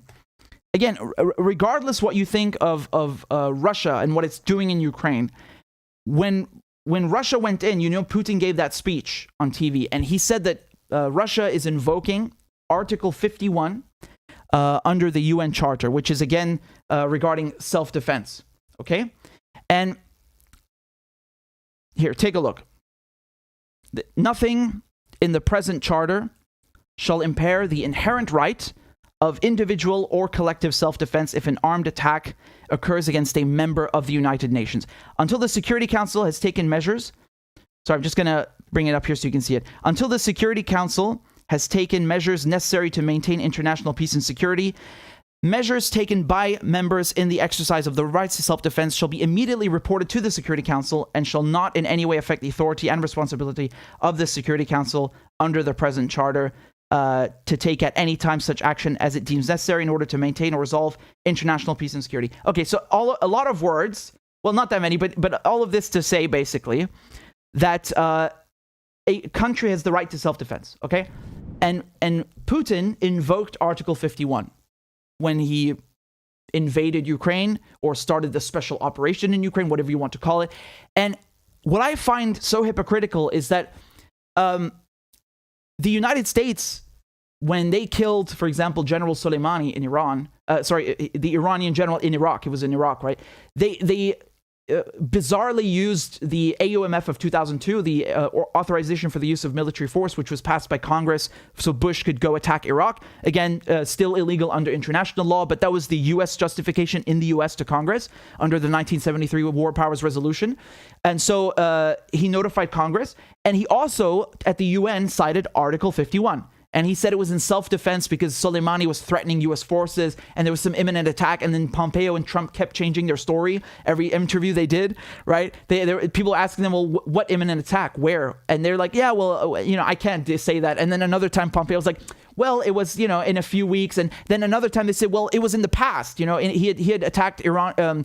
Soleimani had attacked U.S. forces in the past. And then they said, well, there was a U.S. drone that went into Iranian airspace and was shot down, which, first of all, has nothing to do with Soleimani, and is every country would shoot down a foreign drone in their airspace. So they use these weird justifications. And the special rapporteur Agnès Calamard, special rapporteur at the UN for extrajudicial killings, looked at that and said there's no justification under Article 51. It's complete rubbish, and it's illegal under international law what they did to Soleimani. So that's one example. Another one is when Biden bombed Syria, right? He says, again, it's Article 51. It was self-defense and all of this nonsense. So Israel constantly bombs Syria as well, and they say it's self-defense. That's even if they admit to it. Usually they don't even say anything, but they have admitted to some of them in the past. I mean, we know it's them, obviously. And my point here is that almost every other week, Israel is bombing Syria. Israel has been occupying the Golan Heights since 1967. The U.S. bombs Syria. The U.S. kills a top Iranian official, and they invoke Article 51 to engage in all of these, like, what are essentially acts of war. And then when Putin does it, and again, I don't think it's even remotely comparable. I mean, they have used and abused the international laws that they cite, the Americans and NATO. They've abused the UN Charter so much for so many different reasons.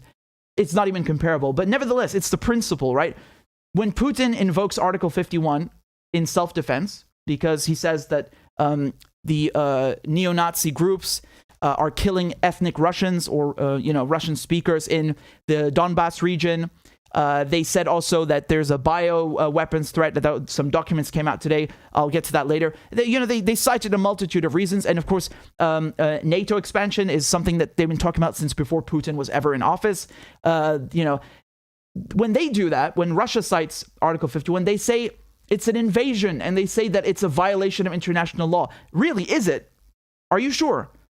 Because this is a matter that should be left up to international scholars. Because if the U.S. and the Israelis can get away with abusing Article 51, how the hell are you to come and lecture the Russians about using it or potentially abusing it?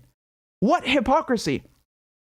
What utter hypocrisy! I mean, it's just such a clear, brazen, callous example of another double standard, right? International law, we can use it for what we deem to be necessary, but you can't use it, and we're gonna come after you we're gonna come down on you like a ton of bricks when you do. Sanctions and weapons to Ukraine and everything. Wow, I mean, for what the U.S. did to Iraq, there should be not a single American product left on a shelf in any country on earth if we're gonna boycott everything American. And we're gonna do the same kind of response that you're doing to the Russians now. Christ, isn't that amazing, right? Isn't that amazing? This unbelievable double standard. The thing is that the Russians, no matter what you think of what they're doing in Ukraine, they at least have a semblance of a justification. They share a border with Ukraine. I'm sorry, but the United States does not have a fucking border with Iraq or Vietnam or Syria or any of these countries. There is no threat. The United States has no actual military threats. None, especially not in its vicinity. And that's why they have the Monroe Doctrine, right? This has been a staple of U.S. foreign policy, that the United States must dominate the Western Hemisphere, no matter what it takes, to make sure that its security is guaranteed. And that they use that to do coups in Latin America, support right-wing guerrillas, overthrow democratically elected governments, commit massacres, train these militias in torture, sanctions, you name it, they've done it. You name it, they've done it. And they justify that because, we're American, we're exceptional. We have the right to security. We need to do whatever it takes to protect our borders and our hemisphere. And when the Russians do it, you start attacking them. What hypocrites! You don't think the Russians also want to protect their own their own backyard, literally their own border? At least they share a border with Ukraine. At least we have actual figures from the UN showing all the people who have been killed. It's not only Russians or ethnic Russians, but it's the majority. It's about 80% in the last 3 years. So at least the Russians can attempt to make a semblance of a justification. And even then, I don't know, honestly, it's best to ask an international, a lawyer who specializes in international law, if Russia really, really can invoke Article 51 in this case, because at the same time, there's Article 2, Paragraph 4, which guarantees the sovereignty and territorial integrity of every UN member state. That includes Ukraine. You can't deny that. So it's a matter for legal scholars to decide whether Russia is really justified in invoking Article 51. But I can fucking tell you one thing, the US certainly ain't. Absolutely not. And again, Soleimani was one example of many, many abuses. So I, again, want to show you the hypocrisy in not just rhetoric, but even the legal hypocrisy, how the law is available for the US to cite self-defense and the Israelis to cite self-defense, but it's not available for Russia, who's also a UN member state. What is that? You know, when for example, Israel bombs Syria like the other week, and then Syria responds by launching surface-to-air missiles, basically anti-aircraft missiles. The Israelis, they're like, you tried to defend yourself, and then they went and bombed Syria again. They literally went and killed the soldiers who were trying to defend Syria from Israeli planes. Like, they punish you for trying to defend yourself, right? Like that, unbelievable, right? I just, it's astronomical hypocrisy. And from what I'm seeing, actually, I think Israel bombed Syria just now, tonight. Let me see.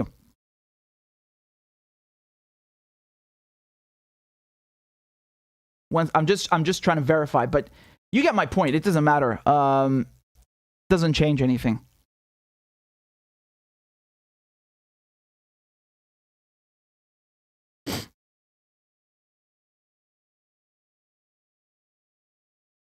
Yeah, so they launched a missile attack on Syria, 2 people killed.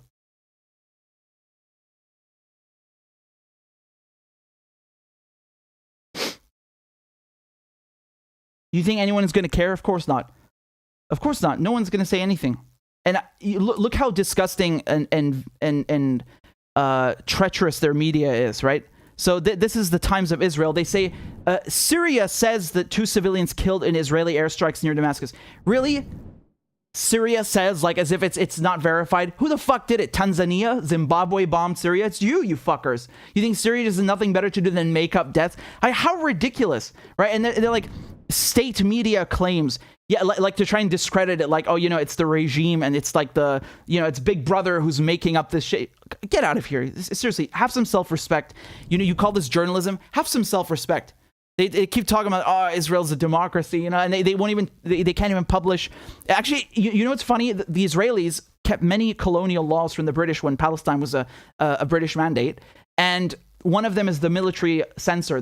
So basically, the Israelis can put what is essentially an order for all press not to publish details about a military action. Yeah, real democracy you got there. And of course, one of the other things they've kept is administrative detention. They can just arrest you. You're not allowed to know why. It's classified. Your lawyer's not allowed to know why. You're kept indefinitely, 6 months, a period renewed indefinitely. No trial. You're taken to a military court. I mean, just the most police state shit that you could think of, right? And of course, made up by the British and kept by the Israelis. I digress, but again, it kind of proves my point. Do you think anyone is going to care about these 2 civilians that were killed in Syria? If 2 Ukrainian civilians are killed, the whole world weeps for them. Great, that's justified. I you know, it's good to have empathy. But what about Arabs? You know, you think it's normal? Oh yeah, they're always being bombed. It's okay to have war there. Go fuck yourself. Anyway, I'm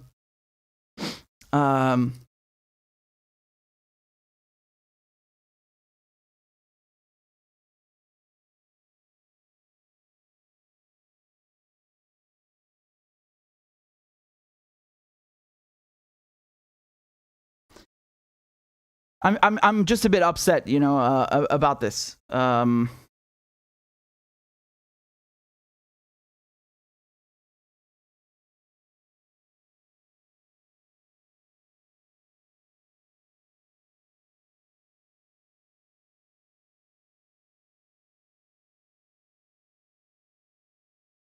Yeah, it's 2 civilians. Sorry, I'm upset about that.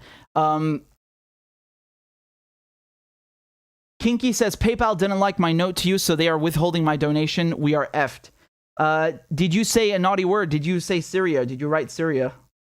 For those of you who don't know, it's not a joke. If you actually say Palestine or Syria, PayPal will just take the donation aside. Sometimes they even like refund it. They won't even let it go through. Again, it's sanctions, right? It's part of the sanctions. Let me just see what you guys have sent. Again, some of you, yeah, here it is. I see it. The payment from is being processed. Well, I got one of them through, Patricia. Thank you. It says, thank you for your intelligence, your activism, and for always telling the truth.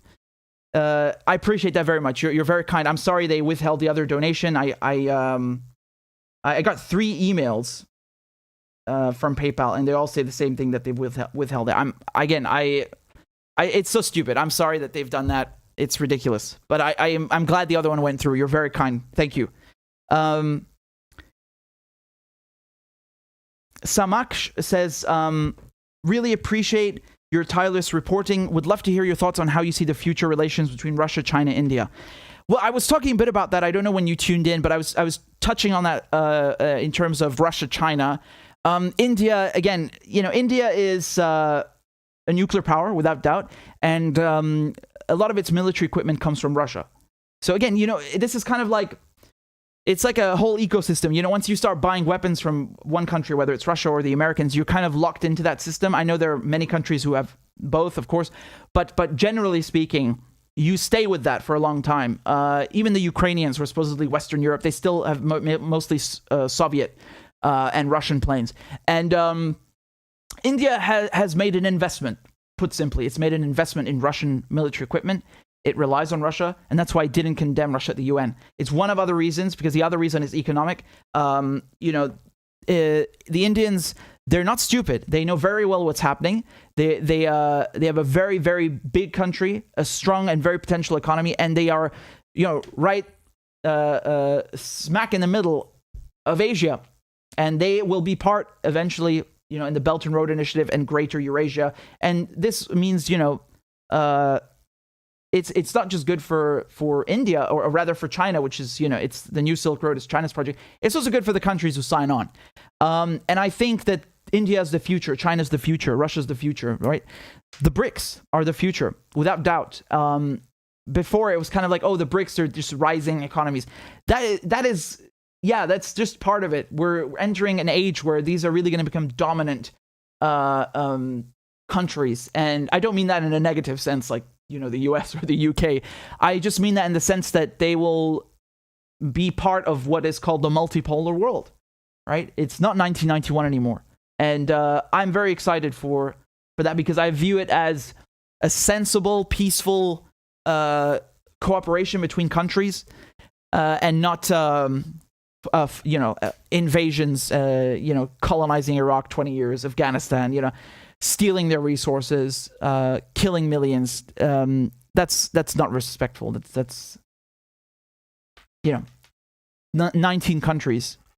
19 countries bombed in the war on terror. It's not a war on terror, it's a war of terror. And I just want to say one thing. I know India and China, they've had a little bit of problems on the border. I hope, at least, I don't think, but I hope that's not gonna, any differences will be ironed out, I'm sure, as the world grows. I think one of you said over here that, I think it was Yana, said, I sent you an email with in context, for in context last week, but haven't heard back. No, I'm assuming you got my email right. The honest answer is I've been drowning in work, and I didn't get to look at any of them yet. So if you got, again, I told you guys I've started a online news outlet. I'm going to show you in a second, and I'm looking for people who want to join. So people who would like to write, people who are good at video editing, graphic design, because we're doing, let me show you over here. I think you can see that now, right? So daily news, daily videos, and some of them are also on front of the camera. So, you know, like I did one where I'm speaking in front of the camera, but I don't want it to just be me. So, you know, if you think you're good at that and you're good at writing also, good at speaking, or you want to just be behind the scenes doing editing and stuff, I'm looking for people. So just show me examples of what you can do, and I would be happy to, you know, employ people part-time or full-time. This is a serious thing. So my email is rmedhurst@protonmail.com, and I'll put it below. And you guys should go follow. I think we're at, how many right now? 2,500 followers. Not bad. Maybe we can get to 3,000. That would be cool. So I'll drop the Twitter link in the live chat, and there's of course a YouTube channel as well. Same thing. It's called In Context. Let me give you the link to that as well. Here you go. We got 400 subscribers on In Context. I think we can do better. Let's go, guys. Let's go. We can do this. So I'm going to put the links in the bottom. You guys should definitely subscribe. I mean, sometimes, you know, I'm posting things on there before I even get to go live and talk about them. So you would already be up to date on a lot of news. Yeah, there's also an Instagram. Claudia's going to put all the links in the chat in a moment, I'm sure. She'll be kind enough to do that. So, yeah. Anyway, I don't want to ramble on too much about it, but I just wanted to let you guys know I am looking for people. And this is a very big, very serious thing. Yeah. So let me go back to hold on, let me go back to your comments over here. Yeah, I still wanted to touch on some more subjects, but I wanted to read your comments. Some of you have been sent donations like hours ago. It's not just about donations, like all of your comments in general. I want to get to that. So let me just do this segment over here. Hold on. Okay. I think this is a very important one because it provides context for everything that's happening. And again, I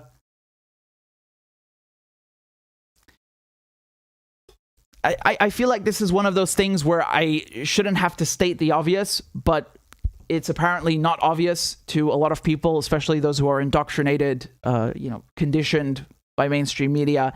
You know, you turn on the news and you hear what's going on in Russia, Ukraine, and they make it sound like, you know, well, Russia is not a country. It's just like one person, and he's this evil dictator called Putin, and he's turned everyone into a zombie, and he's bent on world domination, and he's psycho, and that's why he's blowing up nuclear plants, and, you know, all kinds of things, right? It's like a cartoon villain, like a villain from a comic book or something. It's extraordinarily childish. And so I wanted to talk about something that you rarely hear, which is NATO expansion, right? Because people seem to think that this is some kind of talking point, like a Kremlin or Russian talking point that was invented in the last week by, you know, trolls online or by Putin himself. No, you're an idiot. You're either a liar or you are an idiot. And the threat of NATO expansion for Russia is not just a joke. Russia views this as an existential threat. And, you know, you might hear that and think that that's a joke. Well, the last time Soviet missiles were 90 miles from the U.S. border, from the U.S. coast in Cuba, I can tell you one thing, the Americans weren't laughing then. So if you think the Russians should just shut up and accept the same kind of treatment, you're dead wrong, because they've said, no, we're not going to accept that. And just to show you that this has nothing to do with Russia and not even to do with Putin, it predates his political career, certainly in office, right? It's from before Putin was ever in office. Here's NATO, right? The North Atlantic Treaty Organization, which is the West's military alliance, and they say it's a purely defensive organization. It's got a defensive posture, meaning it's not aggressive or offensive, and it's just about defense. Okay, well, the NATO was created in the Cold War, right, in 1949, with the aim of protecting Western countries from the Soviets and so on. Okay, great. We're in 2022. We're in 2022. The Soviet Union collapsed in 1991. So why does NATO still exist? Actually, why does NATO keep expanding? Because if you look at the map, NATO not only still exists post-1990 or 1991, but it just keeps growing, right? So you can see in 2004, more countries joined, actually already in 1999, right? So this is already after the end of the Cold War. 1999, 2004, 2009, 2017, 2020. So, I mean, about 14 countries. Roughly, just looking at the map, NATO's kind of, in Europe at least, doubled in size in Europe. And, well, why is it doing that? Because the Soviet Union obviously doesn't exist. So what exactly are you containing? Why does this alliance exist? More to the point, what is NATO doing in Libya? What's Libya got to do with countering or containing the Soviet Union? Why is NATO bombing Syria? That doesn't sound very defensive to me. What's NATO doing in Afghanistan? A lot of questions no one wants to answer. And so I want to show you a diplomatic cable here that was released by WikiLeaks. And this is written by the current CIA chief. So Joe Biden's CIA director, who is William Burns. And he wrote this in 2008 when he was, at the time, the U.S. ambassador to Russia. So he knows Russia, knows it well. And this is what he wrote. He said that Ukraine and Georgia's NATO aspirations not only touch a raw nerve in Russia, they engender serious concerns about the consequences for stability in the region. Not only does Russia perceive encirclement and efforts to undermine Russia's influence in the region, but it also fears unpredictable and uncontrolled consequences which would seriously affect Russian security interests. Experts tell us that Russia is particularly worried that the strong divisions in Ukraine over NATO membership, with much of the ethnic Russian community against membership, could lead to a major split, involving violence or, at worst, civil war. In that eventuality, Russia would have to decide whether to intervene, a decision Russia does not want to have to face. So that's the CIA director. It's not Vladimir Putin. It's not Lavrov, the foreign minister. It's not any Russian. That's the CIA director right now, and at the time, the U.S. ambassador to Russia. Do you think that he has any reason to repeat this so-called Kremlin talking point in secret? Why would he say that if it's just a Kremlin talking point and communicate that to other U.S. officials? Seems a bit weird, right? Are you saying that William Burns is a Kremlin asset? That's what you would be implying. He's certainly not. He's certainly not. And he lays it out in one paragraph very clearly that Russia perceives encirclement and NATO expansion as a threat. And not only that, it knows that it would cause a divide in Ukraine and then it might have to intervene. Exactly what happened. Exactly. And here's another thing, if you're still not satisfied with the CIA director telling you the same thing. This is these are the minutes from a meeting in 1991 in March between officials from several Western countries, so the UK, France, Germany, and so on. And this is what they said. It was published, actually, it wasn't published by Der Spiegel.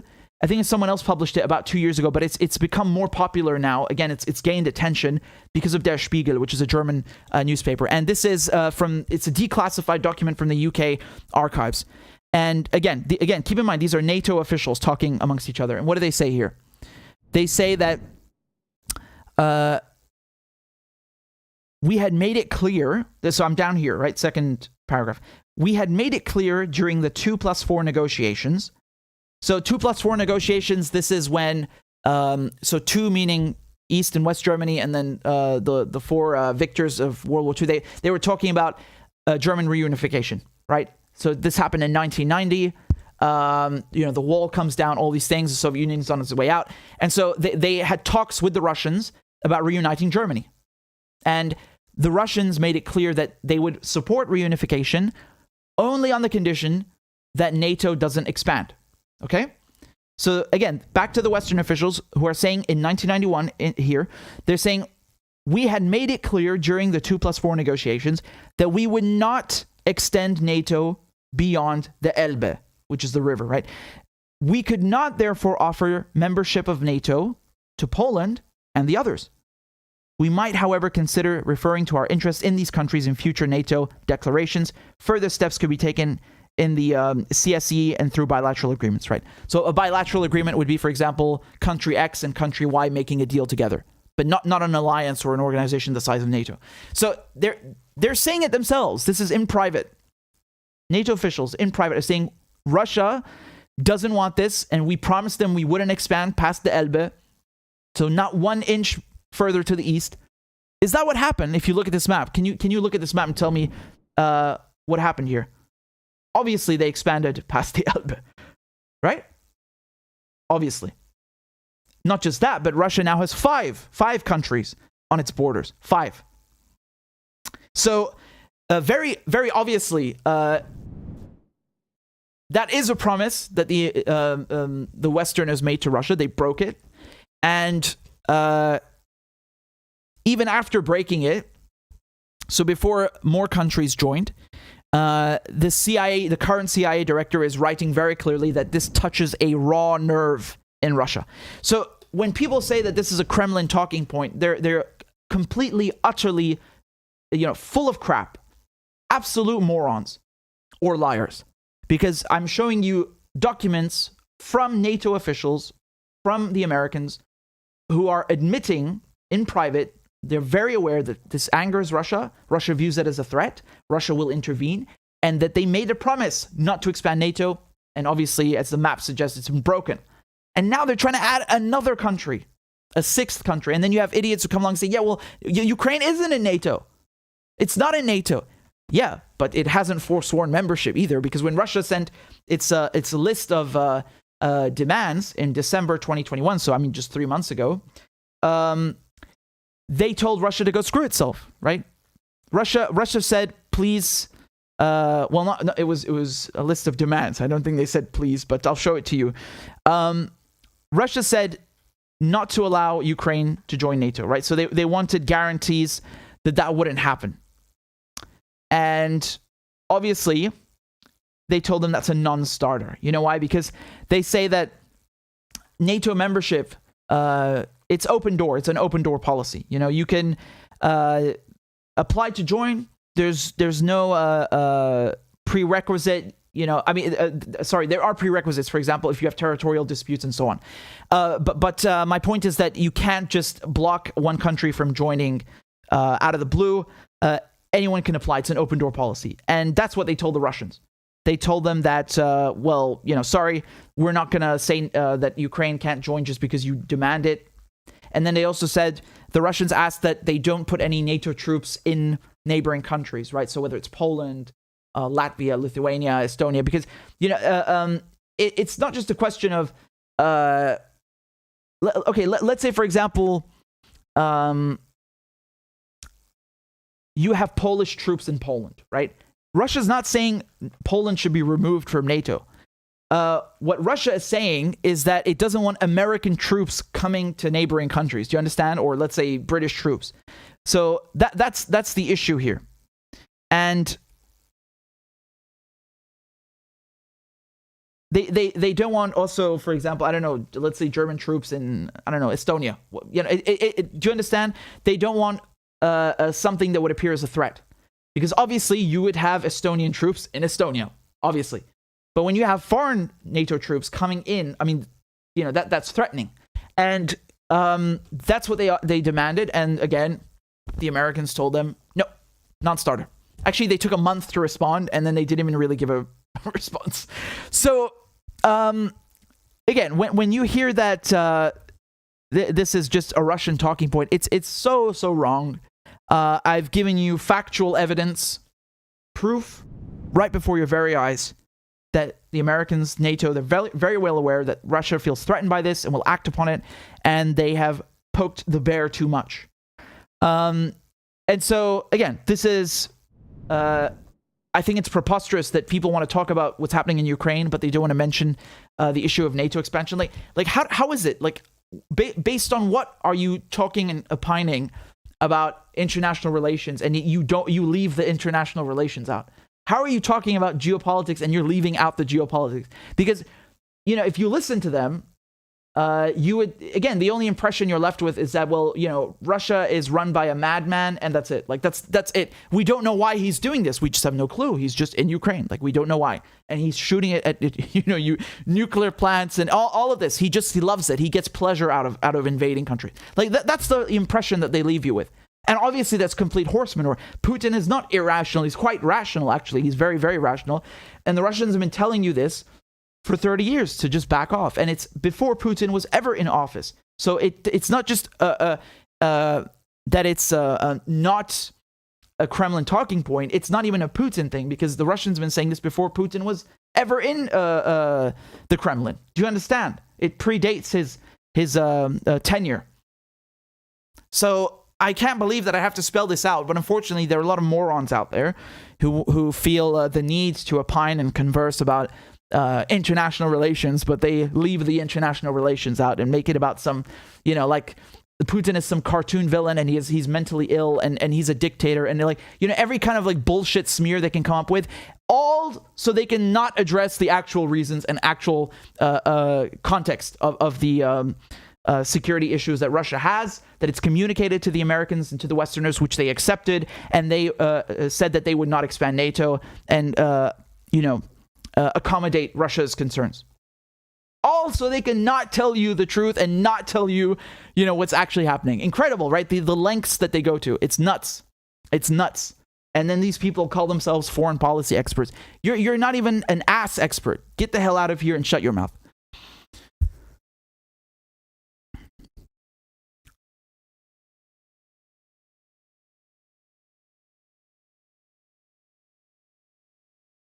Another thing that I've been seeing, which kind of made me laugh, is this made me laugh because you're seeing now in the Western media, like, oh my God, protesters in Russia, they can go to jail for 5 years. Hold on a second. Why aren't you talking about the UK? Like, you're British media, okay?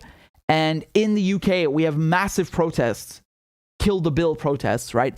Because the police crime sentencing and courts bill is saying that if you're, a nuisance, the cops can just shut down your protest on the spot, even if it's one person. You can go to jail for 10 years in the UK under this bill. 10 years for protesting, for doing what they're cheering on in Russia, right?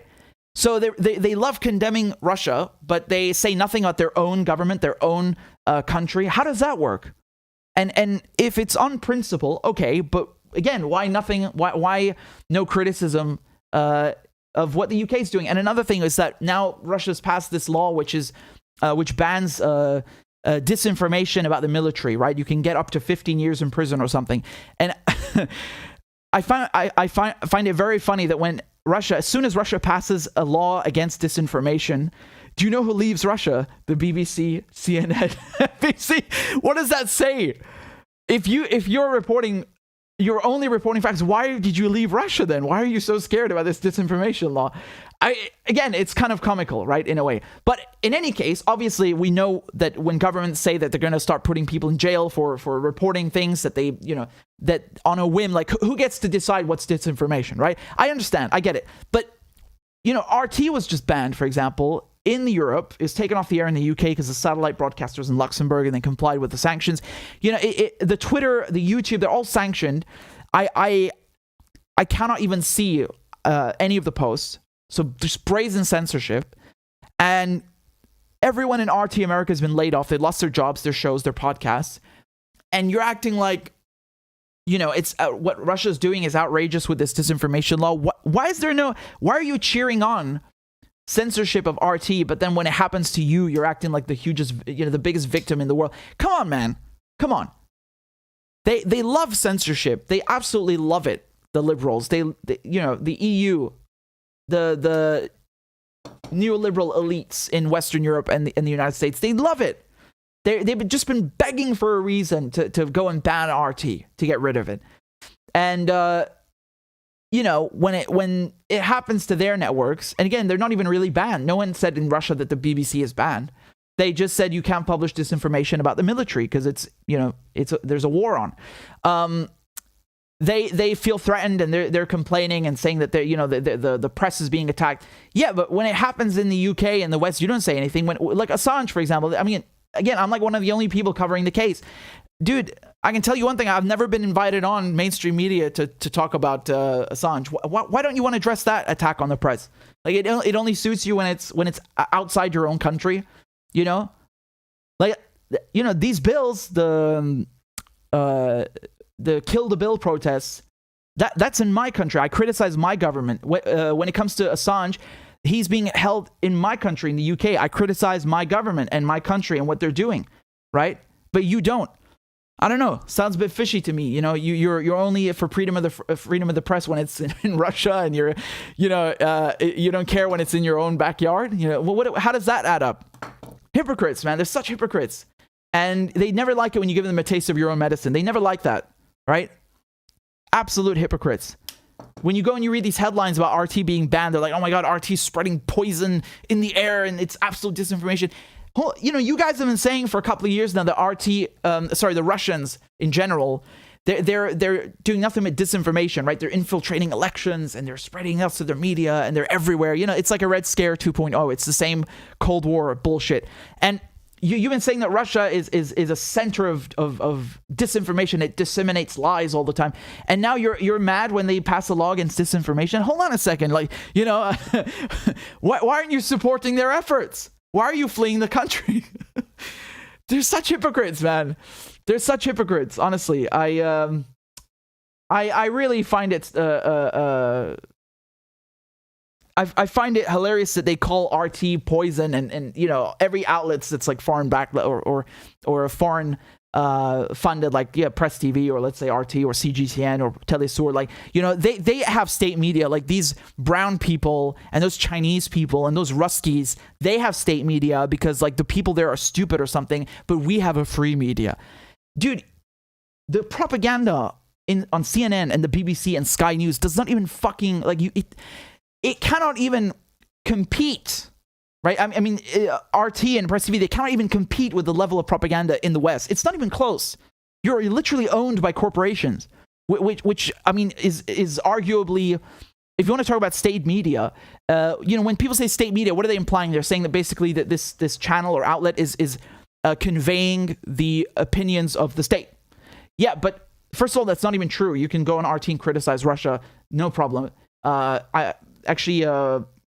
Craig Murray was posting about that the other day, that he was asked on RT and he said, yeah, I'm going to criticize Russia though. And they said, fine, come on. So, you know, you can do that.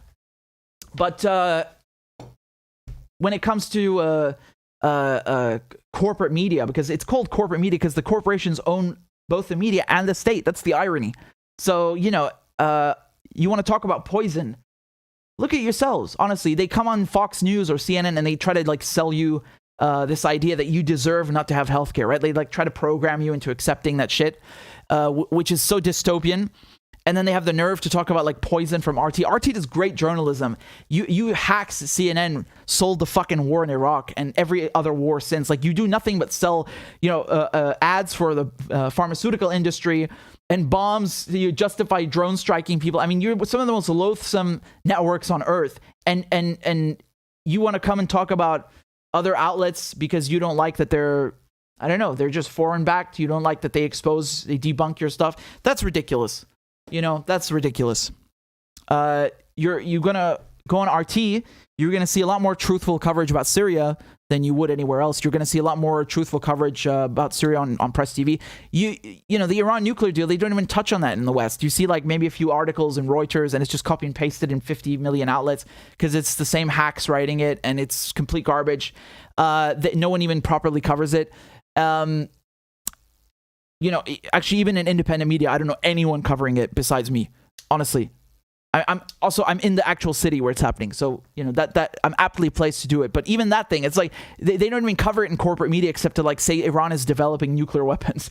Why don't you stop with this line? It's getting boring. You've been telling us for 30 years that Iran is like a few weeks away from nuclear weapons. What is a week? What does a week mean in Iran? Are they in a different dimension? There's like, you know, space-time dilation or something. And, you know, you're going to get a lot more coverage, not just truthful coverage, but coverage in general on Assange. Like, you won't hear it at all in Western media. On the BBC, maybe once in a blue moon to like smear him. That was funny to me when they were talking about Assange a few months ago, like before the High Court, and they made no mention of like the CIA plot to assassinate him. Like they just casually left that out. What the hell? So do you get my point? Like they do far more dishonest coverage, far more disinformation, It's not even comparable, and yet, you know, no one's banning them and calling them, you know, to be taken off the air. As a matter of fact, they have more airtime than anyone else, even on the internet. They get an advantage because YouTube promotes corporate media. You know, they're never banned, they're never shadow banned, they're never, you know, throttled. Their channels are never throttled. On the contrary, like the legacy media, radio and TV and print, they knew that the internet is the future, and what they did is they went and started saying that, well, YouTube needs to demonetize people that we don't like and deplatform people that we don't like, and then basically open up that market share for corporate media, right? So, again, I really think that CNN and BBC and ITV and Sky News and Channel 4 and Fox and MSNBC are in no position, you are in no position morally or in any other capacity to be criticizing RT and Press TV. Seriously, you're a joke. You're ridiculous. You're going to get a lot more truthful coverage on those places by far than you would on corporate media. Corporate media is a plague, honestly. Even them, as much as I loathe them, I wouldn't say that they should be banned. And I think a lot of you might even disagree with me. But just to show you that there's no hypocrisy here. You know, on the contrary, I think they should be allowed to do their thing, so we can keep exposing them for the hacks that they are. Unfortunately, the problem is when they are so effective that they're able to convince people into murdering others, you know, on the other side of the planet and justify drone strikes. That's what scares me. You know, that's what's 20 years war on terror, war on drugs, no healthcare. You name it, they justify it. You know, and you end up with millions and millions dead, killed, displaced. It's fucking horrible.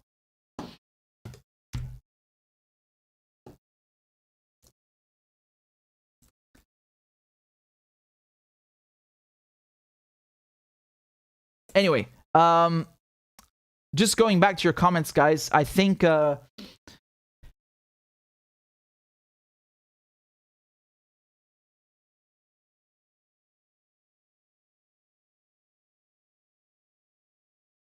just going to read some of your comments on YouTube. Excuse me, because how long are we going for? 5 hours? What the fuck? Are you serious?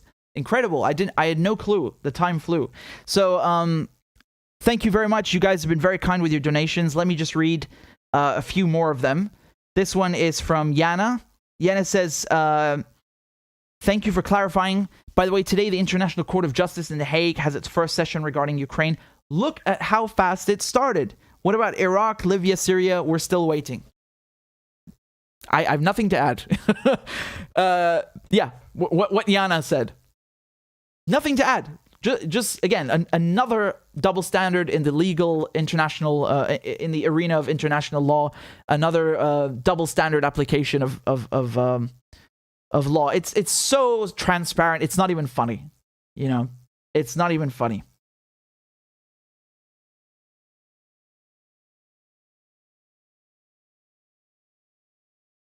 Oh, Kirill, I see your super chat now. You were explaining again to me what you meant before. So Kirill says, I meant that the former soldiers of Russia consider the soldiers who are now in Ukraine their children and want to help them.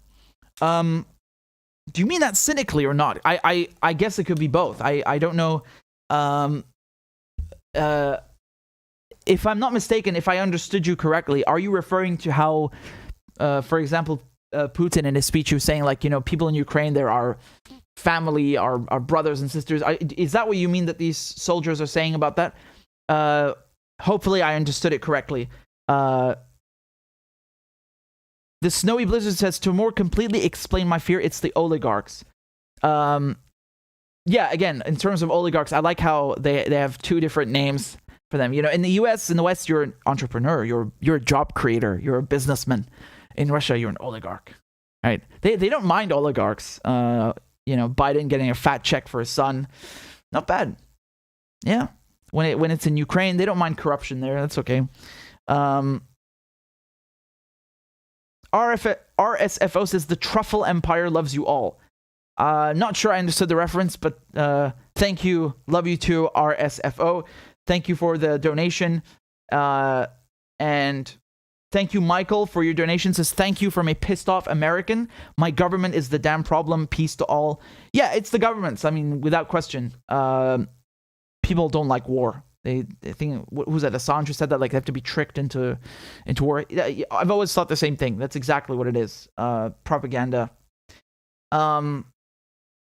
Mikaz says the U.S. hates not having complete control of the world. The governments of 40% of the world population not siding with them, and they hate that. That's certainly it. Again, I know for some of you, or for anyone, like, you might be thinking, well, it's only 35 countries that abstained from condemning Russia versus 141 which condemned Russia. Okay, fine. Yeah, there's numerical superiority there. But what countries are we talking about? Pakistan? India? China?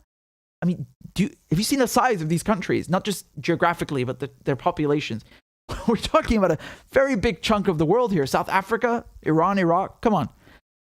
It's not a joke. There is a split here, most certainly.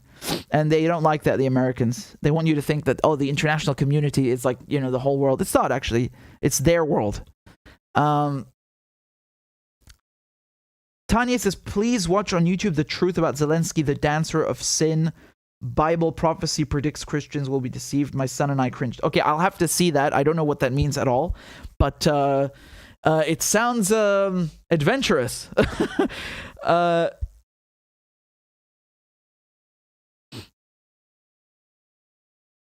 You guys sent so many donations, I literally cannot keep up. I'm getting lost. I'm absolutely lost. Thank you very much. Paul says it's obviously a false flag from Ukraine. They will stop at nothing to pull the West into war. I think you're referring to the nuclear sites being hit by Russia, right? They said that Russia shelled the nuclear sites in Ukraine. Again, first of all, the second one was not a nuclear. It doesn't have a nuclear reactor. It's a nuclear research institute. All the highly enriched uranium is gone. But the other one, again, I don't know what happened. I would love for someone to offer me concrete evidence of what happened, because each side is saying, the Russians are saying that, the Ukrainians sabotaged it, and then the Ukrainians are saying the Russians shelled it. What happened? What happened? I certainly don't think that there's any military objective for the Russians. That much I can tell you. I dare anyone to offer a valid a strategic explanation for causing a nuclear contamination. What is it? Actually, if anything, and I'm not saying this necessarily happened, but if anything, it's the Ukrainians who would benefit from that, because they could, the whole world would just come in it. I mean, at that point, if you're already causing nuclear contamination, very likely you could escalate to have a no-fly zone or something like that. And then that could lead to bigger things. But again, I don't think that it's necessarily a false flag. I just think it's a bunch of, some really unfortunate and stupid shit happened. But you're saying it, Paul's saying it's an obvious false flag. I wouldn't be surprised. Who said it's even Ukrainian? The CIA has very long arms. Huh? Maybe. Who knows? Maybe. Who knows? Marvin says, if you see the white helmets in Ukraine, you know what it is. Yeah, of course. Of course. Of course. Rudy says, keep speaking truth to power. Of course. And thank you, Rudy. Thank you, M. Vonel. I appreciate it. I think I've scrolled back and seen all of them. So, Humanidis is cut out is Klitschko. Yeah, he's certainly, I mean, I don't know if he is, but he certainly seems to be quite vocal, right? Kidin says, check for Ukraine's hyper-nationalist military summer camp for kids. NBC left field. Christ, that sounds bad. Let me see what that is. Oh boy. Okay, are you guys ready for some? Let's play this clip, and then again, let's see what this clip is and how it looks.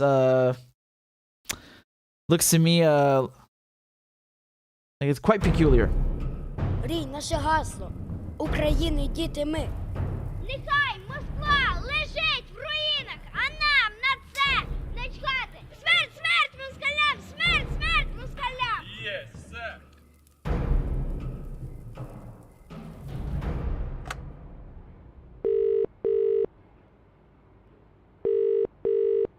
Hello. Hi Spike, how are you? Yeah, I'm good, thanks. So I'm looking through the documentary you shot for us in Ukraine. Basically, I just wanted to ask if you could take me through a few things. We're looking at these kids at camp, right? Like singing around a campfire? This is a summer camp for children run by a military battalion on the outskirts of Kiev. Summer camps in Ukraine are common, but this one is much more extreme. The kids spend a week on the camp. They learn patriotic songs, they receive firearms combat training, and they participate in combat reconstructions. The children that you're seeing in this edit, half of them have a direct relationship to a battalion called Azov. So who is Azov? Azov are a controversial Ukrainian battalion. After Crimea's annexation, the official Ukrainian military didn't have enough soldiers to fight. So civilians formed many of their own volunteer battalions, one of which was Azov. Soon after, in November 2014, Azov were brought into the official National Guard. So now they're a legitimate battalion. В дитинстві взагалі немає уявлення, що таке війна, мабуть, і не задумуєшся. Це зараз. То дітям треба казати, що в нас війна, щоб вони розуміли. Моє рішення. Я цілий рік хотів цей табір.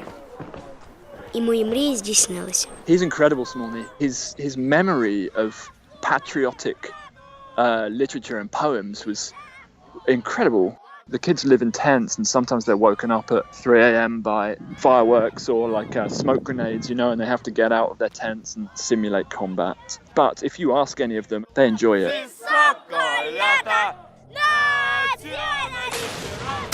These guys saw action, right? Who were they actually fighting against in that like archive footage? They are fighting Russian sympathizers. It's not Russian army, it's Russian rebels, I suppose, or perhaps even Ukrainian-born Russian sympathizers. Я не лівих взглядів, я не комуніст. Я не нацист, не фашист. Я націоналіст своєї країни.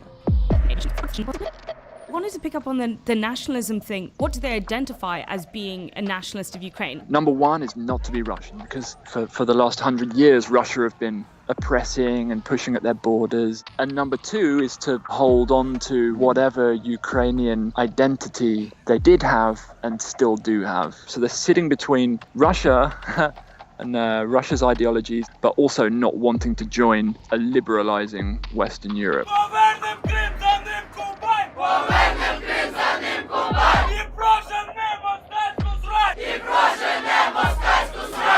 Те ж саме ми хочемо привити до дітей, щоб вони любили Україну, щоб вони її не споплюжували.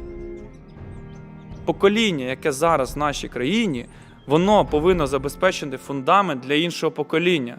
Быстрее, быстрее, быстрее! And did you get a sense that people like approve or don't approve of these camps? The idea of the Azov camp specifically is less popular depending on who you speak to. The Ukrainian public offer them some gratitude for the work that they did in 2014 in terms of saving part of the east of Ukraine. But their ideologies are radical for the rest of Ukraine. They don't like immigration, they don't like foreigners.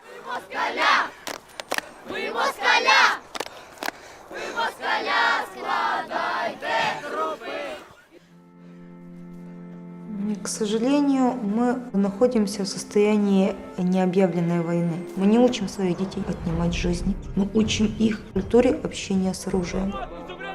The fear that they're feeling, does that link to nationalism somehow? Historically, how their nationalism relates to fear. It's fear of their language being squashed by Russia. It's fear of their land being taken away by Russia. Is there an argument to be made that these camps kind of are stoking the fear or providing a solution? I mean, it's difficult to say, isn't it? If the children didn't go to these camps, the children wouldn't have such a deep idea of Ukraine-Russian history. But then I guess if the war came closer, would they be hindered by that? I don't know.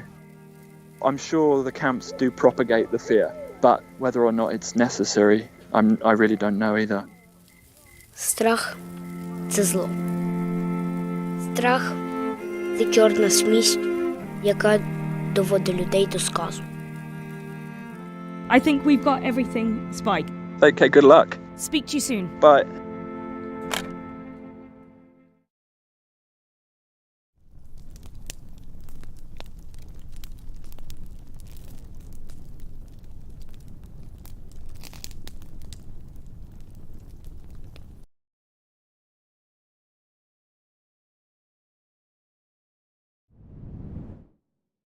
Well, that was something, wasn't it? I wasn't ready for that. No, I'm not surprised, honestly. This is kind of like in Syria. I mean, all these nut jobs training, child soldiers, basically indoctrinating them to hate minorities and even other Muslims. And keep in mind, this is not normal in Syria. On the contrary, Syria is extraordinarily diverse. And so, you had a couple of these are fringe, like, Al-Qaeda groups funded by, again, pick whichever one you want. It's shocking. And when I'm seeing this stuff, wow. I'm trying to look. Did they even mention the word Nazi once? They just say extremist or nationalist, right? When he was explaining the Azov battalion, it's not just nationalist, is it? It's a bit more than that. What do you guys think of it? I want to read your comments. What did you guys think of this? Kim Jong-un, nice name, says, well, it's not a problem because they're white. And Views says Israel nationalism and kibbutzism mastered this.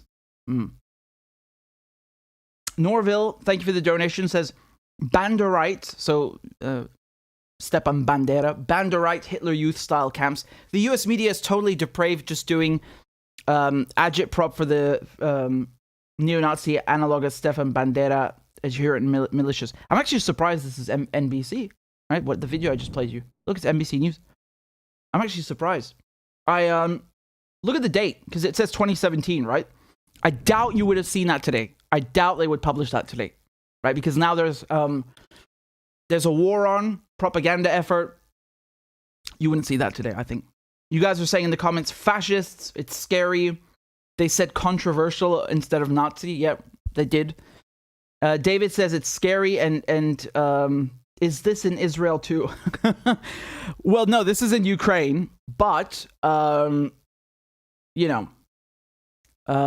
they certainly indoctrinate Israelis into thinking, they're superior to everyone else and Palestinians, which is funny because if you look at the way the Israelis talk about Palestinians or Arabs, they try to give you this idea that these people are uncivilized and they're taught to hate Jews. What the fuck are you even talking? That's such nonsense. Even if that were true, what is that, a 0.0001%? What nonsense? What utter nonsense? It's actually the other way around because, these are people from Eastern Europe, ironically, Ukrainians, Russians, who are coming and stealing land based on the idea that God gave it to them and they're superior to. Anyway, I'm going off on a tangent, but just reading your comments again, you guys are saying the Russian says that the video you're watching says it's the new version of the Hitler Youth.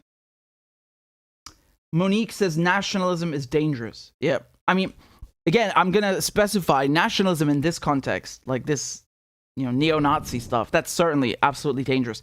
But in the context of anti-imperialism, anti-colonialism, it's actually very good because it's the cure. How do you get rid of an occupier? How do you get rid of a foreign occupation? It's through nationalism. That's why, because when you're occupied, you have an invading force that's trying to erase your identity and your culture and your language. My mother told me, for example, how who was it again? Her parents or grandparents? I can't remember, but they, when Syria was a French mandate, they wouldn't allow them to speak Arabic in the school, right? They hit you, with a ruler for speaking your own language. Unbelievable, right? And that's, I've heard of these things before. I didn't know that we had that in Syria as well. I'm going to do an interview with my mom one day, inshallah, and I think you guys will enjoy it very much. She has a lot to say.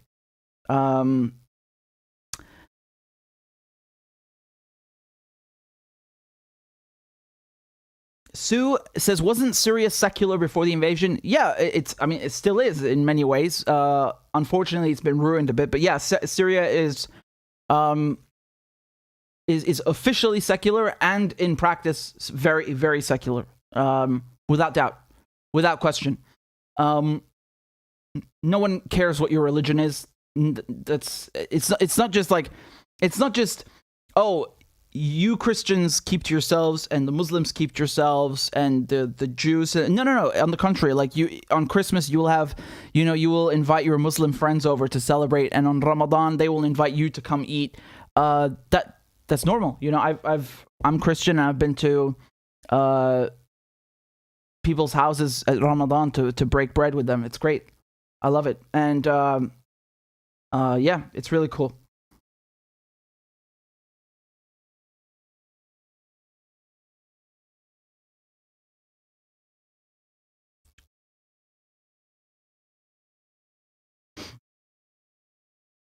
Major Tom says the problem here is how nationalism met racism and others and dangerous behavior. Yeah. Again, like we said, nationalism is two different meanings in terms of fighting colonialism and then of course white nationalism, or the neo-Nazi stuff that we're talking about. Two completely different things, which is really funny because some people are so stupid they can't grasp that, and they look at things then, like for example the Syrian Socialist Nationalist Party, and they think that, oh, it sounds very much like the Nazis, right? Socialist Nationalist. No, you fucking idiot. It was created when Syria was under a French mandate. It was occupied by the French. And, the French, they literally carved Syria up. They literally drew new borders. They turned Syria into Palestine and Lebanon and Jordan, and they made Syria smaller. And so the idea behind that is that to make Syria as it used to be, to come back, so into greater Syria. It's nothing to do with like what supremacy would that even be? Like absolutely completely unrelated. And this shows you how they're like so many idiots who want to talk about things that they just really they don't understand at all.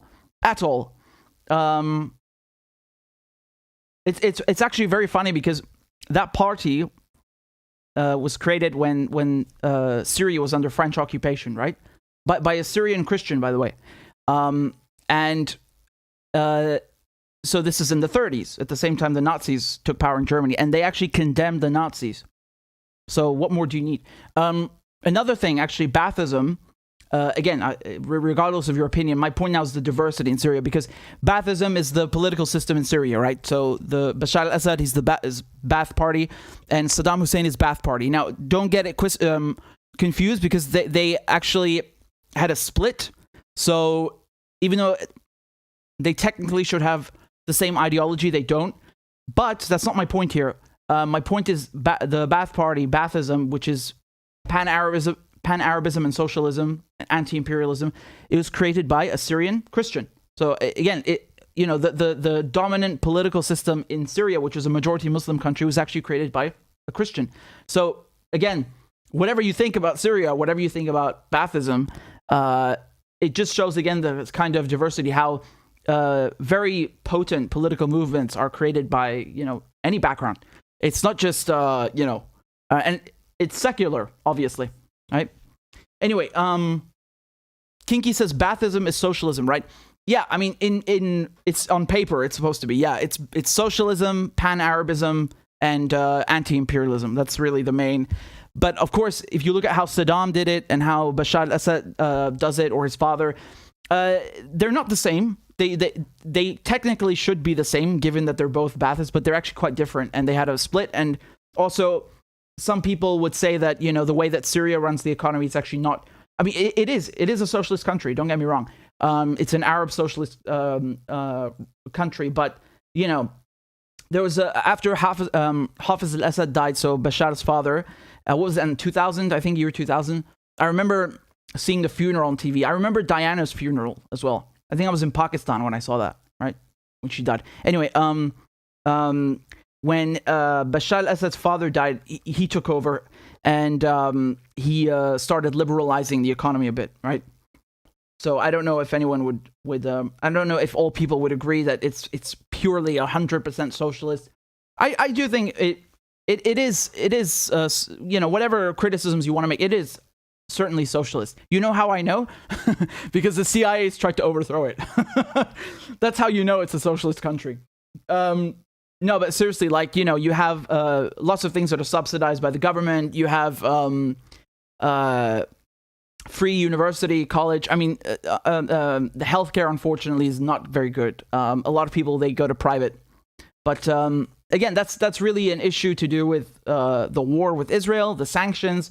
Again, I think it's really unfair to look at countries that have decolonized and then say, well, this thing, your healthcare system doesn't work like it's supposed to, or, you know, there's corruption over here. Yeah, no shit, because when you've been occupied for 500 fucking years by the Ottomans and then the French and then the Israelis and the Americans, no shit, you're not going to be at the same capacity as them. Well, you know, well done, genius, galaxy brain smartass. What does that even mean? You know, you think it's going to be some like wonderful La La Land just the moment that it's decolonized? It's not even really decolonized, because there are American troops on Syrian soil, there are Turkish troops on Syrian soil, Israelis on Syrian soil. Anyway.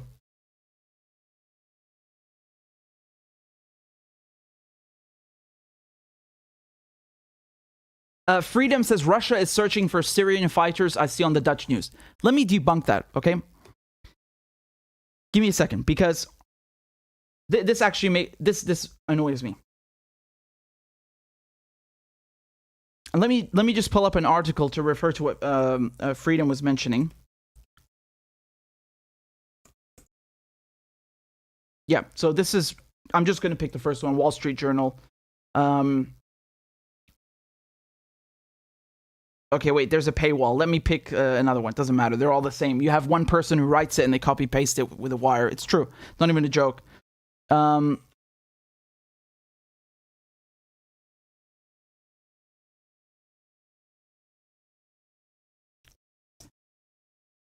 Okay, so this is from Insider, Business Insider.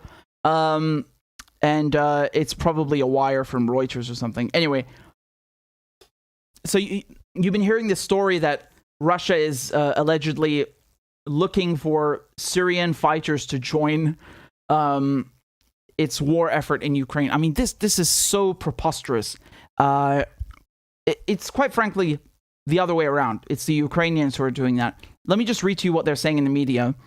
And they're saying here, for example, Russia is recruiting Syrian fighters to aid in the Ukraine invasion and help take Kiev. And this is Business Insider, but you've seen the same thing in the Wall Street Journal and elsewhere. So U.S. officials told the Wall Street Journal that Russia's recruiting Syrians to fight in Ukraine. One official told the outlet some Syrians were already in Russia preparing. Foreign fighters from the U.S. and UK have also joined the war to fight on behalf of Ukraine. And down here they say that 4 U.S. officials said Russia's recruiting Syrians, and they told that to the Wall Street Journal, right? And they say Moscow's interested in Syrians who have experience with urban combat in hopes they can help Russian forces take Kiev, Ukraine's capital and largest city. It was not clear how many Syrian fighters had been recruited or if any had been already deployed to Ukraine, though one official told the Journal that some were already in Russia preparing. And they say that in Dore 24, a media outlet based in Syria, reported last week that Russia was offering Syrians between $200 to $300 for mercenaries willing to go to Ukraine for 6 months to operate as guards. The outlet said Russia was contracting Syrians who fought in the Libyan war. Isn't it the other way around? They say Reuters reported in 2020 that Russia had hired hundreds of Syrian mercenaries to fight in Libya. You know what's astonishing to me? That every single thing they're saying here, including the Libya thing, is what the other side has been doing. I'll get to that in a moment. Just let's finish. They say they're talking about the foreign fighters on Ukraine's side, and you have US and UK veterans going there, and that at least 3,000 Americans are applying to join this new international legion. So let me tell you why this is absolute nonsense. Do you realize how big the Russian army is? Do you have any idea? Not just, okay, they have nuclear weapons and so on. I'm talking in terms of numbers. What the Russians have now in Ukraine is not even 10 to 15% of their full military force. You really think that they have nothing? They're so low and short on manpower. They have to go looking for people in Syria to fight. What does that even mean?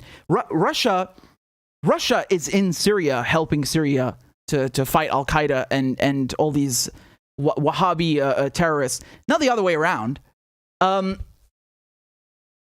things that they're saying in this article that Russia's recruiting, mercenaries. It's actually the other way around. Ukraine is the one that has officially come out, the defense minister on Twitter, and saying, we want people to come fight. Okay? And then Liz Truss, the UK foreign secretary, she says, yes, we encourage people to go fight. And you have people from Idlib, so in northern Syria, where you have all these terrorists that are holed up, this last stronghold, Al-Qaeda stronghold.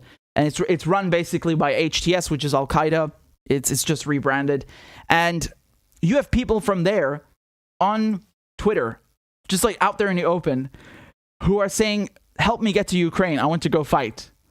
I mean, they're not even hiding it. They're not even hiding it. And this thing with Libya, that Russia sent Syrian fighters to Libya, it's Turkey who's done that. Turkey is occupying northern Syria, Idlib, and it's backing all of these terrorist groups there, right? And it was facilitating the flow of terrorists into Syria with the border crossings. And Turkey is the one that's shuffling all of these terrorists around to Libya. I'm astonished because I really don't understand how they take everything and it's projection, basically, You even had people taking selfies, like the terrorists in the plane. They're like, they have an enormous plane. They're taking selfies on the way to fight. It's unbelievable. It's frankly unbelievable. And I really don't understand how, you have to think logically. If Russia's really doing that, that means that they would be recruiting people that are in the government-controlled areas in Syria. So, that's Damascus, Aleppo, and so on. And they would obviously have to get permission from the Syrian government. The Syrian government doesn't have enough manpower. Whether it's the Syrian forces, the Syrian Arab army themselves, or even with help, they're low on manpower. You think the Syrians are just going to allow the Russians to handpick a bunch of people and ship them off to Ukraine? This is absurd. We know for a fact that Turkey, Saudi Arabia, Qatar, the US, the UK, they are the ones who've been paying wages for these freedom fighters, which they call, and sending mercenaries, shuffling them around Libya and Syria and Iraq. I mean, please show me one example where this happened before. Why would Russia do that? It makes no sense whatsoever. I feel like they launched this article so that they could save face in time. Like, before anyone finds out that they're the ones that are actually sending all these mercenaries to Ukraine, they want to just dump it on Russia and just do projection, what is really essentially projection. Unbelievable. Unbelievable. I mean, do you guys believe any of this nonsense?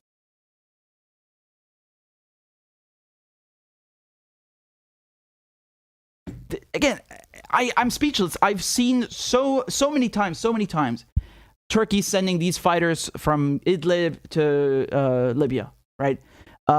And we saw all the money, the millions and millions flowing in to finance the Free Syrian Army and the White Helmets and Jaish al-Islam and Faylaq al-Rahman, all the groups.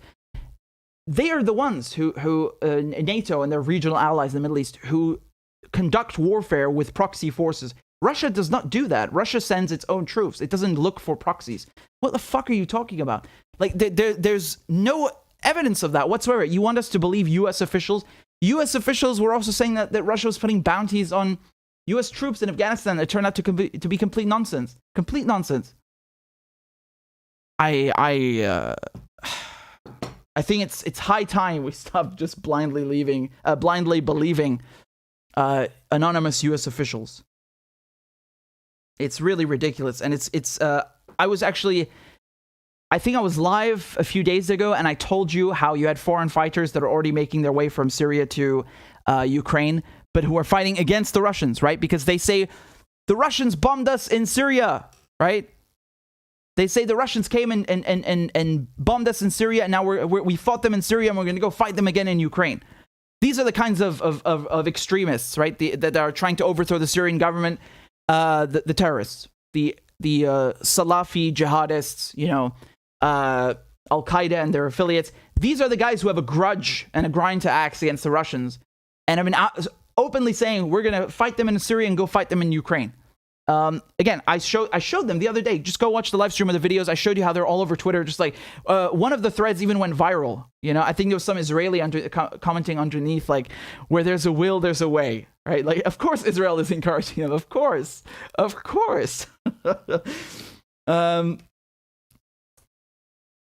Hold on, I'm going to pull it up again for you.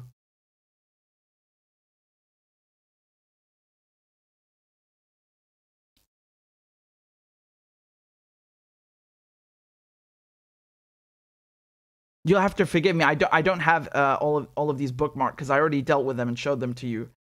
But here's one. This is the one I showed to you. I meant to show you. Look, take a look.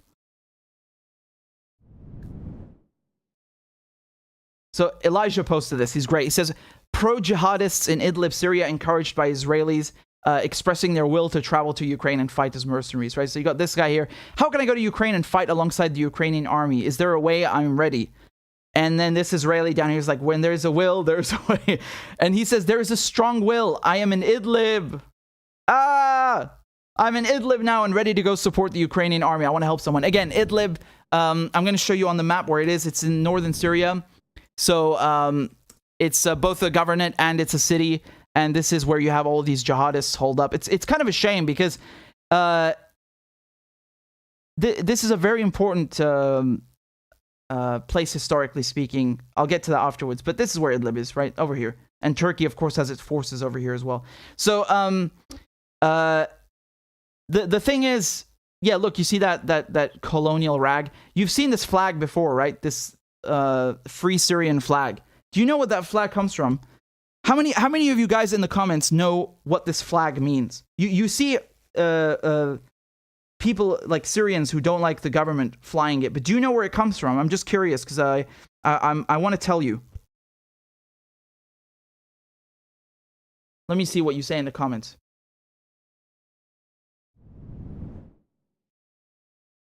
By the way, just a side note, Vladimir is asking me, is Antioch in Turkey or Syria? It used to be Syria. It's a very important Christian city. Guess why it's in Turkey now? Because the fucking French carved up Syria and gave it to them, right? These arrogant bastards who come from Europe just decide to give land away, you know, disgusting, right? So you guys, I asked you, what do you think this flag is? Some of you are saying Al-Nusra, a Pan-Arabic flag, ISIS. No. This flag that you're seeing here is from when Syria was a French mandate, right? I'm going to get you a larger version just so you can see it. Not that one, this one. This one over here.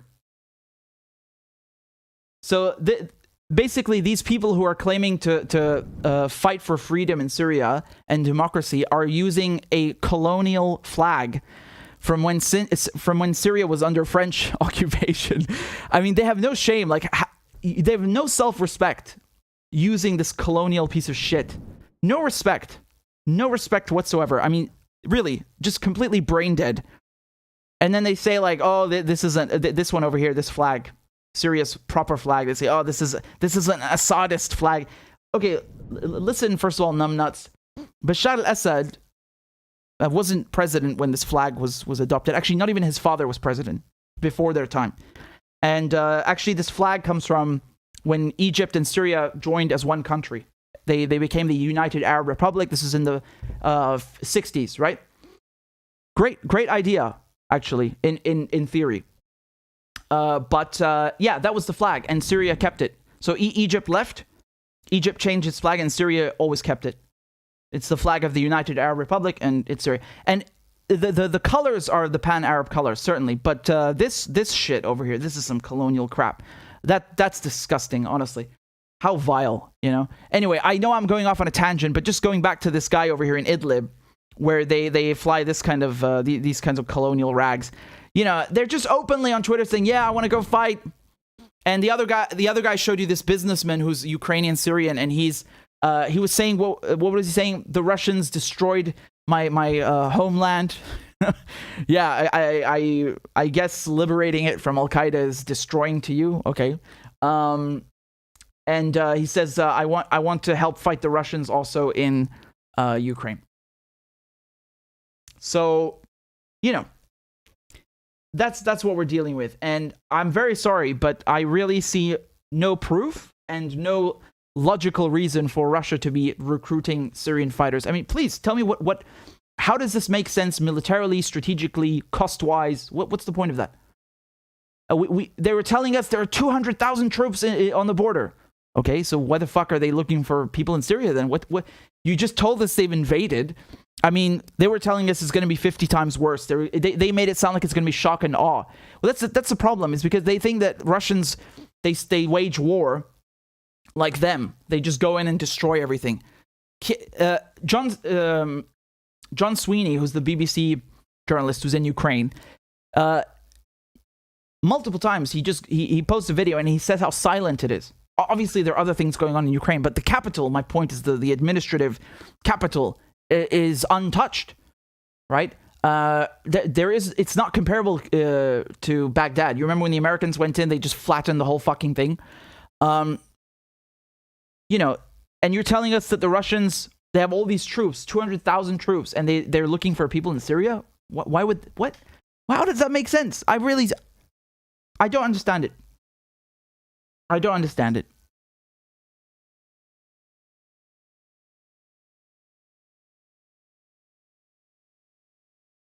I mean, they have Chechens coming in, right?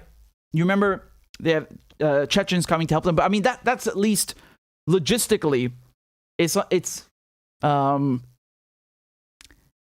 as far as Syria, right? And you don't know, there could be other reasons behind it, but I really think that this is a bullshit story that they're trying to deflect and project on Russia. I could be wrong, but given the past years, we know who hires mercenaries. We know who pays guns. Who pays guns for hire. It's not the Russians. That's a break. That's a break from their normal military strategy. Now, anyway, this guy's not the only one, right? There are many more like this. I showed you last time, and they're quite shameless about it. I guess you can be, you can be, right? Because right now, it's popular to go fight Russians. You're welcomed and celebrated, and you know resisting is great, and so on. So, you know,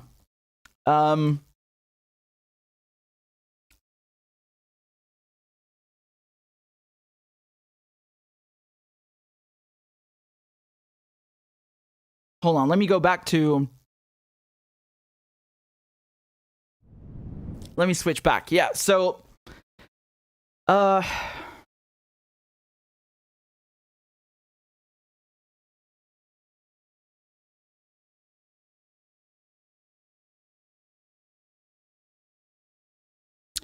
Ninurta says, you need to recognize the racism that exists in the Jewish culture when discussing Palestine.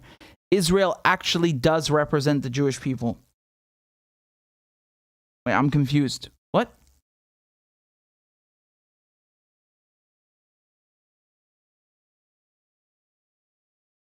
What racism? You mean from there's racism against Palestinians in Jewish culture? Well, I don't understand that, because, you know, Jewish culture is what, you know, a few thousand years old, and Israel is what, 70 years old, or Zionism, if you want, late 19th century. How does that make sense? Why, you know, why? I don't get it. I must have misunderstood the comment. Sorry. Perhaps you can enlighten me. Pookie says, finally, I got to catch a live stream, not at the end. Well, I'm very happy. I hope you're still with us. Ninurta says, the so-called Jerusalem Post that you cited as your source when discussing the Ukrainian crisis is an Israeli propaganda outlet. Oh yeah, I know, of course. But it doesn't change anything I said. It was being reported by other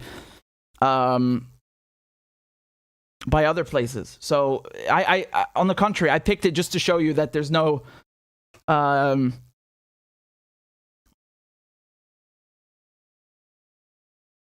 actually I can try and find the same thing in the other articles. Hold on. But yeah, honestly, I do go to mainstream media on purpose just to show you what they're saying. That's the whole idea. I know the Jerusalem Post, and that's the whole point. Is so you can get an idea of what they're telling people, and then we go through it. You know. Kirill says Russia will stop selling fertilizer to EU. EU blocked fertilizer from Belarus. By the way, fertilizer is made from gas. Yeah, fertilizer is a big issue because I think I'm going to check in a moment. Correct me if I'm wrong, but I think the majority of fertilizer comes from Russia. But again, don't quote me. I'm going to check it in a second. But it's a very, very important import for the Europeans. Give me a second to check here. Yeah, so the Russians, let's see over here. Wow. Take a look. So the Russians are saying that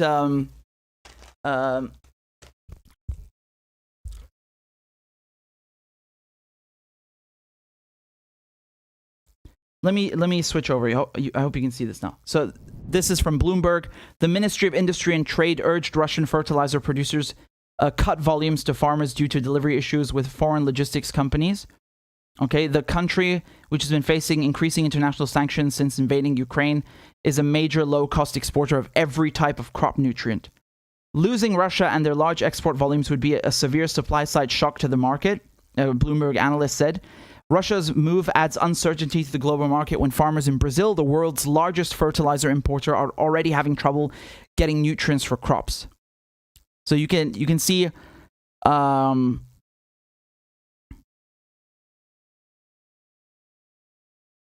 these are the biggest producers of fertilizer.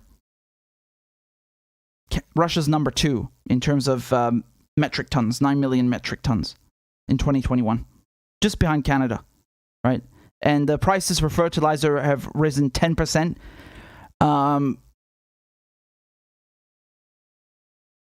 Belarus also sanctioned, as you guys were just mentioning. Halted exports from Russia would mean higher costs for farmers worldwide, potentially increasing food costs when global prices have reached record highs. So do you understand? This is another manner in which the Russians can really just, turn off the gas, halt the fertilizer, can really screw with other countries and the West specifically if they wanted to. I honestly, the fact that the Russians have not done that, they have left the gas on for the Europeans. They have continued the oil exports and fertilizer. That shows that they are civilized and they are not lunatics. Because a country like the US would just, again, when I say the US, I don't mean Americans. I mean the American government and the few elites that control the government and the corporations. I'm not talking about the average US citizen. They've done nothing wrong. They just happen to live under that government. Okay? Same thing when we always talk about governments. We're talking about countries. We mean the governments. It's not fair to say every American is some like evil person who wants to sanction others. No. Even those who might have some kind of hatred, let's say in this case towards Russia, it's taught by the media and the institutions. It's not because they were born that way or something. It's propaganda, right? Unfortunately, it's very potent. But again, I don't think even with that, like you might have some kind of weird ideas about other countries. But when it's war, that's really most people really don't want war, and they are not bent on like starving others with sanctions. I think if most people understood what sanctions are, they would very vehemently oppose them. But they don't tell you on purpose what sanctions are, so you're like, well, it's not bombs, so I guess it's okay. It's very easy to fall into that trap. They don't tell you. So yeah. And I can just, going back to my point, the Russians, if they really wanted to, they could cut the gas and oil, cut the fertilizer, and man, we would be. I couldn't do this live stream. There'd probably be no electricity. They really screw with the West if they wanted to. I think that is really a nuclear option that I'm certain they don't want to use. And I hope my gut feeling is it won't come to that. I really hope I'm right. I don't think that that will happen. I hope not anyway. Right. So yeah. You guys have This is a donation from Julia. Thank you. Oh, sorry. Oh, yeah, I think it's Julia. It's just spelled differently. Please tell me if I said your name right. You're very kind. Thank you. And we also got one from John Mann. John Mann said, have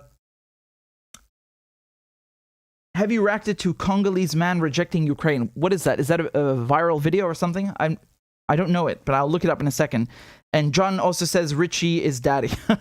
Thank you, John. I appreciate it. You're very kind. We have Slobodan, who just joined on Patreon. Thank you so much. Well, we're already at 558, right? So the goal is 600. We smashed today's goal. I don't know when we'll get to the next one, but I'm very grateful. Put your hands together for Slobodan. Thank you for supporting my work. I really appreciate that. Here's a crab dance. Clap for that, you stupid bastard. And Corn Pop was a bad dude. And he ran a bunch of bad boys. Listen, fuckhead, you have fucking crossed the line. Claiming I'm the enemy. You got that, you goddamn son of a bitch? I don't give a fuck what you think, bitch. Good morning. Sunday morning. Cut that bitch off. Thank you for Iron Dome, which is a technical marvel. والله انتوا كلاب بصراحة يعني. ماشي نشتغل عادي.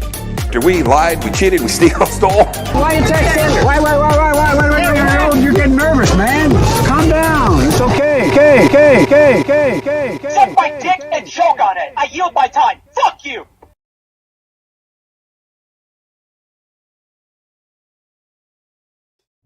Let's go. Thank you guys so much. You rock. I really appreciate that. You're very kind. I can't believe we've got this far. It's really great. By the way, since you guys are all here, again, this is a public service announcement.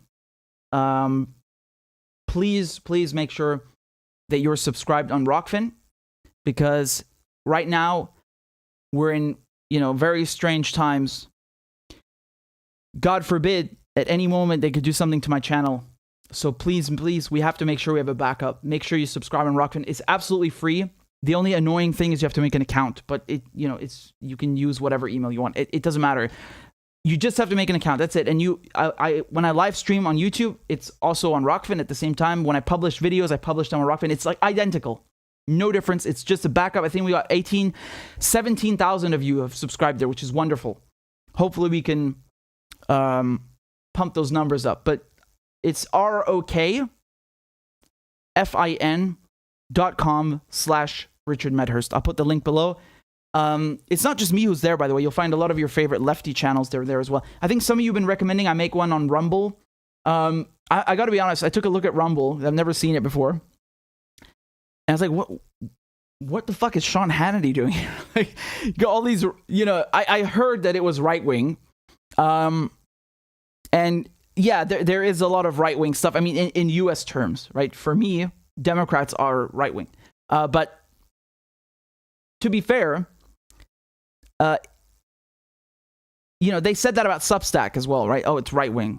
Yeah, okay, but I also see people on the left there. So, and same thing with Rumble. I honestly don't care what people say about what platform. For me, it's a question of let's have a backup plan. That's all I care about. So for me, all I care about is if I make a Rumble account, would you guys subscribe there as well? So we have that. That's the only condition. I don't, that's it. So let me know. And because you guys have been telling me to make an account there and make a channel. So that's why I keep, that's why I'm talking about it. Otherwise, I didn't really know about it and stuff. But yeah. Disco Phil, it's nice to see you again. Disco Phil says, Richie, you were the first truth teller I started watching on YouTube, and you are still trucking. Love you, brother. I love you too, and it's good to see you again. I haven't seen you in a while, and you're very kind. I appreciate that, and I'm happy that you're still here. You guys are saying, yes, you would subscribe. Okay, I'll make a Rumble thing then, and Odyssey as well. Okay. Slindale says, Richie is spitting. Democrats are right-wing. Of course they are. In the United States, because the propaganda is so effective, they make you think like, oh, these are the Democrats over here and the Republicans are way over there. And, they make you think that they're completely different. And no, they're actually way, way, way more alike than they are different. They have much more in common. Democrats, they're just, you know, they pretend to care about workers. Sometimes they don't even bother pretending. But, you know, they pretend to be like, oh, you know, we're progressive. And, you know, they make all these nice promises. But then when they get in power, they're just like Republicans. It's the same party, actually, I would argue. It's a war party. It's a Wall Street party. And it has two wings. It's really it. And regardless, like, even if there were no Republicans, okay, forget the Republicans, just the Democrats, just looking at who they are and their policies and how they behave, they are right-wing by international standards. If they were in Europe, there's no question they are a right-wing party. And they are. They just make you think that they're left. They're not left. They're left to the Republicans. And honestly, in many issues, not even. Anyway, John says Democrats are further to the right of UKIP. Yeah, absolutely. So that's the UK Independence Party. Wasn't that Farage? Yeah, absolutely. Absolutely. Vladimir is saying Allah Surya al-Bashar. I think one of you asked me about hold on. Johan was asking me, do you like the song Allah Surya al-Bashar? I mean, regardless of the politics, I can't deny it's a catchy song. It's a very catchy song. How do you guys know it? That's the question. I'm wondering how you know it.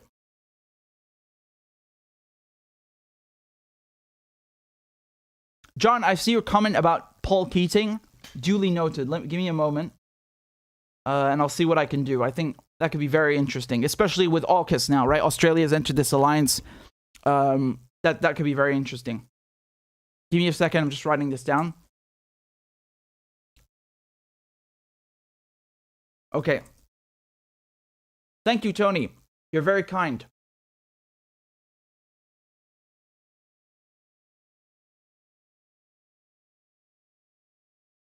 Someone who doesn't even have a name on YouTube, I don't know what your name is, but they say Dems aren't even fake woke. Yeah, they're not in many cases. Like, that's what I meant.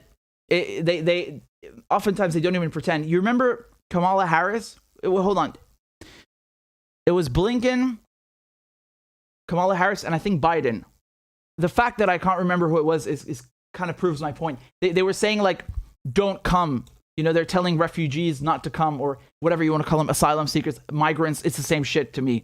They're people who are fleeing either economic problems or war, sanctions. You know, call it what you like. It doesn't change the circumstances. People don't just leave everything behind for fun.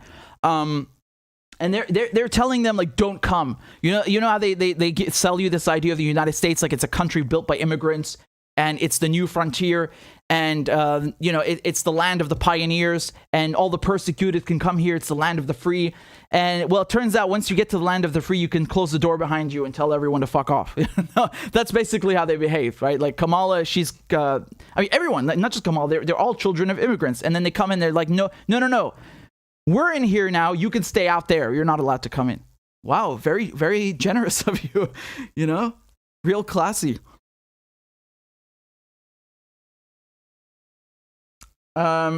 Mini Waja is saying, have you ever listened to Chechen war music? It sounds so good.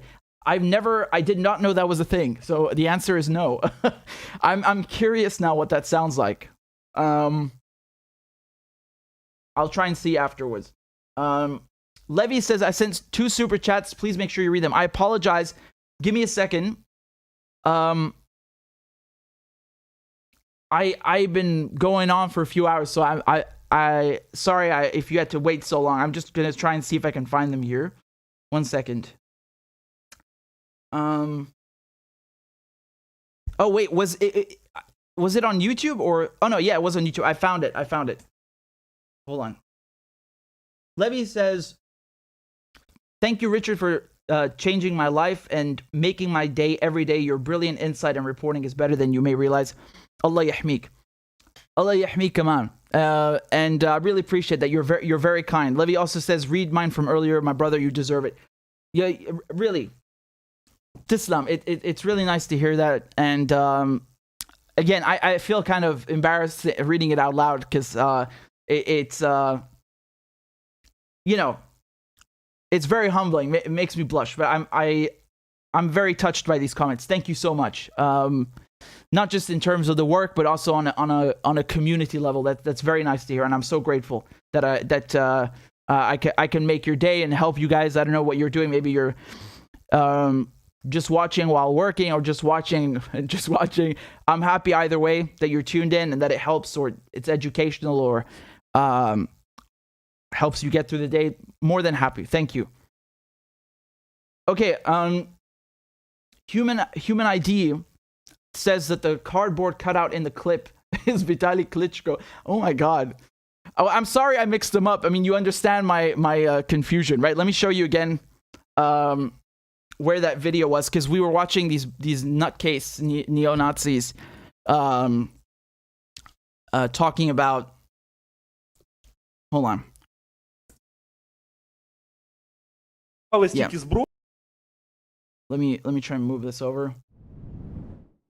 So there was a cardboard cutout behind them, and my instinct, hold on, are you messing with me? Is that really Klitschko? I can't tell. You know, we were watching that video earlier about the Ukrainian mayor, and he has this like portrait of Bandera behind him, and I thought that, well, obviously these guys would have that too. The quality is not very sharp. It's hard to tell. Are you messing with me? Come on, you can't do that. You can't do that. Kira says, can you check my message on Patreon? Again, you guys have to forgive me. I'm so... I'm just running through the politics. I miss a lot of things, so give me a moment. I'm trying to see where that might be. And again, I'm gonna tell you guys, if you have experience with graphic design or animation or video editing, or you just want, you know, to write, or narrate, or speak in front of the camera, you know, do short segments, please, I'm hiring people full-time or part-time. Just show me what you can do. Send me examples of your work. And this is for my outlet called In Context. It's online, a news outlet, posting news daily. It just started, and I'm very happy. I think we got a couple thousand followers, 2,500 now in a few days. That's great. So make sure you follow on Twitter, or subscribe on YouTube. It's everywhere. Instagram, Facebook. This is a big thing, and it's not me. It's much bigger than just me. I don't want it to be like a copy of me, but I wanted to give... I wanted to multiply my efforts, right? But also working with other people. So I don't want it to just be me doing videos. I want other people to do videos too, like short videos and long videos as well. We do bigger ones. That's why we need people to animate as well. So I'm hiring. Let me know if you're interested. My email is below. I'm just going to put that here. Gia says, is it okay if you don't have experience?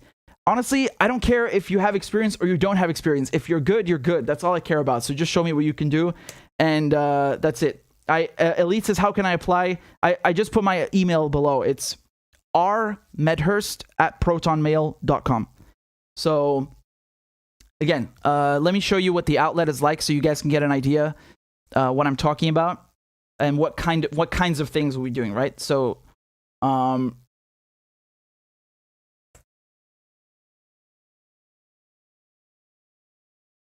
yeah.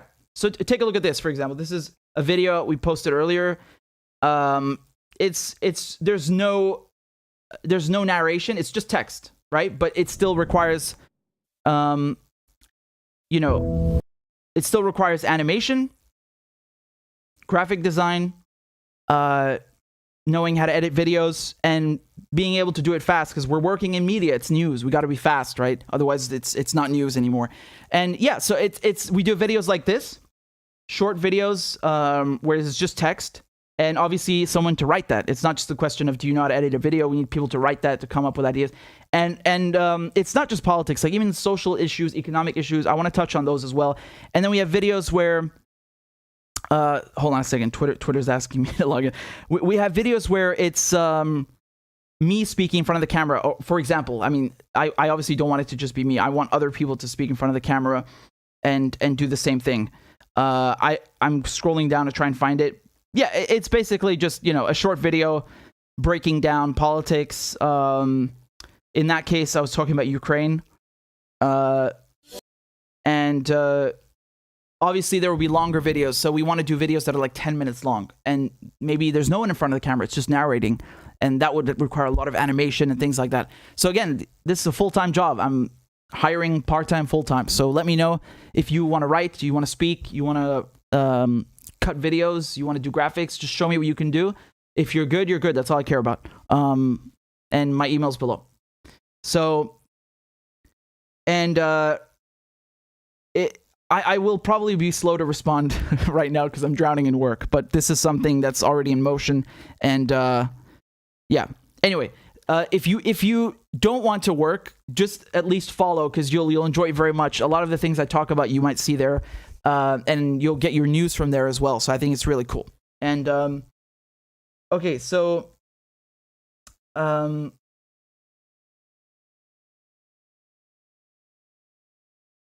Shane has signed up on Patreon. Thank you very much. I'll play you a crab dance in just a second. And I think, hold on a second. I think Ehsan is watching.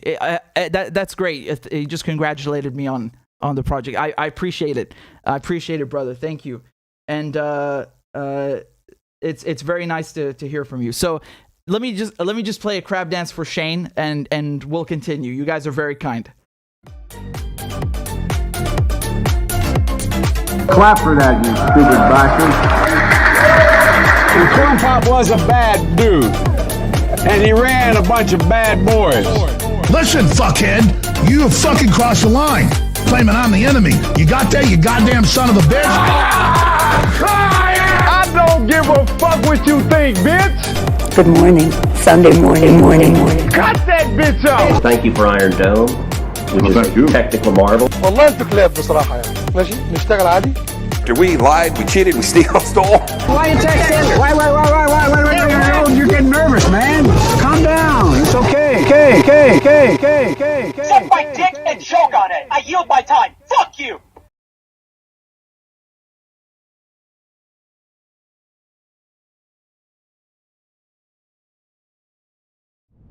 Let's go.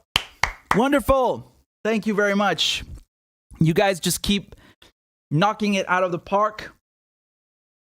That is wonderful. I'm very grateful. 559. Bless you.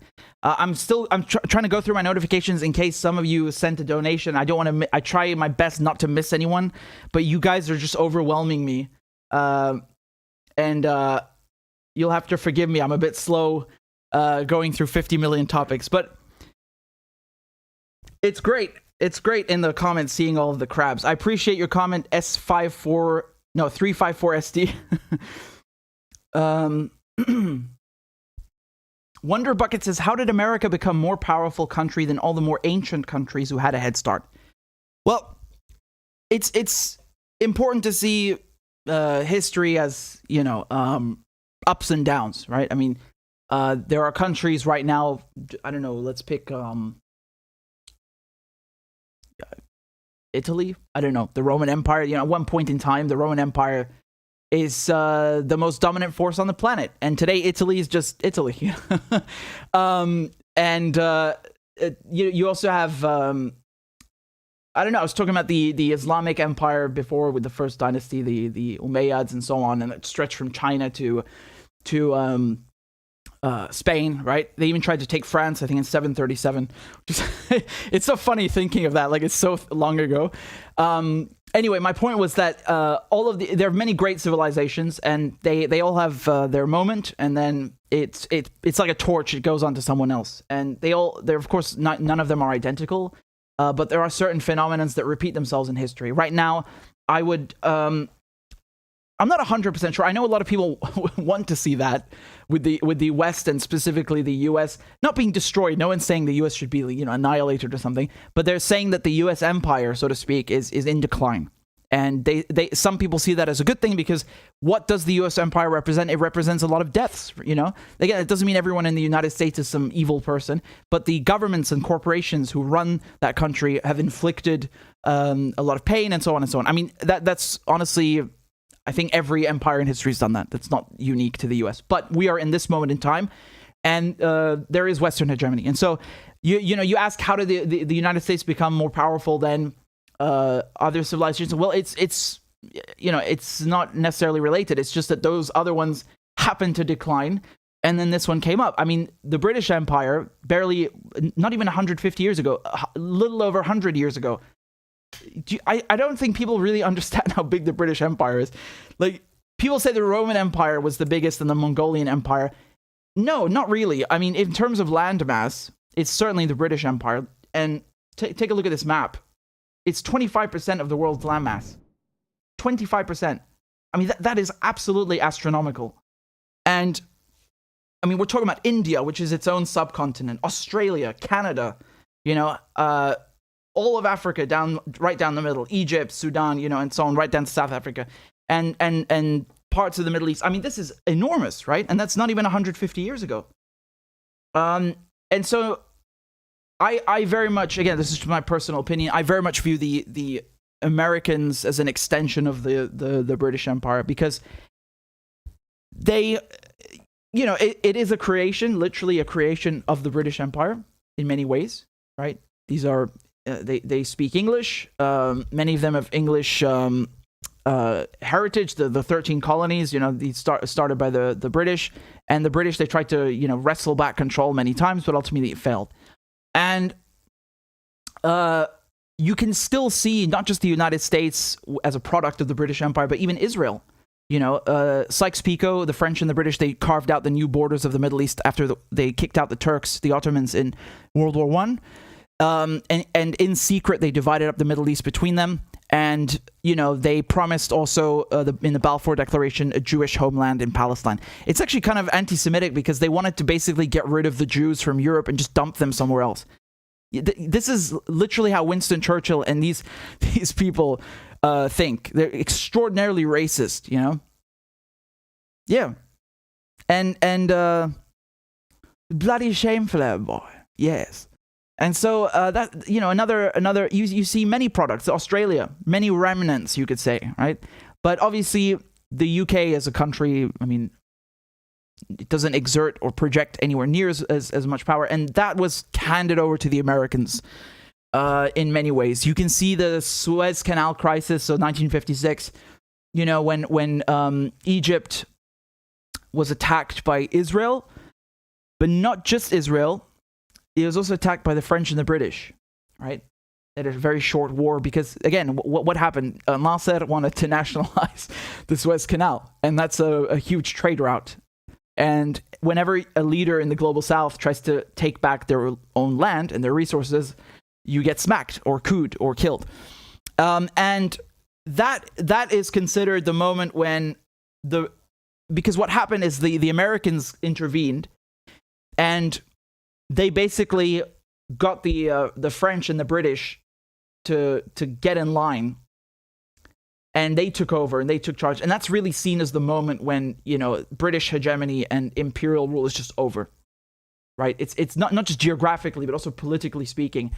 It's done, because now the US is in charge. The US is the big dog.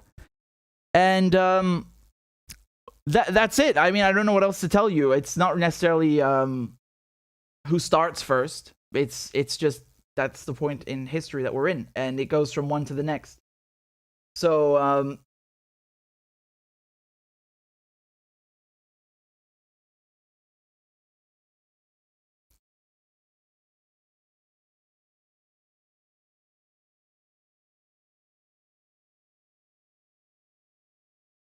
Ravi says, Richard, your thoughts on USA attitude of you're either on our side or not, and practically bullying countries to take their stance, where countries like China, India, and UAE are staying neutral.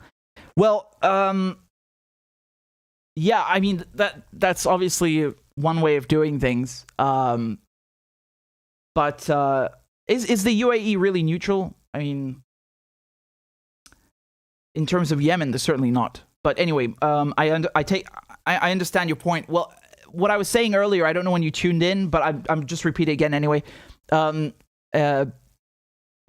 think that's coming to an end, because the Ukraine crisis has kind of sped up things. Like you had certain things happening in the world, new alliances, new economic partnerships, that were happening in the background and people don't really pay attention. You know, like, for example, the Belt and Road Initiative, you know, it feels like a long way away. And countries like, I don't know, Venezuela and Iran, you know, really starting to forge closer ties with Russia and China. Like, people didn't really pay attention to that. And now you're really seeing that put out in the open. It's thrust out in the open, and it's also speeding up because by trying to isolate Russia, the US is kind of drawing a line in the sand, and people are looking at the situation and they're thinking, well, NATO looks kind of weak because Russia's in Ukraine. No one's stopping it. Some countries even agree with what Russia's doing in terms of security. They understand Russia's security concerns. And they're just not, the US does not project the same kind of power that it did at the end of the Cold War, let's say 1990 or 1991, that it does today. And so it's much, you know, countries like Pakistan or India or China or, you know, South Africa and so on, they have a much easier time to kind of look at the situation and say, well, we don't have to side with the Americans, actually, because they're not the big kid on the block anymore. You know, they're in decline, and so they see where they see where things are happening now, where the future is, and the future is without any doubt, it's in Eurasia, and they want to be part of the winning team, right? I think it's not just a question of that. I think it's a lot of to do with also, you didn't have a choice before, so whether you really agree with the US is not really up to you. You better step in line, or they'll cut your aid, which you desperately need to feed your people. They'll screw you in other ways. You know, they might sell weapons to your neighbors that you don't like, and so on and so on. You know, there are many tools, but I think it's changing. Yeah.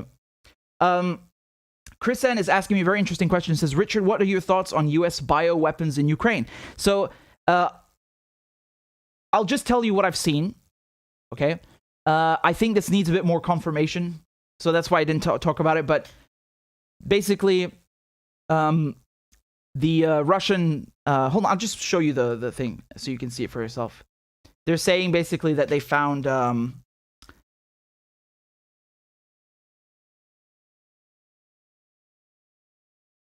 hold on one second.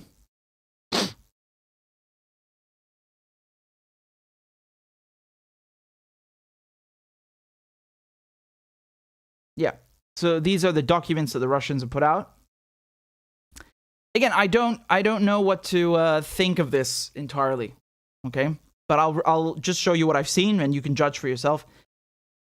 Again, I'll just show you what I've seen, and you can make up your own mind. So, Russia's basically published documents that show Ukraine was working on biological weapons near Russian borders, such as anthrax and plague, and that the Pentagon told them to destroy these documents, right? So, again, I feel like this needs more confirmation because I'm not 100% sure. I can tell you one thing though. We do know that they have bio labs in Eastern Europe. I was talking to Diliana the other day. She's done great investigative reporting on this. You can read her stuff, and she has uncovered these bio labs that the Americans have in Georgia, for example. And I'll publish the interview for you. But I actually interviewed her one day before this story came out, right? But we did talk about the bioweapons labs. And so the way that the Americans try to frame this is they say, well, these are completely innocent facilities because they're just there to, research cures and sorts of things. Yeah, okay, but why is the Pentagon funding them? Like, why is the defense, the so-called defense department doing it? That doesn't make complete sense. And we know that the U.S. has sold these kinds of weapons before, and they have no problem with chemical weapons either.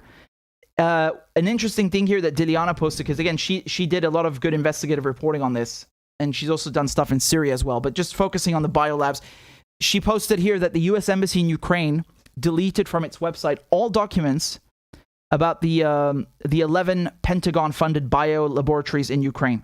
And she published these documents before, which have been deleted by the embassy, right?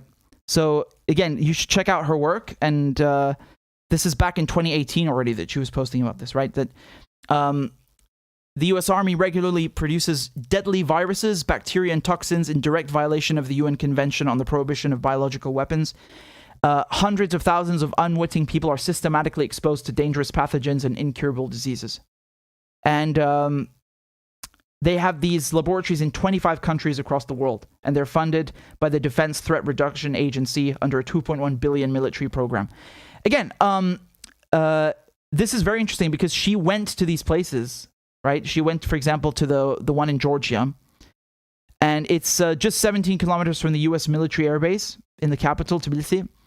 And she also interviewed the people who live near these places, right? And they were. I asked her about that because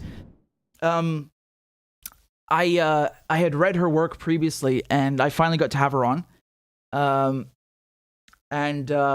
I asked her, well, what about the people living near these places? And didn't they report that they were, having weird symptoms and things like that? Which, to me, it sounded like pollution, right? And she interviewed a bunch of people, right? In addition to publishing these documents. And she told me that there were also a couple of deaths, 2 Filipinos, for example, who had died, and the government denied that they had died. Like really shady stuff that just sounds like it's some like X-Files episode, but it's actually true. And she has all the documents to prove it.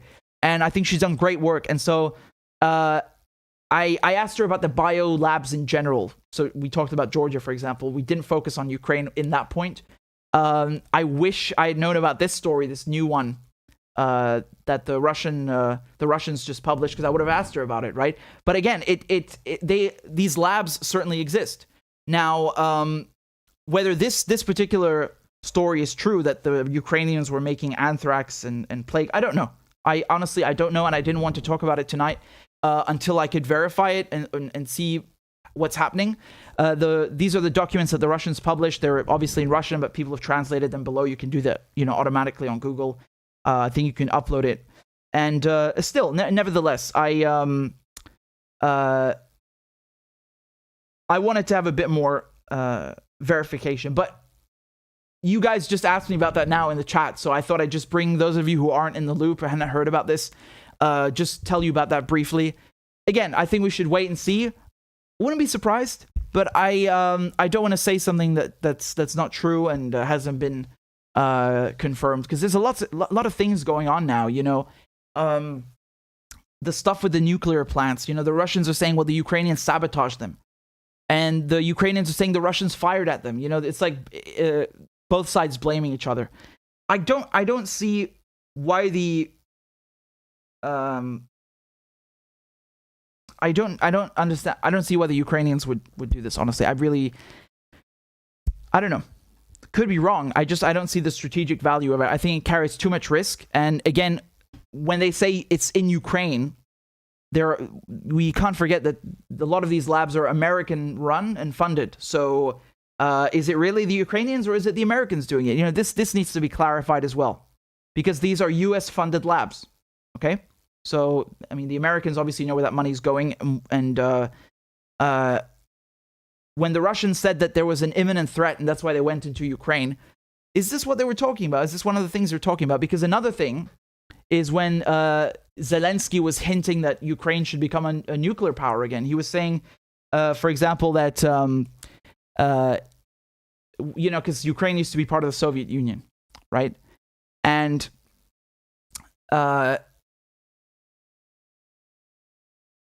when the Soviet Union collapsed in 1991, they gave up all these weapons, right?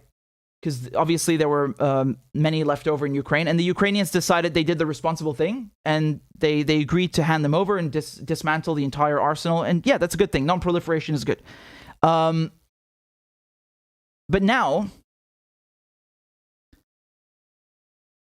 February 8th, so this is just a few weeks ago, the Ukrainian president, when he spoke at the Munich Security Conference, right, he criticized the West for not living up to their promises, right? Because they persuaded Ukraine to give up its nuclear arsenal. Again, at the time, it's the third largest arsenal of nuclear weapons. That's not a joke. right? And he said, Ukraine has received security guarantees for abandoning the world's third nuclear capability. We don't have that weapon. We also have no security. So his point is that, we gave away the capability for nothing. You won't even protect us now, and so on. And the Russians are saying, I don't know if it's just from the speech, but they're saying that they got a feeling that the Ukrainians might pursue other means of deterrence. Perhaps this. I don't know. The thing is, they're citing multiple things. They say it's NATO expansion. Okay, I get it. They say the ethnic cleansing or the genocide in eastern Ukraine. Okay, and then they say that there were threats that they became aware of, but they don't elaborate on them. And so that leaves you wondering, well, what is it? Is it these remarks that he made? Were they doing other things? Now you're saying it's anthrax. I need more clarification on this. In any case, just for those of you who didn't know what we're referring to in the comments, that's this new story that's come out. Yeah.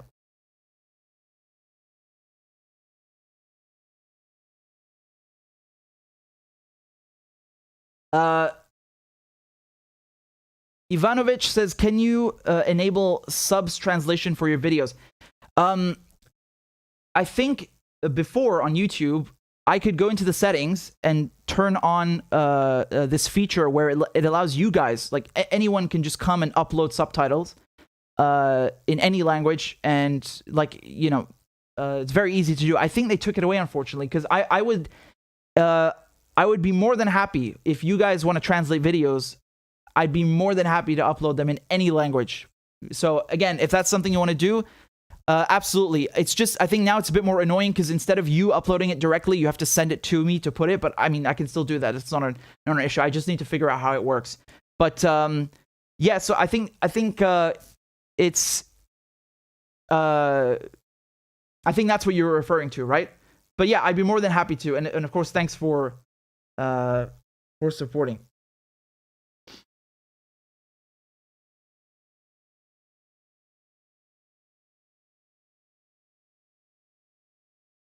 I see a couple of you have already sent emails to apply for In Context. I appreciate that. I'll go through them when I have a moment. Tony says, I always appreciate the context and history lessons, Professor. Thank you. Thank you. That's humbling for me to hear. I appreciate it. Hold on. I'm just going through your comments. Give me a second. But yeah, again, I really don't know. There's too much... there's too much stuff with this, the nuclear issues and now bioweapons. I really...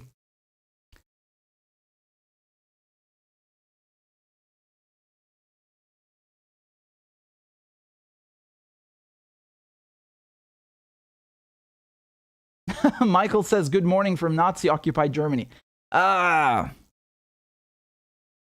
George Galloway, when I was talking to him the other day, he was like, we should have kept Germany divided and demilitarized. I don't know about the divided part. I don't think it's necessarily good for, the UK to be carving up other countries. But certainly the demilitarized part, because now what is Germany doing? It's sending weapons to Ukraine. All right. Yeah. Fury Blazer says, is In Context your channel? Let me volunteer or help in any way I can. Yes, it is. It is mine. We just started, and I'm very excited. Again, we're looking for people who can write, who can narrate, who can do on-camera videos, who can edit videos. What else? Graphic design, animation, all of this stuff. And I don't care if you have zero experience or all the experience. I just care about you being good. So if you can just show me examples of what you do, I'm hiring part-time and full-time. So yeah, my email, I'll put it in the chat. And just holler. rmedhurst@protonmail.com. I just typed it in the chat. Andre says, I am in Germany and I can tell you 90% of people allow the government to do their thinking for them. Sad. Yeah. Es ist eine Schande. Aber das gilt ja nicht nur für Deutschland. Ja? Das ist überall so. Auch in England.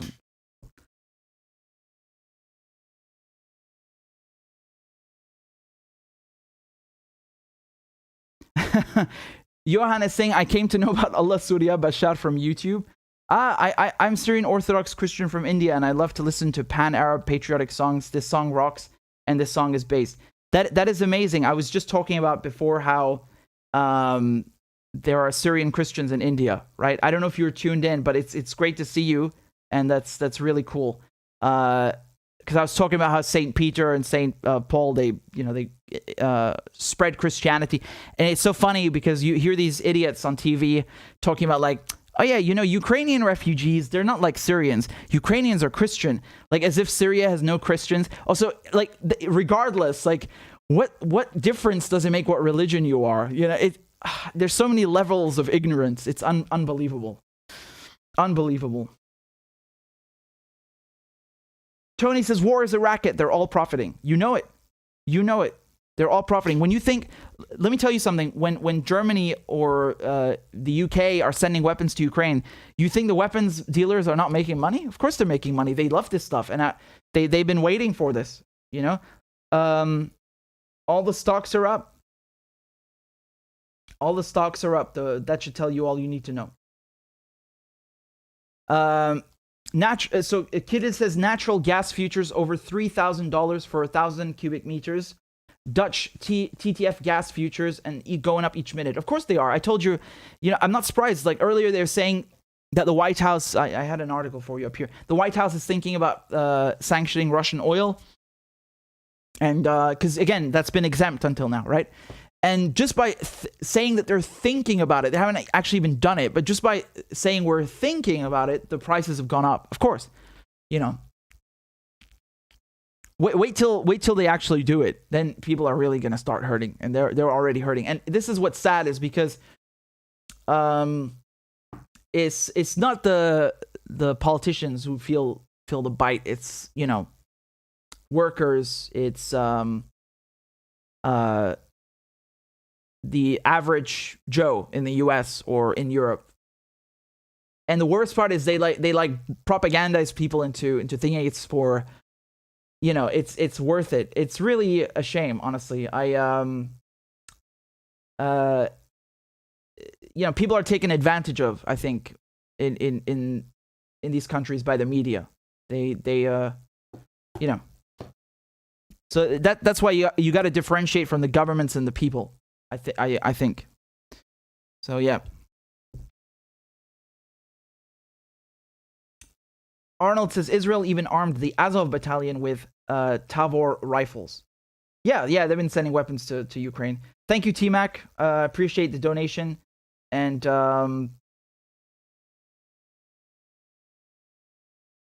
Arc Stream says Syria needs to take advantage of the Ukraine attention to finish off Idlib already. Perhaps Putin can score points in Al Tanaf too. If only all of Syria would be liberated, not just Idlib, but I wish that it could be done peacefully and diplomatically, but the fact that you have 20,000 or 30,000, terrorists, Al-Qaeda and others, I don't think they're going to go peacefully.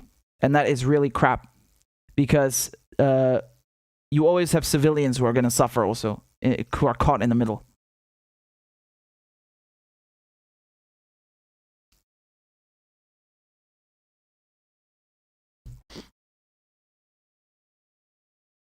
Slobodan says, being a refugee is hell.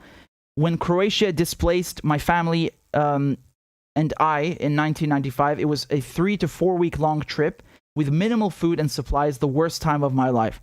I'm really sorry. I've heard similar stories from Syrian refugees, and I can't imagine what that's like. That's awful.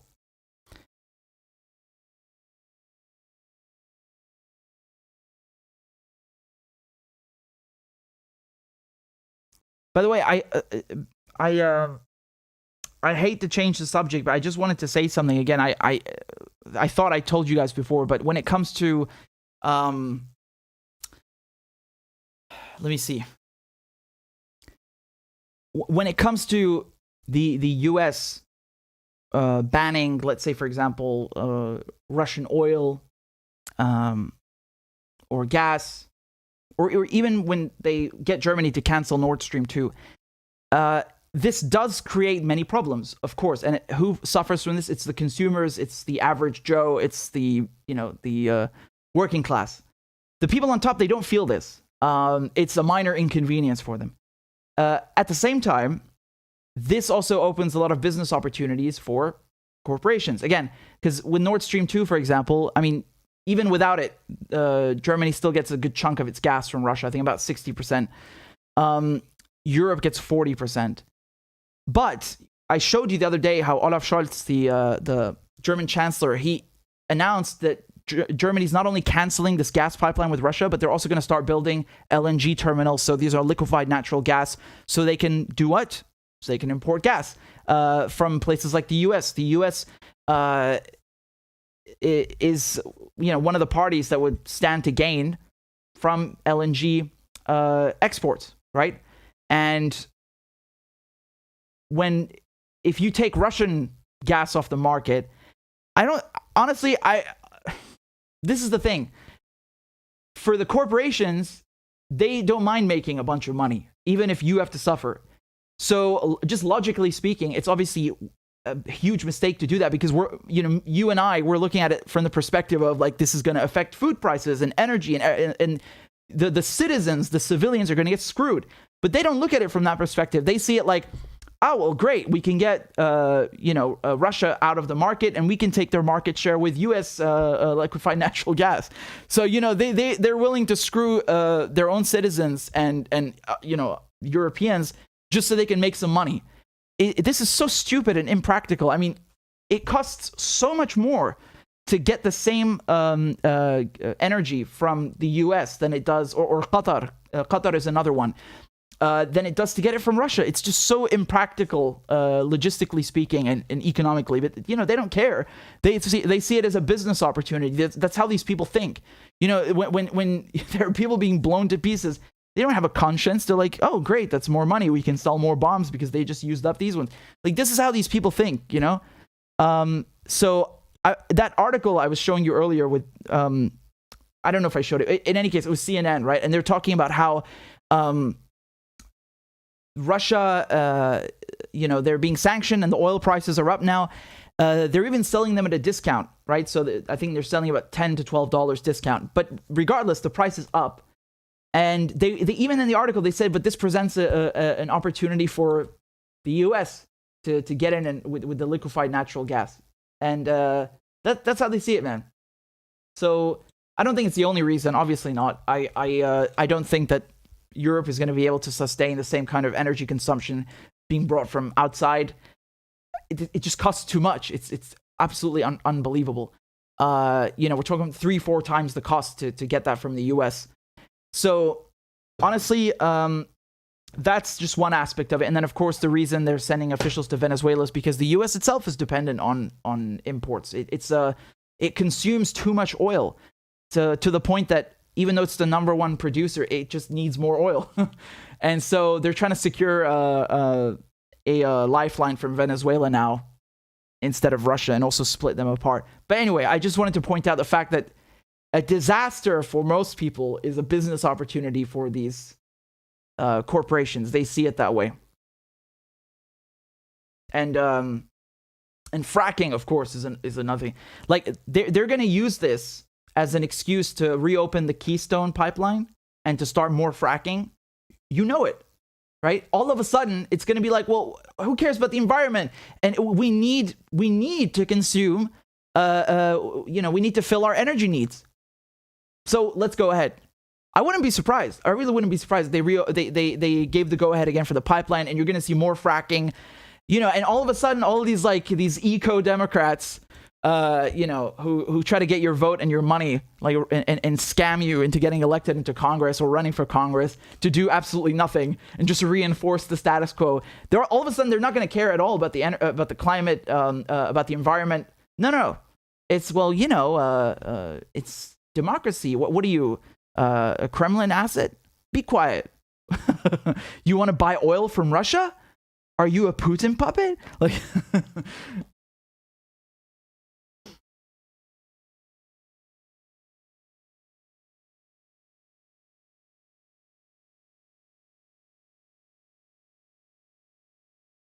Rupert says the head of MI6 during Tony Blair's tenure now sits on the board of BP. Of course. Why am I not surprised? Why am I not surprised? You would think, what the hell is he doing there? Does he have any experience with that? Yes, he does. He's corrupt. That's the only experience you need. In any case, guys, I'm quite impressed. We did a 7-hour stream. I've been longing to do that, and the time just flew like that. Isn't that wonderful?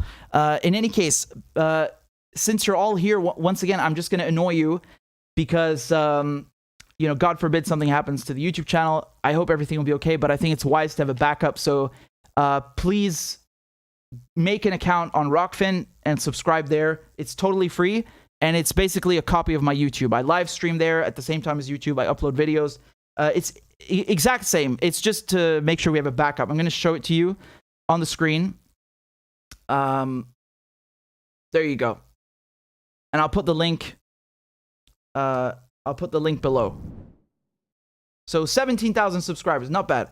And I think we can go much higher. And other than that, I would ask you to kindly subscribe to the newsletter.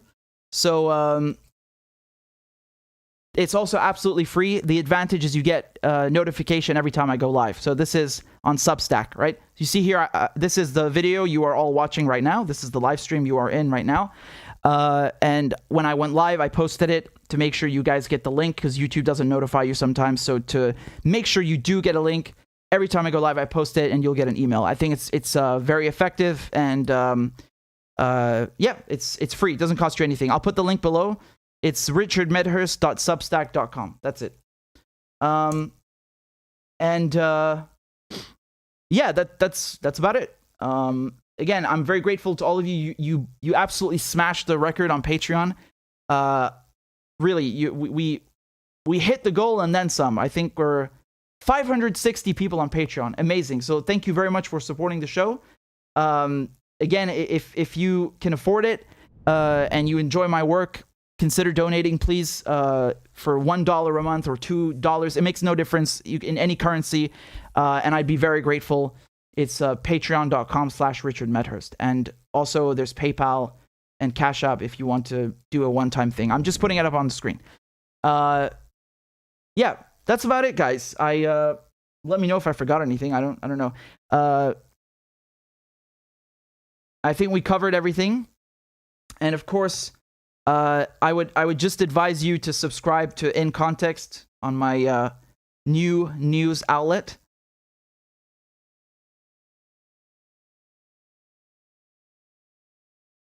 There you go.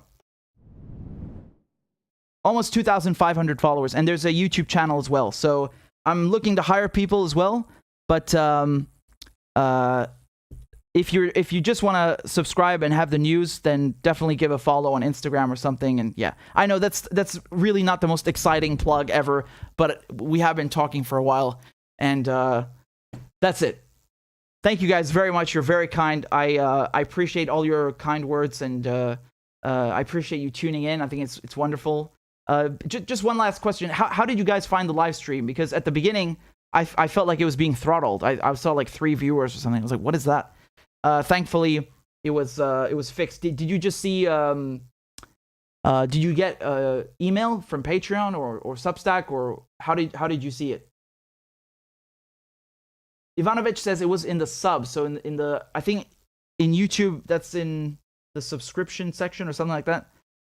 Oh, Joe says from Telegram. Yes, I knew I was forgetting something. I have a Telegram channel as well, where I also post live stream notifications. So again, if I go live, you'll get a notification on Telegram.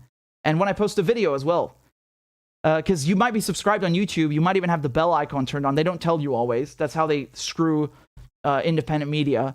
You know, this is not a cooking channel. It's not a pet channel. It's not a gaming channel. It's politics, and they don't like, you know, They don't like us. So yeah, that's how we do it. Man, this is absolutely insane. The fucking gas price. Christ. 3,000. My goodness. It's 3,500. It's going through the fucking roof. This is breaking news right now. Hold on. I think we might have to stay on a little longer to cover this. This is unreal. I mean, I know you told me a minute ago, but it's just... the penny didn't drop. Whoa. That is unbelievable.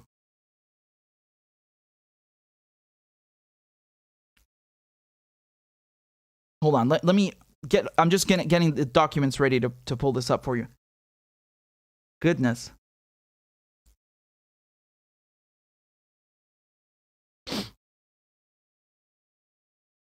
My ass hurts. I'm sitting here too long. Oh, wow. That is not good.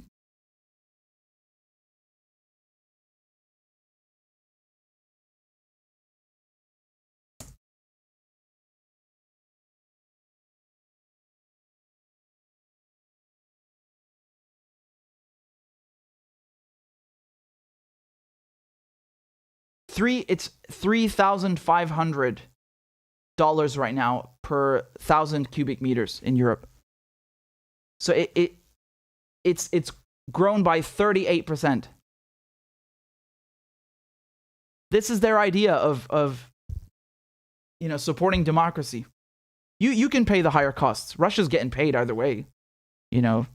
Russia's not losing. You're losing. So Democrats and their neoliberals can take a stance. Well done. And Republicans and neocons, all the same shit, same gang, all the same. Again, this is breaking, so there's like no actual articles about it, which doesn't matter because we don't need the mainstream media. We got ourselves. But nevertheless, I'm trying to find.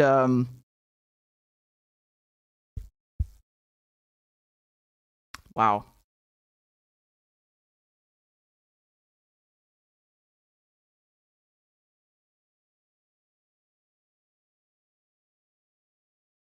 I know you're just watching me stare at a screen. It doesn't matter. Let me do my thing. I'm still searching, man. I'm still searching. And I want to get this together for you.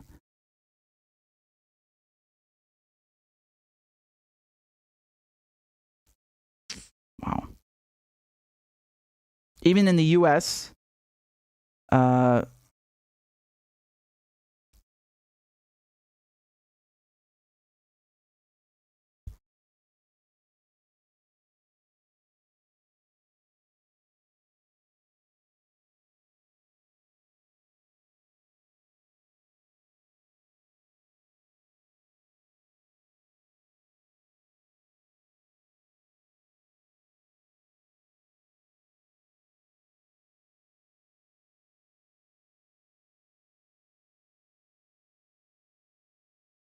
I'm in shock. I'm reading these figures and my brain is like, what is going on?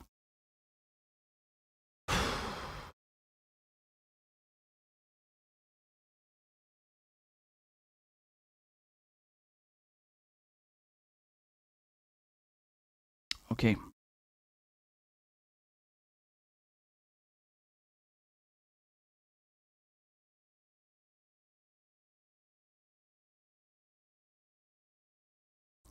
This is literally what I do in my free time. I'm just there is no such thing as R&R. It's just politics 24/7, which is, I guess, good and bad. I don't know.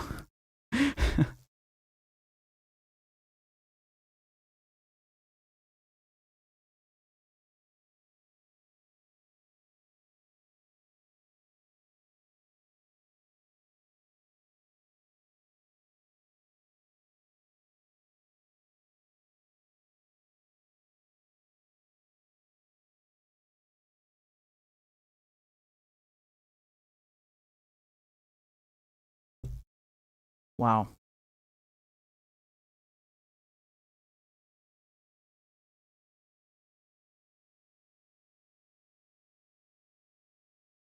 Who was it among you who sent me this super chat and you were explaining to me that the price gone up? I swear it took me like a couple of minutes for the penny to drop. I thought I wow. You know that happens sometimes. You see something so unbelievable, and then it's like it takes you a few minutes. Like, what? Oh wow.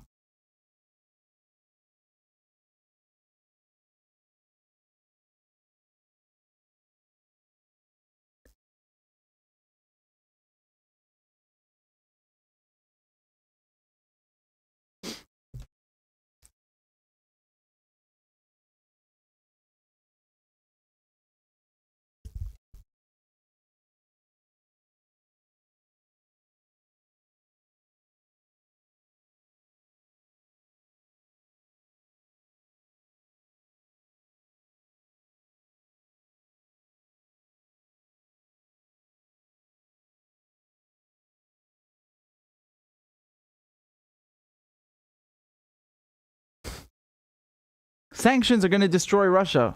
Yeah, look how that's working out. Putain. C'est vraiment con. Ils sont vraiment cons, ces gens.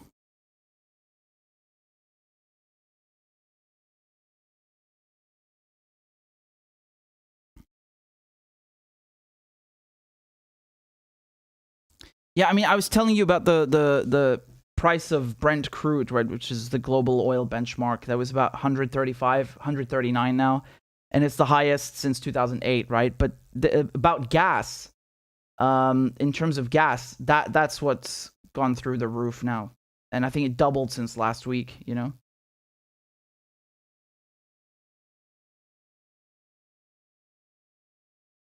But now, as we're live right now, it's going up by the minute. Wow. I see you.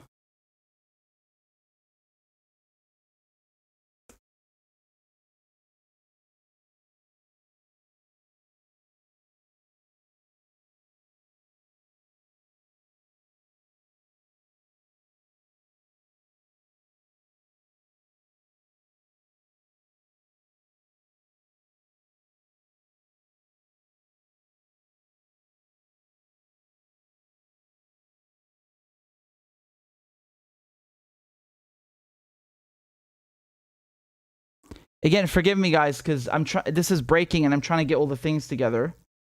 So I know it's basically just a long stream of me staring at the screen now, but still, be patient. I will deliver.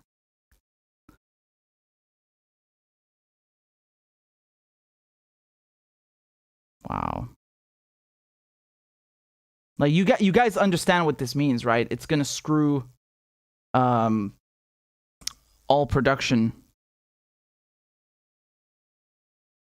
and everything. It's gonna grind production to a halt. And they think that, you know, Russia's being screwed. You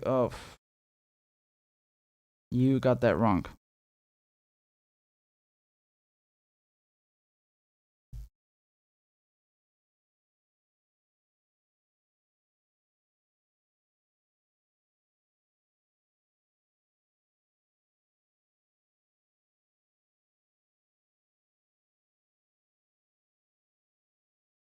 Okay, so let me just show you what I have right now. Again, this is breaking news. It's happening right now, and I just threw together a couple of things to show you what's happening. So the gas prices are through the roof. I was talking to you about Brent crude, so about oil, just earlier. How, you know, the price per barrel is $135, $139, highest it's ever been since 2008, since the crash. And right now, as we're speaking, as I'm doing the stream with you, gas prices in Europe, astronomical. Look at this. Breaking. Gas prices in Europe for the first time in history exceeded $3,000 per 1,000 cubic meters, growing by more than 38%. Unbelievable. All right. Take a look at all of these things here. Right, so 3,500 now. Just look at when this was posted. That's 9 a.m. That's 1 hour ago. It's not even an hour ago. It's about 55 minutes ago. And A few minutes later, it's 3,100. And 20 minutes ago, so 17 minutes ago, it's 3,500. Oh, 3,700. It rising by the minute, literally. Here's hold on, let me give me a second. Let me show you. Again, I've thrown all of these together just very quickly. Yeah, look, this is UK gas. It's just skyrocketed. Unbelievable. And people are showing the Dutch gas is doing the same thing as well.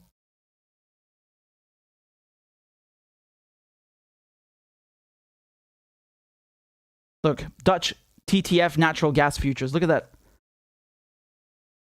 Unbelievable. And they think that they're punishing Russia. I mean, just to compare, this was posted on March 4th. Do you see these posted here on March 4th?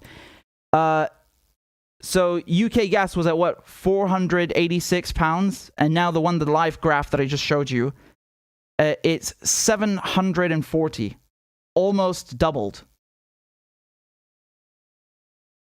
Wow. Pounds, that's British pounds, right? That is astronomical. That is scary. And the other one here with Dutch gas, which I was trying to look up.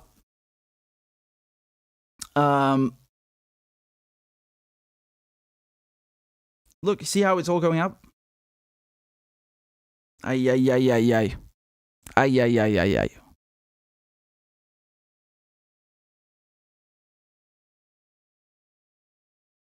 You know, they keep saying that this is going to punish Russia, right? They told you, well, we're going to sanction Russia, and it's okay to tolerate higher prices and pay more for gas and food, and in addition to the inflation and the higher prices that already existed before the limited operation or special operation, as the Russians call it.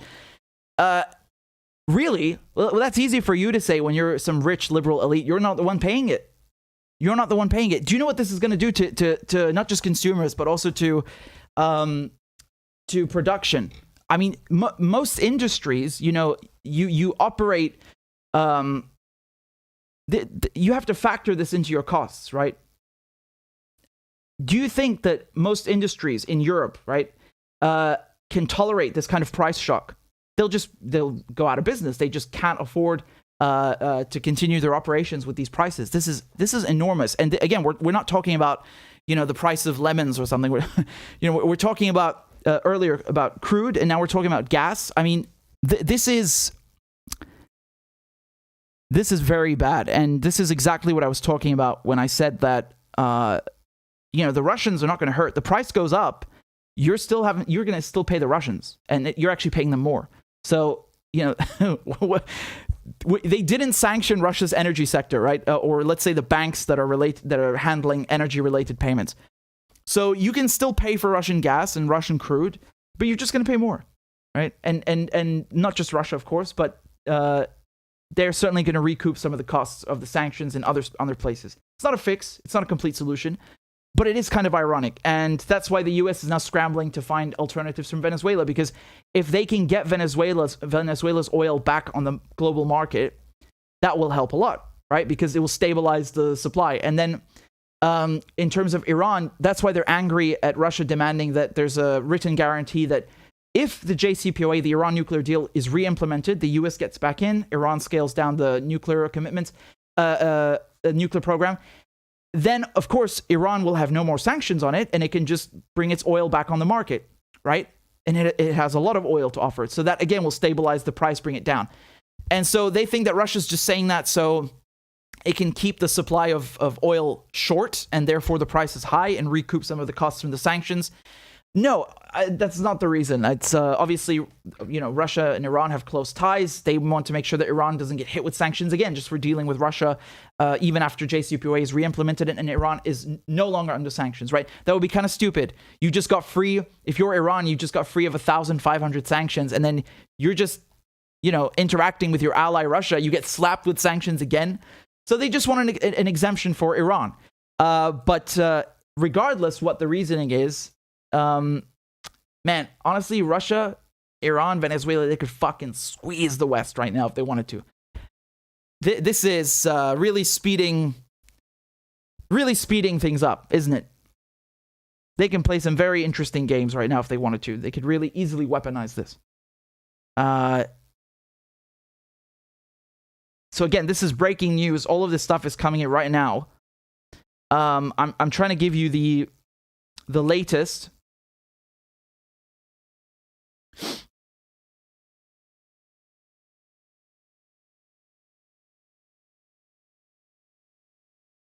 So we're at $3,700, right? Unbelievable.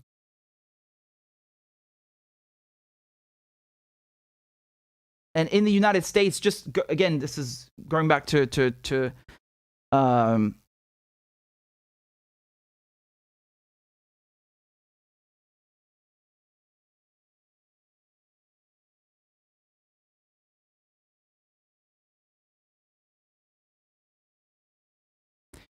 sorry, let's continue. Look at this. They say here,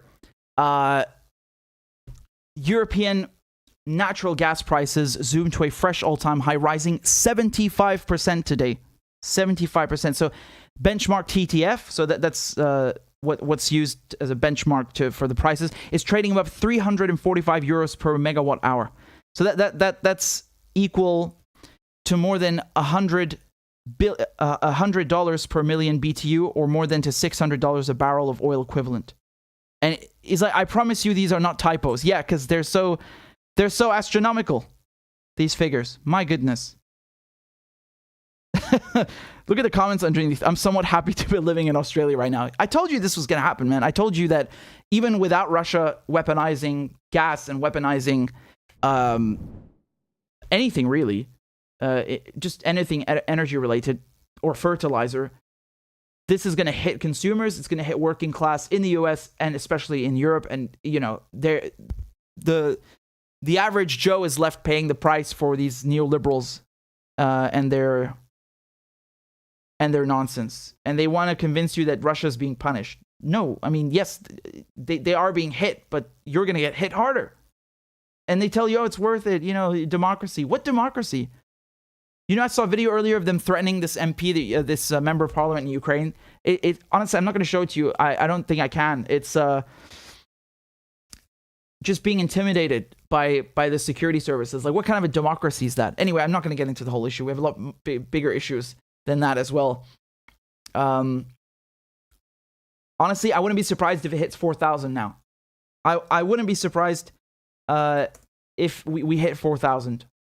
By the time you're watching this video on replay, it will probably be there. Man, oh man, oh man, oh man. So basically, the gas price in Europe has increased by what percentage?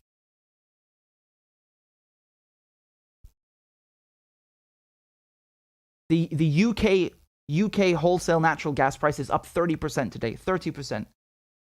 Right? Christ. Wow.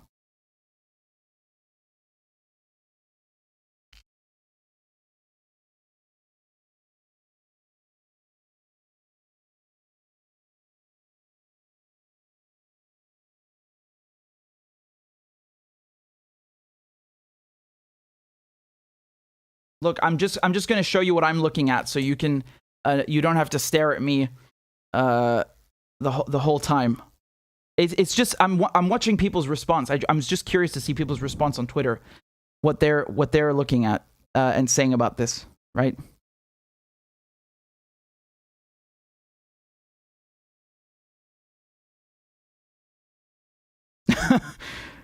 Good luck with your clown's hero. Zelensky's the real ghost. The gas price in Europe is to the moon. I mean, that is, wow.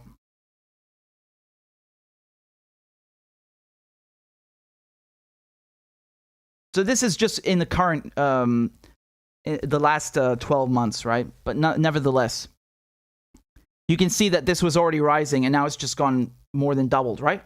You see that?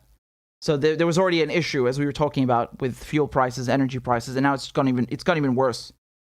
Wow.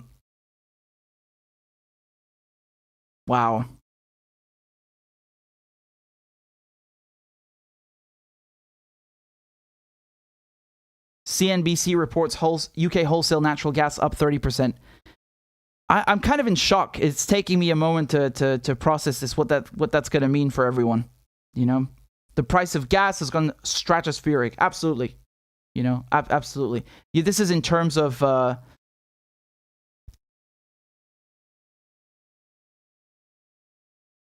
So this is from, again, February to March. Look at that difference. Even in the U.S., I mean, in terms of again, in the U.S. they say gas for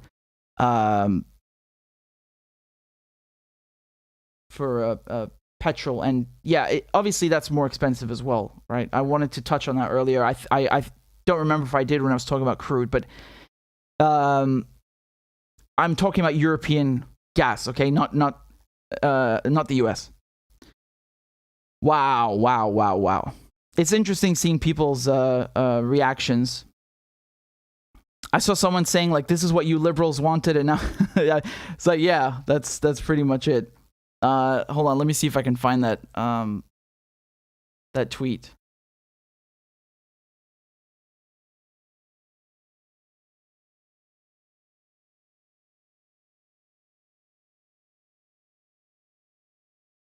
What do you guys think of all this? I'm trying to get your live reaction.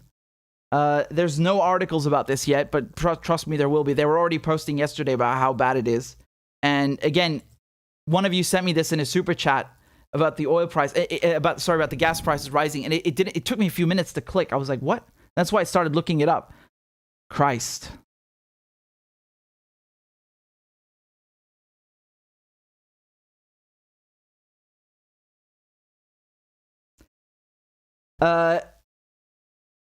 Johan says, this is Putin's mighty power. And Lottie says, one chat says, Europe is done for, like Scott Ritter predicted. Yeah, absolutely. I mean, keep in mind, Russia hasn't even done anything, right? So, they haven't even really weaponized it. Yet, maybe. Who knows? Who knows? Who knows? I hope we don't get to that point, but it's obviously Sobi says liberals are coping hard. Ha ha ha ha. Kinky says I'm freaking out because I'm living on the edge. DT says more painful times for Europe. And Albin says 60% of German and Italian industry will shut down forever.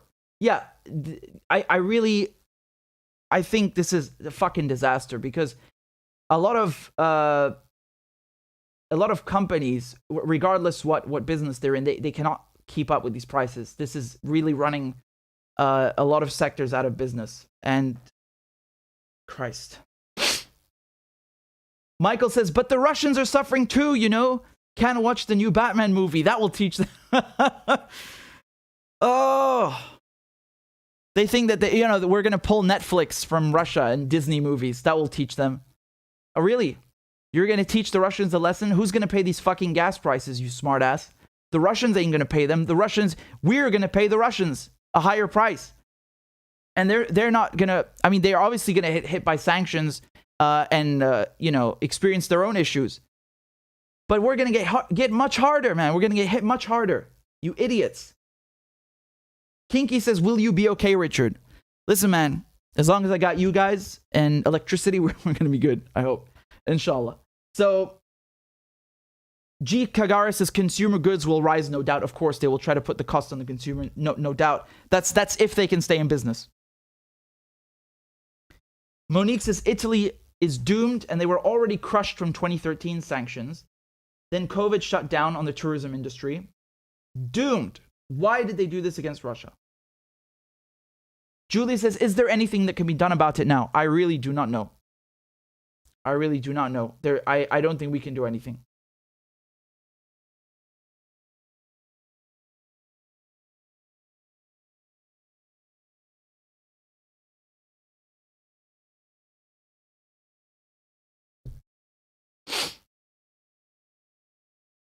Old Rusty says, I watched for 2 hours earlier. He's still going. I'm going to give you a few bucks now. You're very kind. A few hours is kind of putting it mildly. It's like, 7 hours straight. That's normal, man. There's not enough time in the world to talk about this shit. But I appreciate the sentiment. You're very kind. Again, I'm just going through your comments. Oh, Old Rusty says 7 hours. That's badass. I wish I was able to be here for the whole thing. You didn't miss out. You're here to witness the gas prices going through the roof and the collapse of the EU economy. I would say that's a good time to arrive. And of course, if you can watch the whole stream afterwards. I appreciate it. Wow.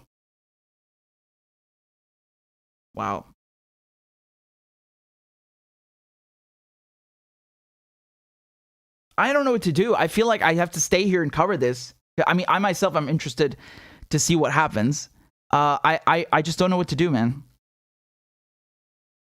This is really bad.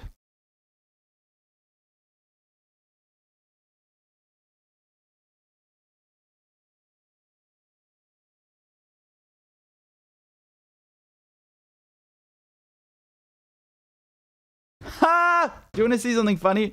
Look at what this is from the Labour Party. They're saying they posted this 45 minutes ago. Like, talk about lack of self-awareness. They say, under the Tories, your energy bills are going to increase next month. Labour would give you security by cutting energy bills this year with a one-off windfall tax on oil and gas profits. Something tells me that the same shit would happen under Labour. You know why? Because there is no Corbyn. Again, I mean, even he's not perfect, but he's certainly much better than these clowns. And, Keir Starmer, I already showed you the other day what they're doing now in Labour. They're basically purging anyone who criticizes NATO. So you can get sort of an idea of what Labour would run the government like. Do I need to remind you that Tony Blair was a Labour prime minister? He started the war in Iraq with Bush. They're not exactly saints. And they purged all the pro-Palestinians.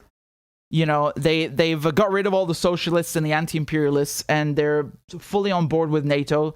They're just like, what Democrats are to Republicans. They're complete crap.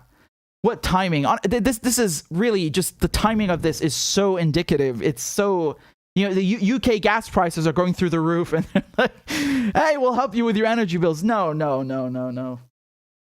These are, the UK, the Labour Party in the UK is like how Democrats are with the Republicans. It's same crap. Same crap, especially in a time like this. Unbelievable. They're neoliberals through and through. Make no mistake. Imperialists through and through. Wow.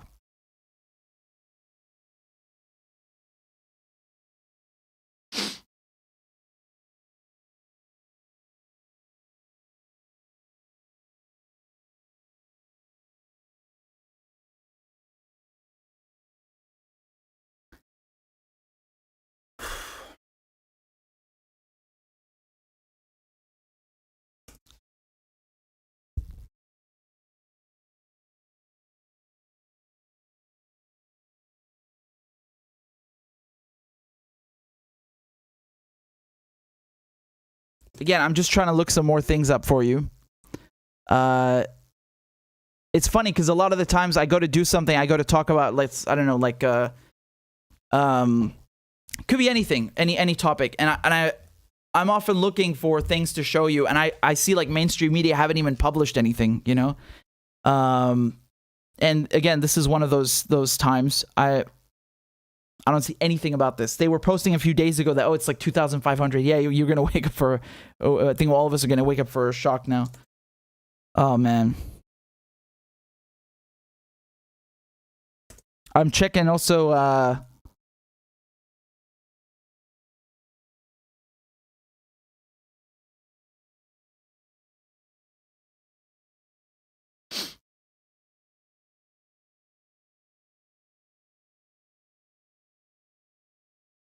Scott says, I was watching and had to leave to buy groceries before the corporation jacked up the prices even more.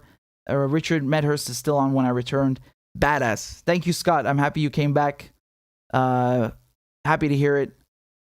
Julie says, how can Western leaders act so irresponsibly? Well, it's not irresponsible for them because, anything that happens is a minor inconvenience. It's kind of, for when you're looking at it through the eyes of a regular sane person, a civilian, a worker, meaning not the politicians. None of this is sane. The way to solve the Russia crisis in Ukraine is to say no NATO membership. It's really that fucking simple. And I know people don't want to accept that. I know they think that they can, basically strong arm Russia. This is what that gets you. Do you see what's happening right before your eyes? These costs, Russia is not going to pay them. You and I are going to pay them. Just regular people, the civilians, the citizens are going to pay them, and a lot of people are going to go out of business as well. And this is going to have very, very long-term detrimental effects. It's not funny at all, at all. Give me a moment.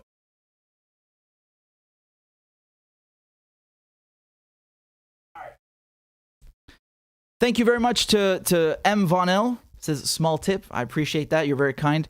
And Ahsan says, is this really live? Yes, it's really live. I am real. I am not a robot. And this is live. Thanks for tuning in. Tony says, stock up on canned and dried goods, y'all. Yo, seriously, I don't want to tell you guys to panic buy, but that is not the worst advice right now. It's not the worst advice. Kinky says, imperialism comes home. Ozzy says, Richard, if you won't have electricity there, you're welcome in Russia. Are you from Russia? Spasiba. Spasiba, drug. I know 5 words in Russian or something. Thank you. You're very kind. I can always do that. Doran says, you are totally a Russian bot. Duh.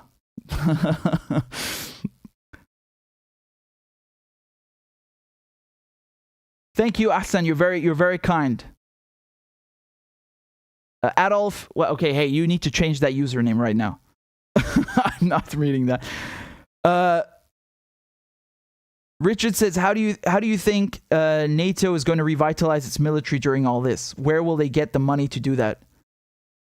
Well, what do you mean revitalize? This is an empire in decline. They're so weak, they can't even face Russia. I mean, okay, you could argue it's the nuclear deterrent, fine. But that, you could say, okay, in Ukraine, it's direct confrontation. But look at the other theaters of war. All they know is how to destroy things. They're not really capable of matching the same kind of conventional armed forces. It's not me saying that. Experts like Scott say that. He's former Marine Corps. Why wouldn't he say, why would he lie about that? And if they are able to keep the money going, you know how it's going to happen. What do you think the other day Germany did? They basically bent over like a good vassal, and they said, you know what? You've been nagging us for years to raise our military budget and to pay our fair share to NATO. You remember Trump was nagging the Germans and said, oh, you're not doing enough. I'm going to pull the troops out. And now they've finally done it. Right? So that's how you do it. You create crises, you manufacture crises, you strong arm your so-called allies, and you shake them down. It's like the mafia. They come and they say, you need to pay for protection. Protection from what? You need protection. And they pull out a knife and they, basically shake you down. It's a protection racket. That's how I see NATO. I think it's a very good analogy. Alexander says, is Ukraine army comparable to Iranian? No, it's not even close. Iran has ballistic missiles and cruise missiles and is able to successfully support multiple resistance efforts on multiple fronts: Yemen, Lebanon, Palestine, Syria. The Ukraine doesn't even have a real military. That's why you have they have to go recruit neo-Nazis because they don't even have enough men.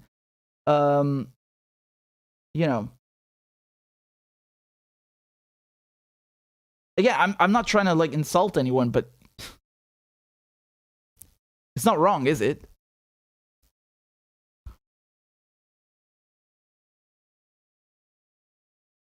Human being says Canada will do fine. Oil and gas as well as wheat are plentiful. Right? Yeah, this is... I don't know. I mean, fertilizer, is more of an issue for others than for Canada, yes. But and the other things you mentioned, but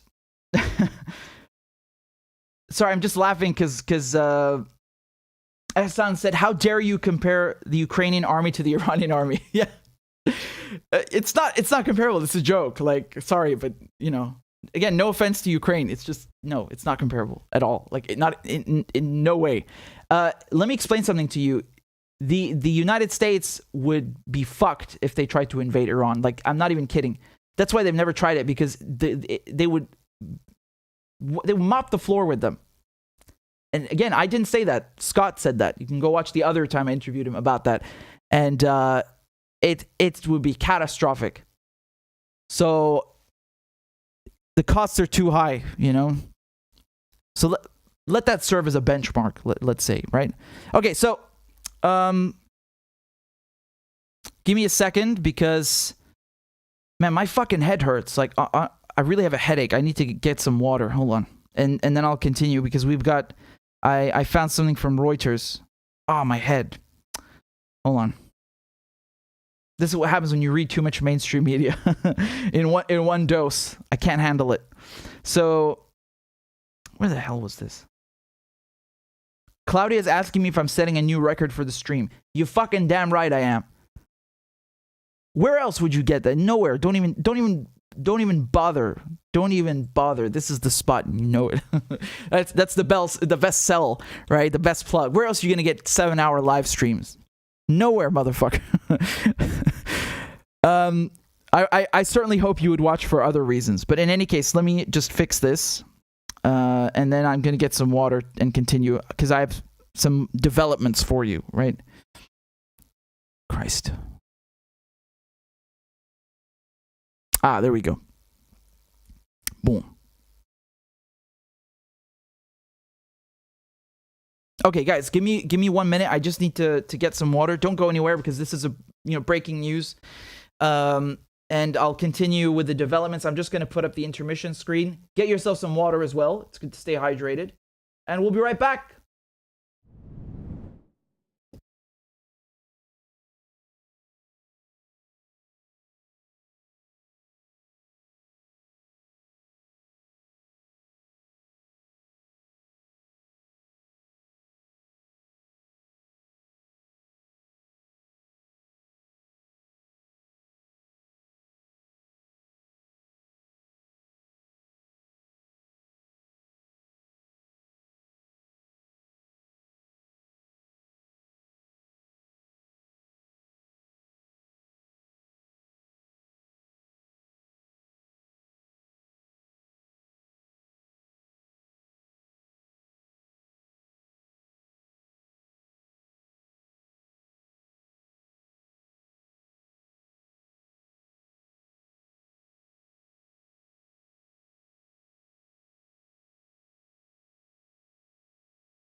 Hello, everybody. We're back. We're back. Hold on. I have to tend to some business, and we'll continue. And just that again. I don't want to.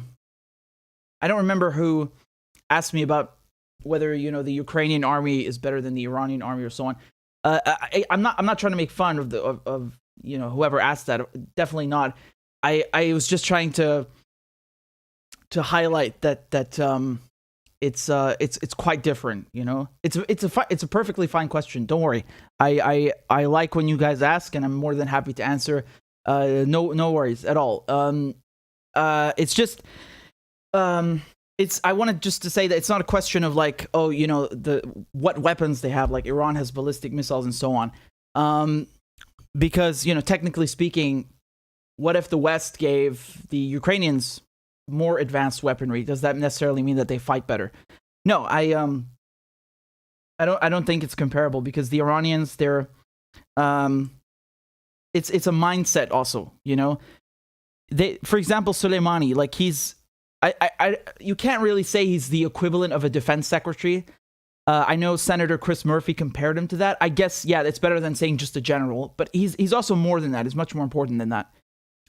Regardless, just to give you an idea, as him an example, like he was assassinated, right? He was martyred. Does that mean that, the Iranian military just stops functioning? No, because you have others like him. Obviously, he is a unique individual, not just personally, but militarily, and everything else, right? He's a special individual.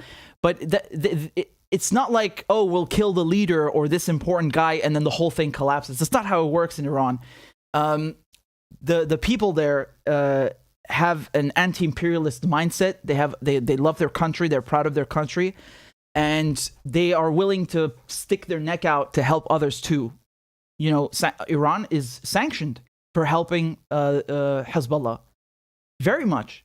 It's because it's an enemy of the United States and Israel. That's one of the main reasons, of course. The same thing for helping Hamas and Yemen. So Iran loses a lot of, or let's say pays a heavy price in terms of sanctions and politically, and in many ways for being principled. And again, I'm not trying to like gas Iranians up or something, and gas them up and say like, oh, just give unlimited praise. But it is true. It is true. And I can just give you, just to prove my point, where are the Arabs? Like most Arab countries, the people care, but their governments don't give a shit about Palestinians, right? Iran is a Muslim country, but it's not Arab. It's Persian, Iranian, and look how much they love the Palestinians and care for them and fight for them. And that's something that you have. You shouldn't think of Iran's military in just conventional terms, like, oh, there's a navy and then there's ground forces and so on. It's a bigger thing than that, and it extends all across the Middle East. Because when the Lebanese and the Palestinians are able to, or the Syrians are able to resist enemy forces, that's because they're being helped and supported militarily, right? And you have, just like you have many people from Hezbollah, you have many people from Iran who died in Syria fighting to free Syria, who were martyred there. And like, they do that because they believe in what they're doing, and they know it's a just cause, whether they are defending Muslims or Christians or Palestinians, Syrians, makes no difference, right? It's a lot more than what can be said for some Arab countries who are supposed to be brothers, right? Where are they? So, I think that's a very important part of it. Yeah. Anyway, sorry. I just have to write something important. Give me a moment.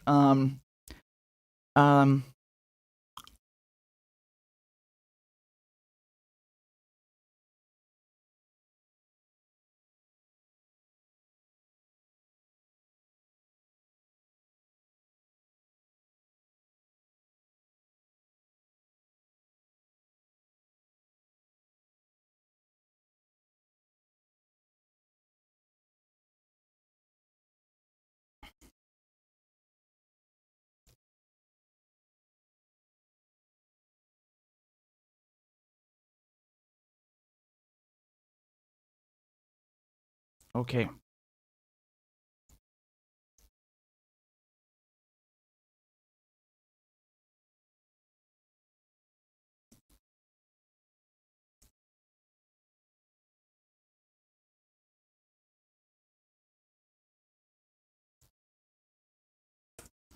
All right, guys. So let me read to you what's going on here with this Reuters article, which is updating on, building on what I was talking about. So,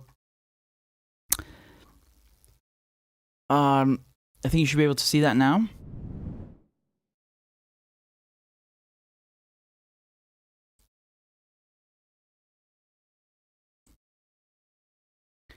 So, again, stating the obvious, Europe relies on Russia for crude oil and natural gas, but has become more open to the idea of banning Russian products in the past 24 hours. Yeah, we'll see how that's turning out, right? And, asked about a potential embargo on Russian oil imports at a regular news conference, Japan's top government spokesperson declined to comment on its communication with the United States. Oil prices have soared over the past week after the US and its allies sanctioned Russia over the invasion. Now, asked if the United States has ruled out banning Russian oil imports unilaterally, Blinken said, "I'm not going to rule out taking action one way or another, irrespective of what they do. But everything we've done, the approach starts with coordinating with allies and partners." The U.S. national average for a gallon of gasoline hit $4 and on Sunday, the highest level since July 2008. Consumers are on average paying 40 cents more than a week ago and 57 cents more than a month ago. Yeah, so I've seen a lot of you talking about that on Twitter. Again, I think I must have clicked the wrong link because I was expecting to read about gas in Europe, and now some reason they're talking about crude. I don't know what happened. Anyway, it doesn't matter. It doesn't change my point that consumers are feeling that. Again, all over Twitter, I'm seeing you guys in the US talking about this. This takes a huge bite out of people's paychecks because a lot of people need rely on gas to get to work. We're just talking consumers here. Never mind the on an industrial scale, but people are really getting hit, and you have these like liberal shitheads who come and say, "Yeah, it's good because you're supporting democracy against tyranny." What the fuck does that even mean? How long do you expect to peddle that nonsense? I don't know how supporting neo-Nazis is democracy, but how long do they think that that's gonna continue? I mean,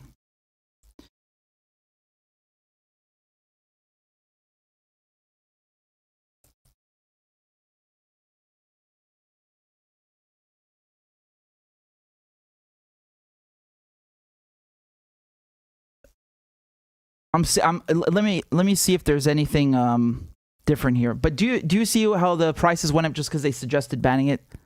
Oh man. People cheering on their own demise,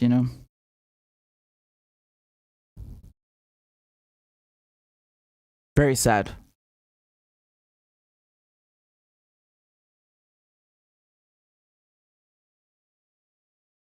Look at this. Carbon prices in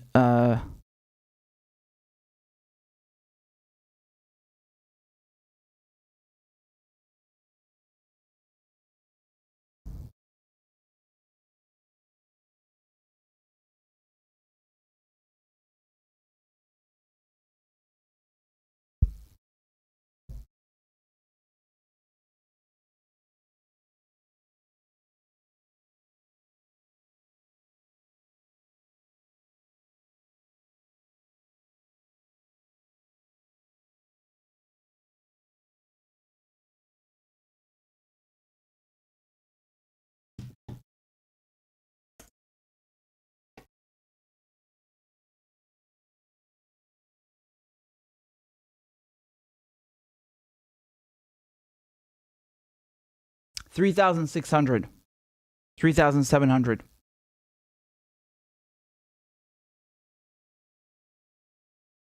Look at this.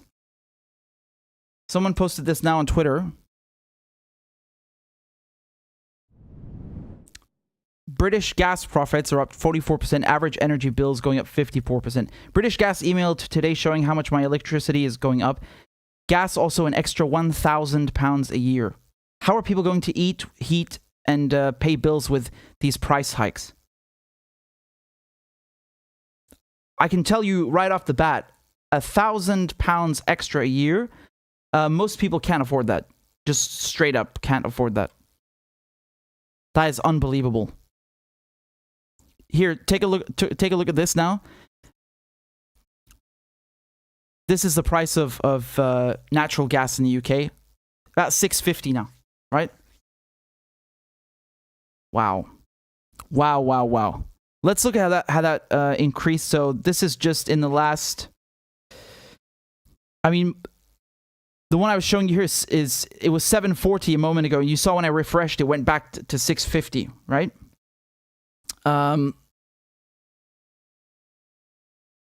Look at the dates. So let's go back to February 23rd. It was 500.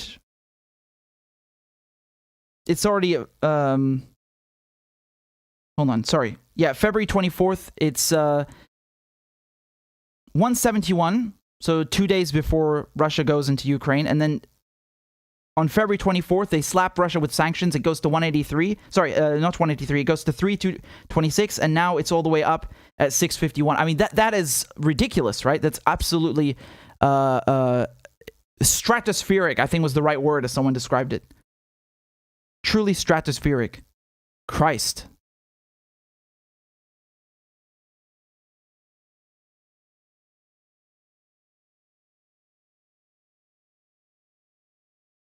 Wow.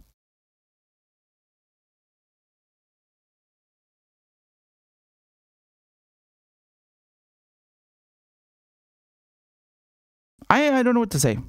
I'm kind of just in shock. I can't wait to hear how the liberals are going to explain this one away. You know? Again, they'll say, well, this is the price of democracy, and you know, you can shut the fuck up and pay the bill, and you know, they'll also probably say that it's Putin's fault and blah blah blah. You know, they always have a way to do that, to spin things. So you have all the spin doctors right now working on how to tell you that you deserve to pay God knows how much more. I don't think this is the final. Like by the time you're watching this video, it's gonna have. I don't even want to know how much higher it's gonna be, and so they're gonna have a great field day trying to spin this to you. Why you should pay more for everything, and why everything's collapsing. Well done. Wow, you guys are really something. Wow. Look at this. This is a great tweet over here. Someone posted, "This is the price of freedom" this morning.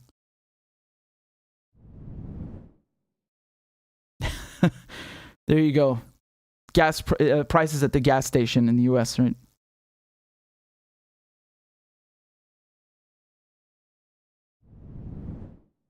It's everyone, but I think Europe is going to get hit the worst right now. Here, this is from CGTN. Look what they say. The price of natural gas in Europe hit a new record high on Monday, with the Dutch gas contract for the month of April at the TTF hub, the EU benchmark, soaring 66% to 320 euros per megawatt hour. Christ almighty. So I'm guessing my energy bill is going to go up. Everyone else in Europe, same thing. And that's not all. That's just the beginning of it. Let me see what you guys are saying in the comments. How many of you are in Europe? Who's in Europe? I think Michael is still tuned in. He's in Germany. Liebe Grüße. And Lima said, "Get the logs ready." Oh, Christ. Pablo says, "Richard, we will suffer in the UK together," with a smile. Frontman22, let me see what your Frontman22 is saying. 4 Michelin factories shut down already. What? Really? Hold on. I remember in Syria, when you go to Sahat al-Abbasiyin, which is the Abbasid Square where they have the football stadium. There was always a Michelin ad, you know, Michelin Man or Michelin Man. I'm not sure how you pronounce it, whatever.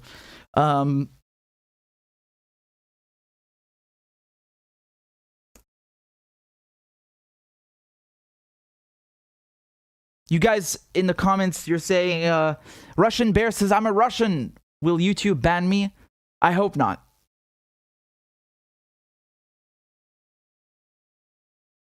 Shalaz says, in France. CIB says, Serbia here. The price are crazy low. Yeah, it's Michelin, says, yeah. Hide and Silk says, in France, we saw petrol at €1.94 per liter.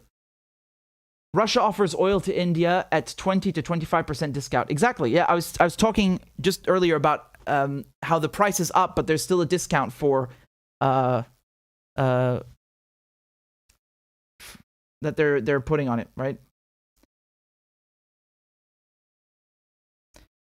Wow.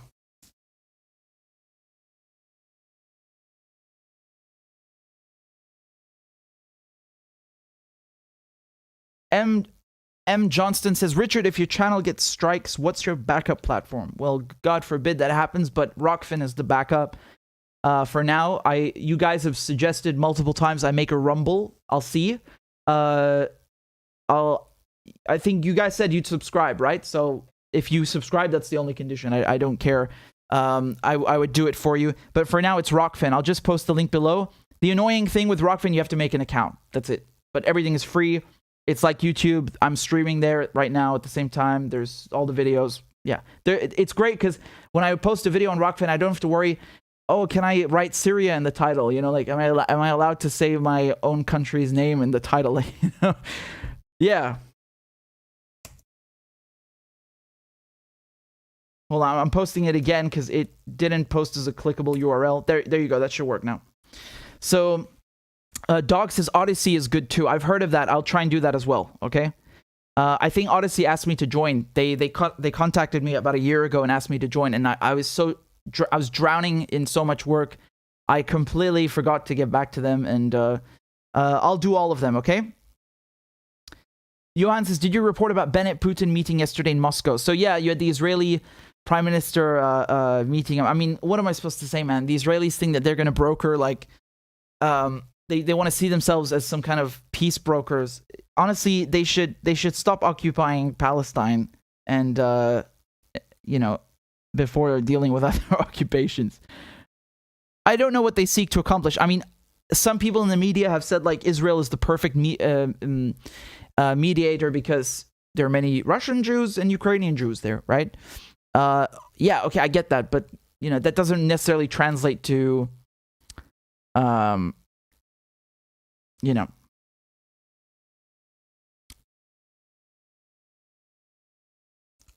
Hold on, I'm trying to find new info for you. So look, I think, hold on.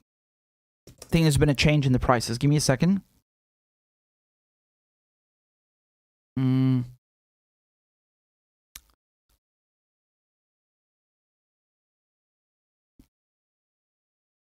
I think it's gone down a bit. It's still very, very high, but it's I'm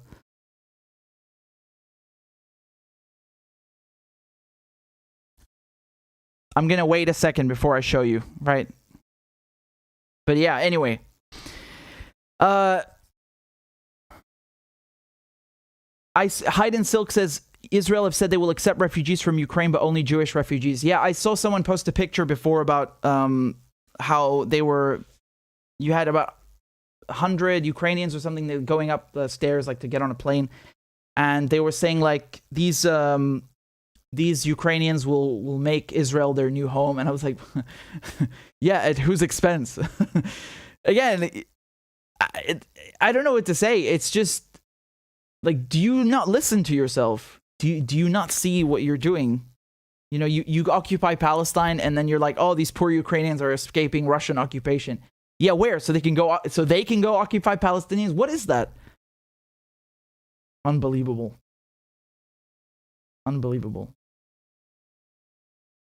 Mohammed says, Richard, I didn't know you were Syrian. I was born in Syria. I left there when I was 5. Where were you born? I'm born in Damascus.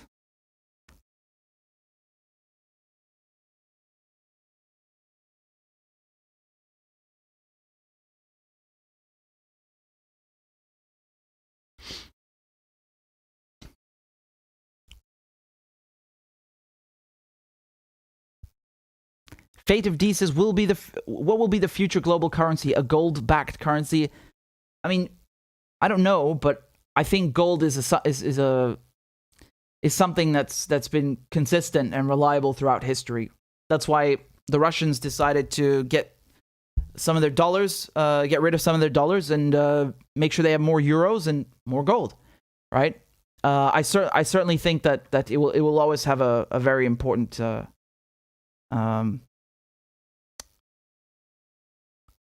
important place in the world economy. I don't know if it's going to be the main one, but we'll see. You know, we'll see. Russian Bear says the IMF belongs in the trash in the toilet. I agree. Matthew says gold is nice, but no one bases their currency on that. Yeah, I mean, again, Bretton Woods, they decided to peg the US dollar to the to gold standard, and Nixon removed that in the 70s, and we got the petrodollar, right? One of you says Dogecoin will be the new world currency. Maybe. Who knows? M. Johnson says rare earth backed or microchips. That's an interesting one.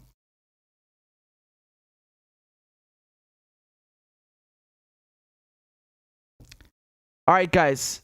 Let me check up on these gas prices for you. I saw them dip slightly, but I was like, I'm gonna wait a few more minutes because this thing is crazy.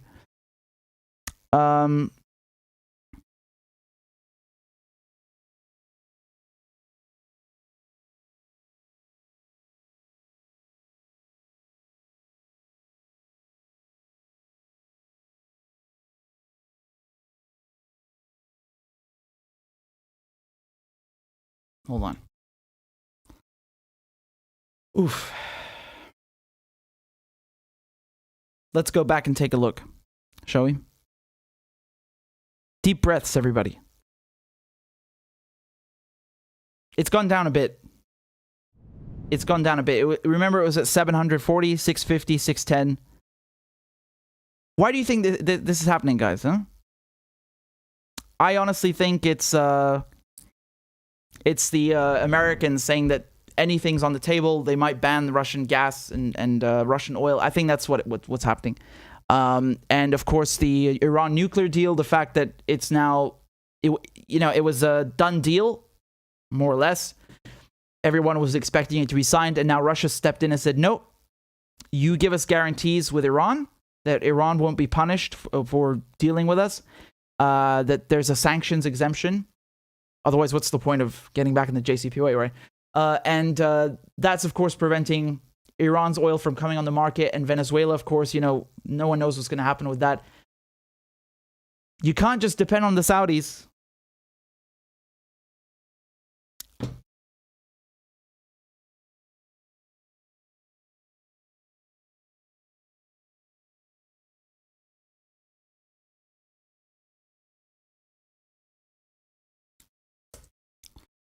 Wow, wow, wow.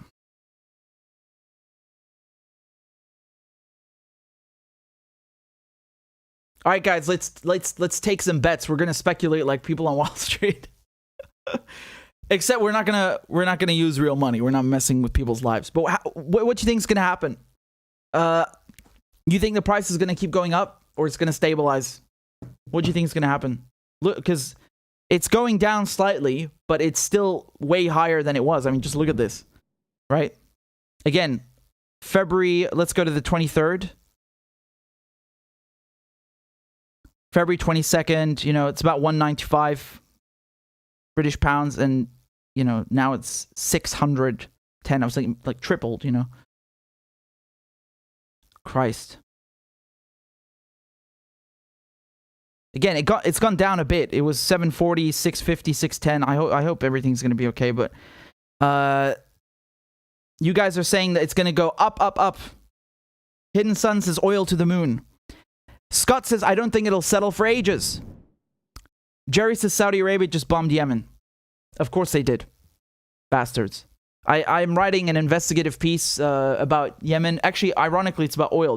Because this is really huge. I know everyone's focusing on Ukraine, but there are other wars going on, much bigger tragedies. And what people don't understand is that the sanctions on Yemen are just as lethal as the bombs. Actually, in many cases, they're more lethal. And the oil embargo on Yemen, I'm going to demonstrate to you, I'm doing this with an economist, I'm going to show you precisely how they're killing Yemenis and they're financing Al-Qaeda with the money. They're basically making Yemenis pay for their own deaths.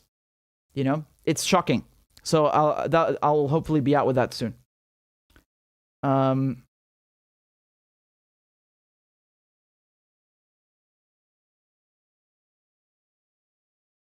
any case, Joe says, Richard, this is so annoying. I have things to do, but I cannot leave this show unattended. I know, the feeling is mutual. You guys are a pain in the ass. Okay, well, honestly, I don't know what to do either. I want to keep my eye on it because it's very important. But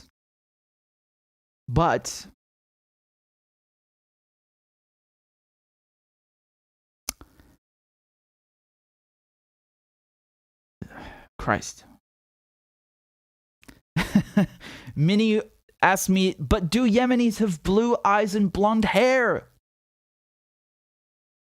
I guess not. That's the Western logic, right? They're not Europeans. Fuck them. You know, the hysteria that you're seeing over Ukraine. Well, let's not say hysteria. I want to talk about the compassion. Compassion is good. The compassion that you're seeing for Ukrainians is nice. The issue is, why is it only limited to them? You know what I mean? Like, I know I've said this a million times. I know you all know this. I still want to say it again. I think it shouldn't be just limited to that, because there are far greater atrocities that have been going on for much longer that Europeans are actually, or Americans, you know, wittingly or unwittingly are you know, paying for. And I mean, obviously it's unwittingly. I don't think most people in Europe or the West would are okay with, you know, paying to kill people. Obviously not. It's the few people on top. But my point is that there's a lack of similar compassion for, you know, the victims of these other wars. That's what's sad. You know. And the mainstream media also, it's a lot of conditioning. I don't think that most people feel like, oh yeah, these guys deserve compassion and fuck those guys. I think a lot of it is media conditioning. It's because they're just very powerful. That's it. And they don't be aware, the media don't actually care about Ukrainians. They're just exploiting, they're using them as a pawn to justify all the other stuff they're doing, right? So whether it's, I don't know, let's say, whether it's sending them weapons, right? Or anything else, they exploit their suffering. That's how it works. Cap says eyes have been opened in the global south for sure. Yeah, absolutely. Absolutely. Tatiana said something in Russian. Unfortunately, I can't read Cyrillic, so I apologize, but I hope it was a nice comment.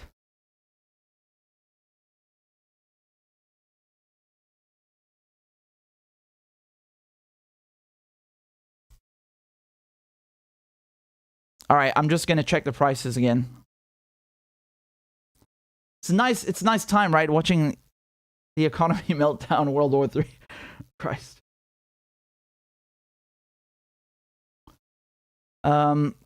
Here, let's take a look at this one. This is a few days ago, right? March 3rd. Russia's Yamal Europe westbound gas pipeline flows stopped on Friday. Westbound natural gas flows through the Yamal-Europe pipeline stopped on Friday when Gazprom's bids for additional transit capacity via Ukraine stand at high levels, okay? So flows to Germany via the Malnau metering point. Well, I'm going to spare you all the figures. You can read them for yourself. But the pipeline between Poland and Germany usually accounts for about 15% of Russia's westbound supply of gas to Europe and Turkey.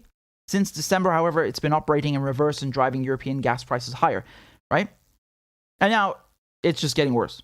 So even though Putin said Russia would continue to supply gas to world markets, that's not the issue. The issue is that you have underlying causes, and then, of course, the speculation that, well, where are these sanctions going? What does that mean? What about Iran? And so on and so on. It's many, many, many factors. But my point is, what I would leave you with is, a lot of this shit could have been avoided, man. It's really so stupid and unnecessary and destructive. It's senseless, absolutely senseless. Man, oh man. All right, guys. Thank you for tuning in. I'm knackered. I'm absolutely knackered. I think this might be the longest stream I've ever done. I'm not sure. Well, those of you who've been subscribed, how many hours did we hit?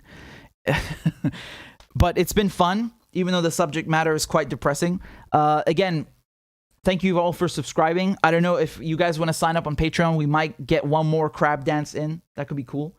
And a lot of you have applied to sign up to work in my outlet in context. That's good. I'll take a look when I can. Yeah, again, what I would really urge you is sign up on Telegram. It's free. It's just, I only ask you so you get a notification when I go live. That's it. And on Substack, same thing. You get an email when I go live. So I'm offering you all these options.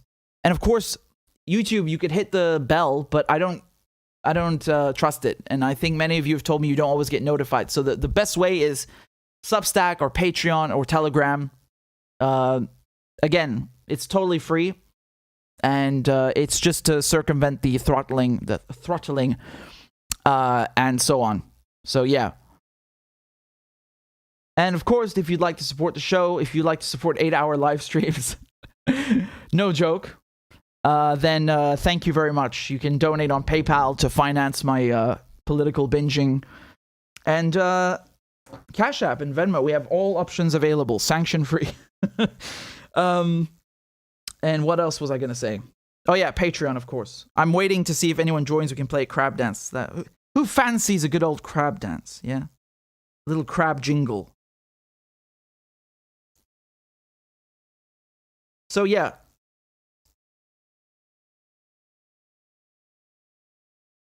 You guys will have to pardon me. I'm speaking a lot slower because I'm knackered. Anyway, I'm just gonna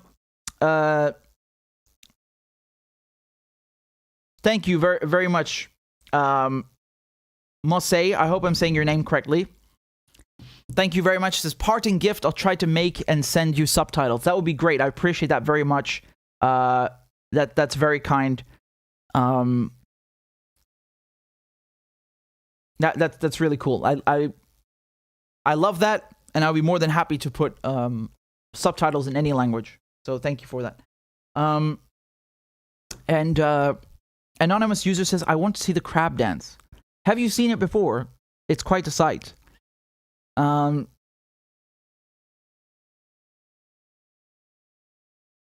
Mohammed says, where do we sign up? I'm going to post the links underneath. I don't know if hold on, I'll post the links for you. I'm sorry, I assumed Claudia was posting them, but I'm going to put them myself. There you go. So I put everything down there. The Substack, the Patreon, the newsletter, the Telegram, everything is there.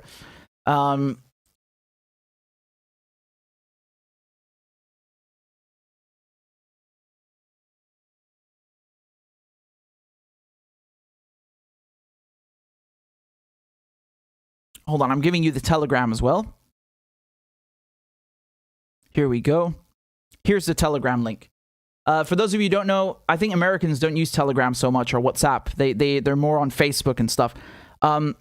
Telegram is basically a messaging service. That's it. It's just an app. And I have a channel on there. A channel is basically like, I don't know, you just get notifications. I post videos and I tell you every time I go live. That's the whole point. There you go. Michael says, careful, some Clinton fan. We'll have to watch out for that. Thank you very much. We have a donation here from Jinsen Ui. I hope I said your name correctly. It says, I love your work. It's now more important than ever. 8-hour stream. You're most welcome, and I'm very grateful. You guys are very kind. Anonymous says, I use Telegram. Good. I just sent the link. And you can join there if you want. Okay, Larry, I see your comment. I'll fix that one moment.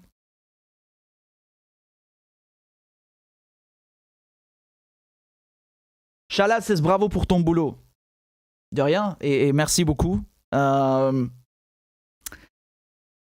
fait plaisir que vous êtes encore là. 8 heures, c'est pas mal, hein? Savvy, I would be lonely without Richard and awesome chat. Well, I'm glad that we could be of assistance, and I'm happy that you're here. Bono Man says, Marhaba, Richard. Marhaba, ahlan wa sahlan. Savvy says, I need a Palestinian scarf. So this one is made in Palestine, but it's actually the Syrian one or Shami one, as they say, right? Because I have to admit, I like it more than the regular one because it's got multiple patterns. You know, it's got the checkered ones, and then down here, the, whatever you want to call these, different ones. I think it's great. It's wonderful, right?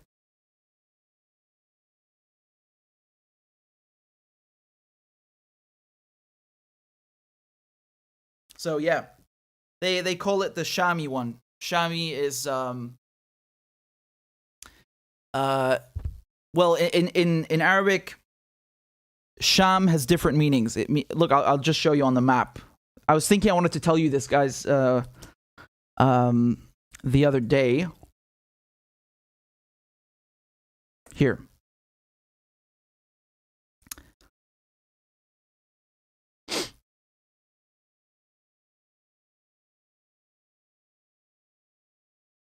Yeah, so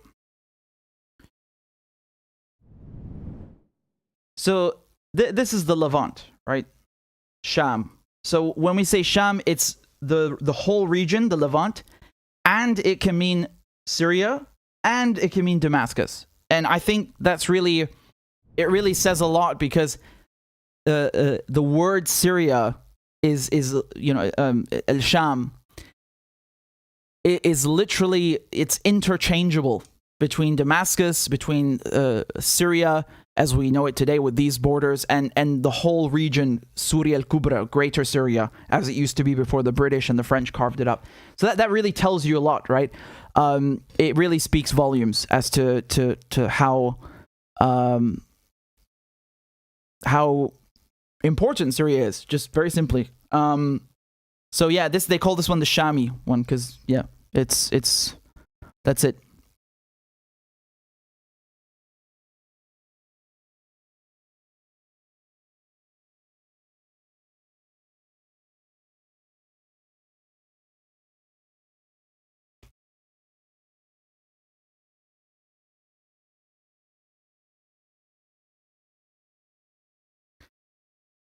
Claudia is absolutely right. She says you can buy these on Hirbawi. I'm sorry, I wanted to tell you, I completely forgot. You should support them because they're the only one left in Palestine that make these. Again, I have no affiliation with them. I wish I did. I want all of their scarves. They're absolutely amazing. So here, I'll send you the link. Give me a second, because they have multiple ones depending on where you are. I think it's when you go on there, they'll ask you which region you're in, and yeah. Okay, I posted the link. They follow me on Instagram, so I'm very honored. They've obviously seen me wearing them, so I'm very honored.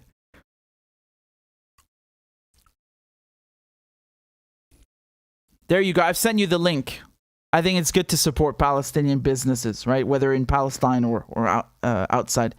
Rob is asking me, have you heard of Project Aerodynamic? It shows how far back U.S. involvement in Ukraine goes. I haven't. Or, I mean, at least the name doesn't ring a bell, so I'm very sorry. Let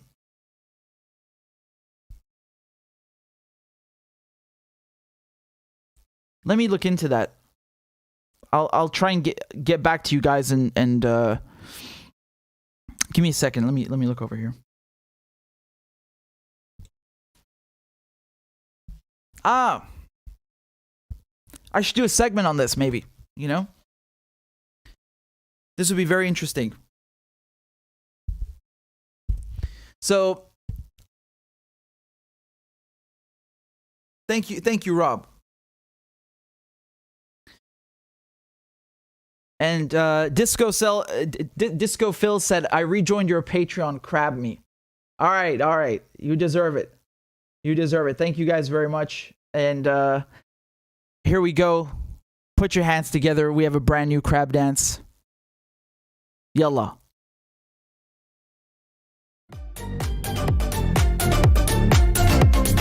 Clap for that, you stupid bastard. And Corn Pop was a bad dude. And he ran a bunch of bad boys. Listen, fuckhead, you have fucking crossed the line. Claiming I'm the enemy. You got that, you goddamn son of a bitch? I don't give a fuck what you think, bitch. Good morning. Sunday morning. Cut that bitch off. Thank you for Iron Dome, which is a technical marvel. والله انتوا كلاب بصراحة يعني. ماشي نشتغل عادي. After we lied, we cheated, we stole. Why you texting? Why? You're getting nervous, man. Calm down. It's okay. Okay. Suck my dick and choke on it. I yield my time. Fuck you.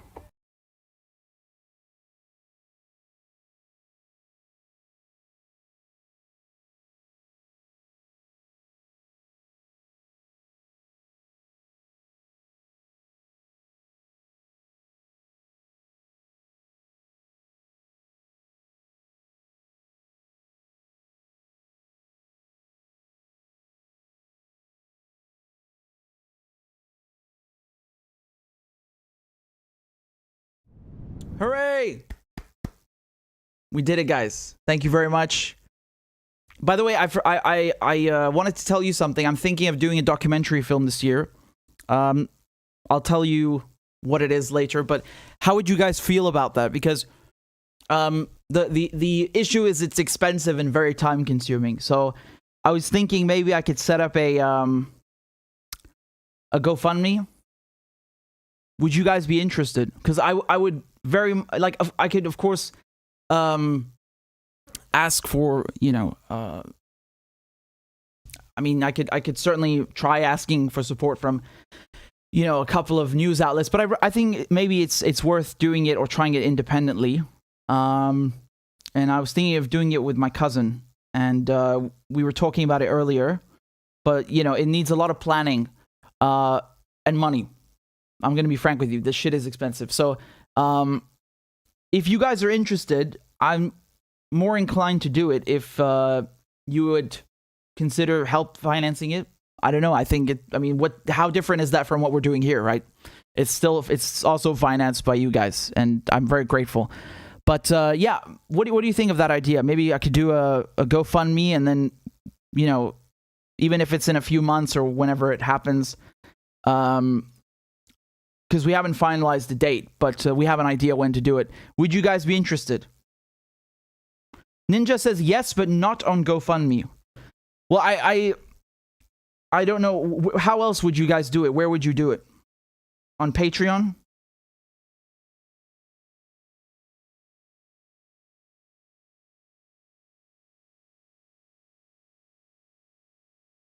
Yeah, a lot of you in the comments, you're saying be careful with Patreon. Sorry, with GoFundMe. Indiegogo is, I've never heard of that. Is that something alternative to GoFundMe, or how does it work?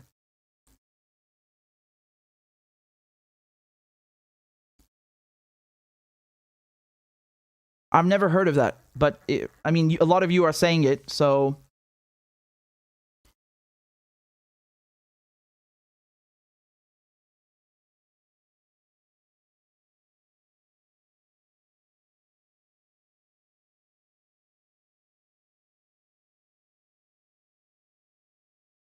Okay, well, I mean, my point was that it would be crowdsourced. I don't really care where we do it. If you guys say that this place is better, or we can of course discuss it, and obviously we'd look at the options first, because I think there might be several advantages, one platform over the other. You guys are also suggesting Give, Send, Go. I think I've heard of that one. Again, I don't know all of these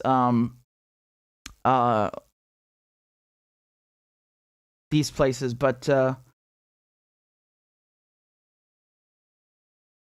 yeah, as Where Pilgrim says, yes to the idea of crowdfunding it, just need to figure out the best way to do so. That's it.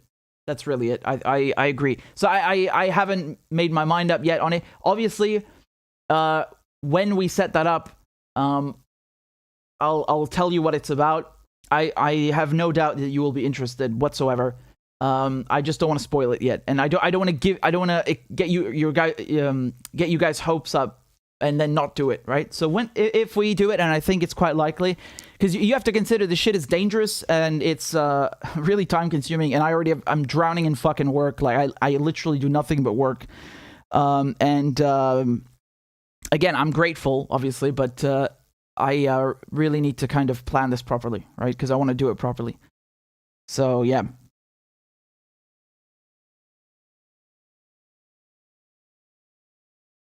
All right.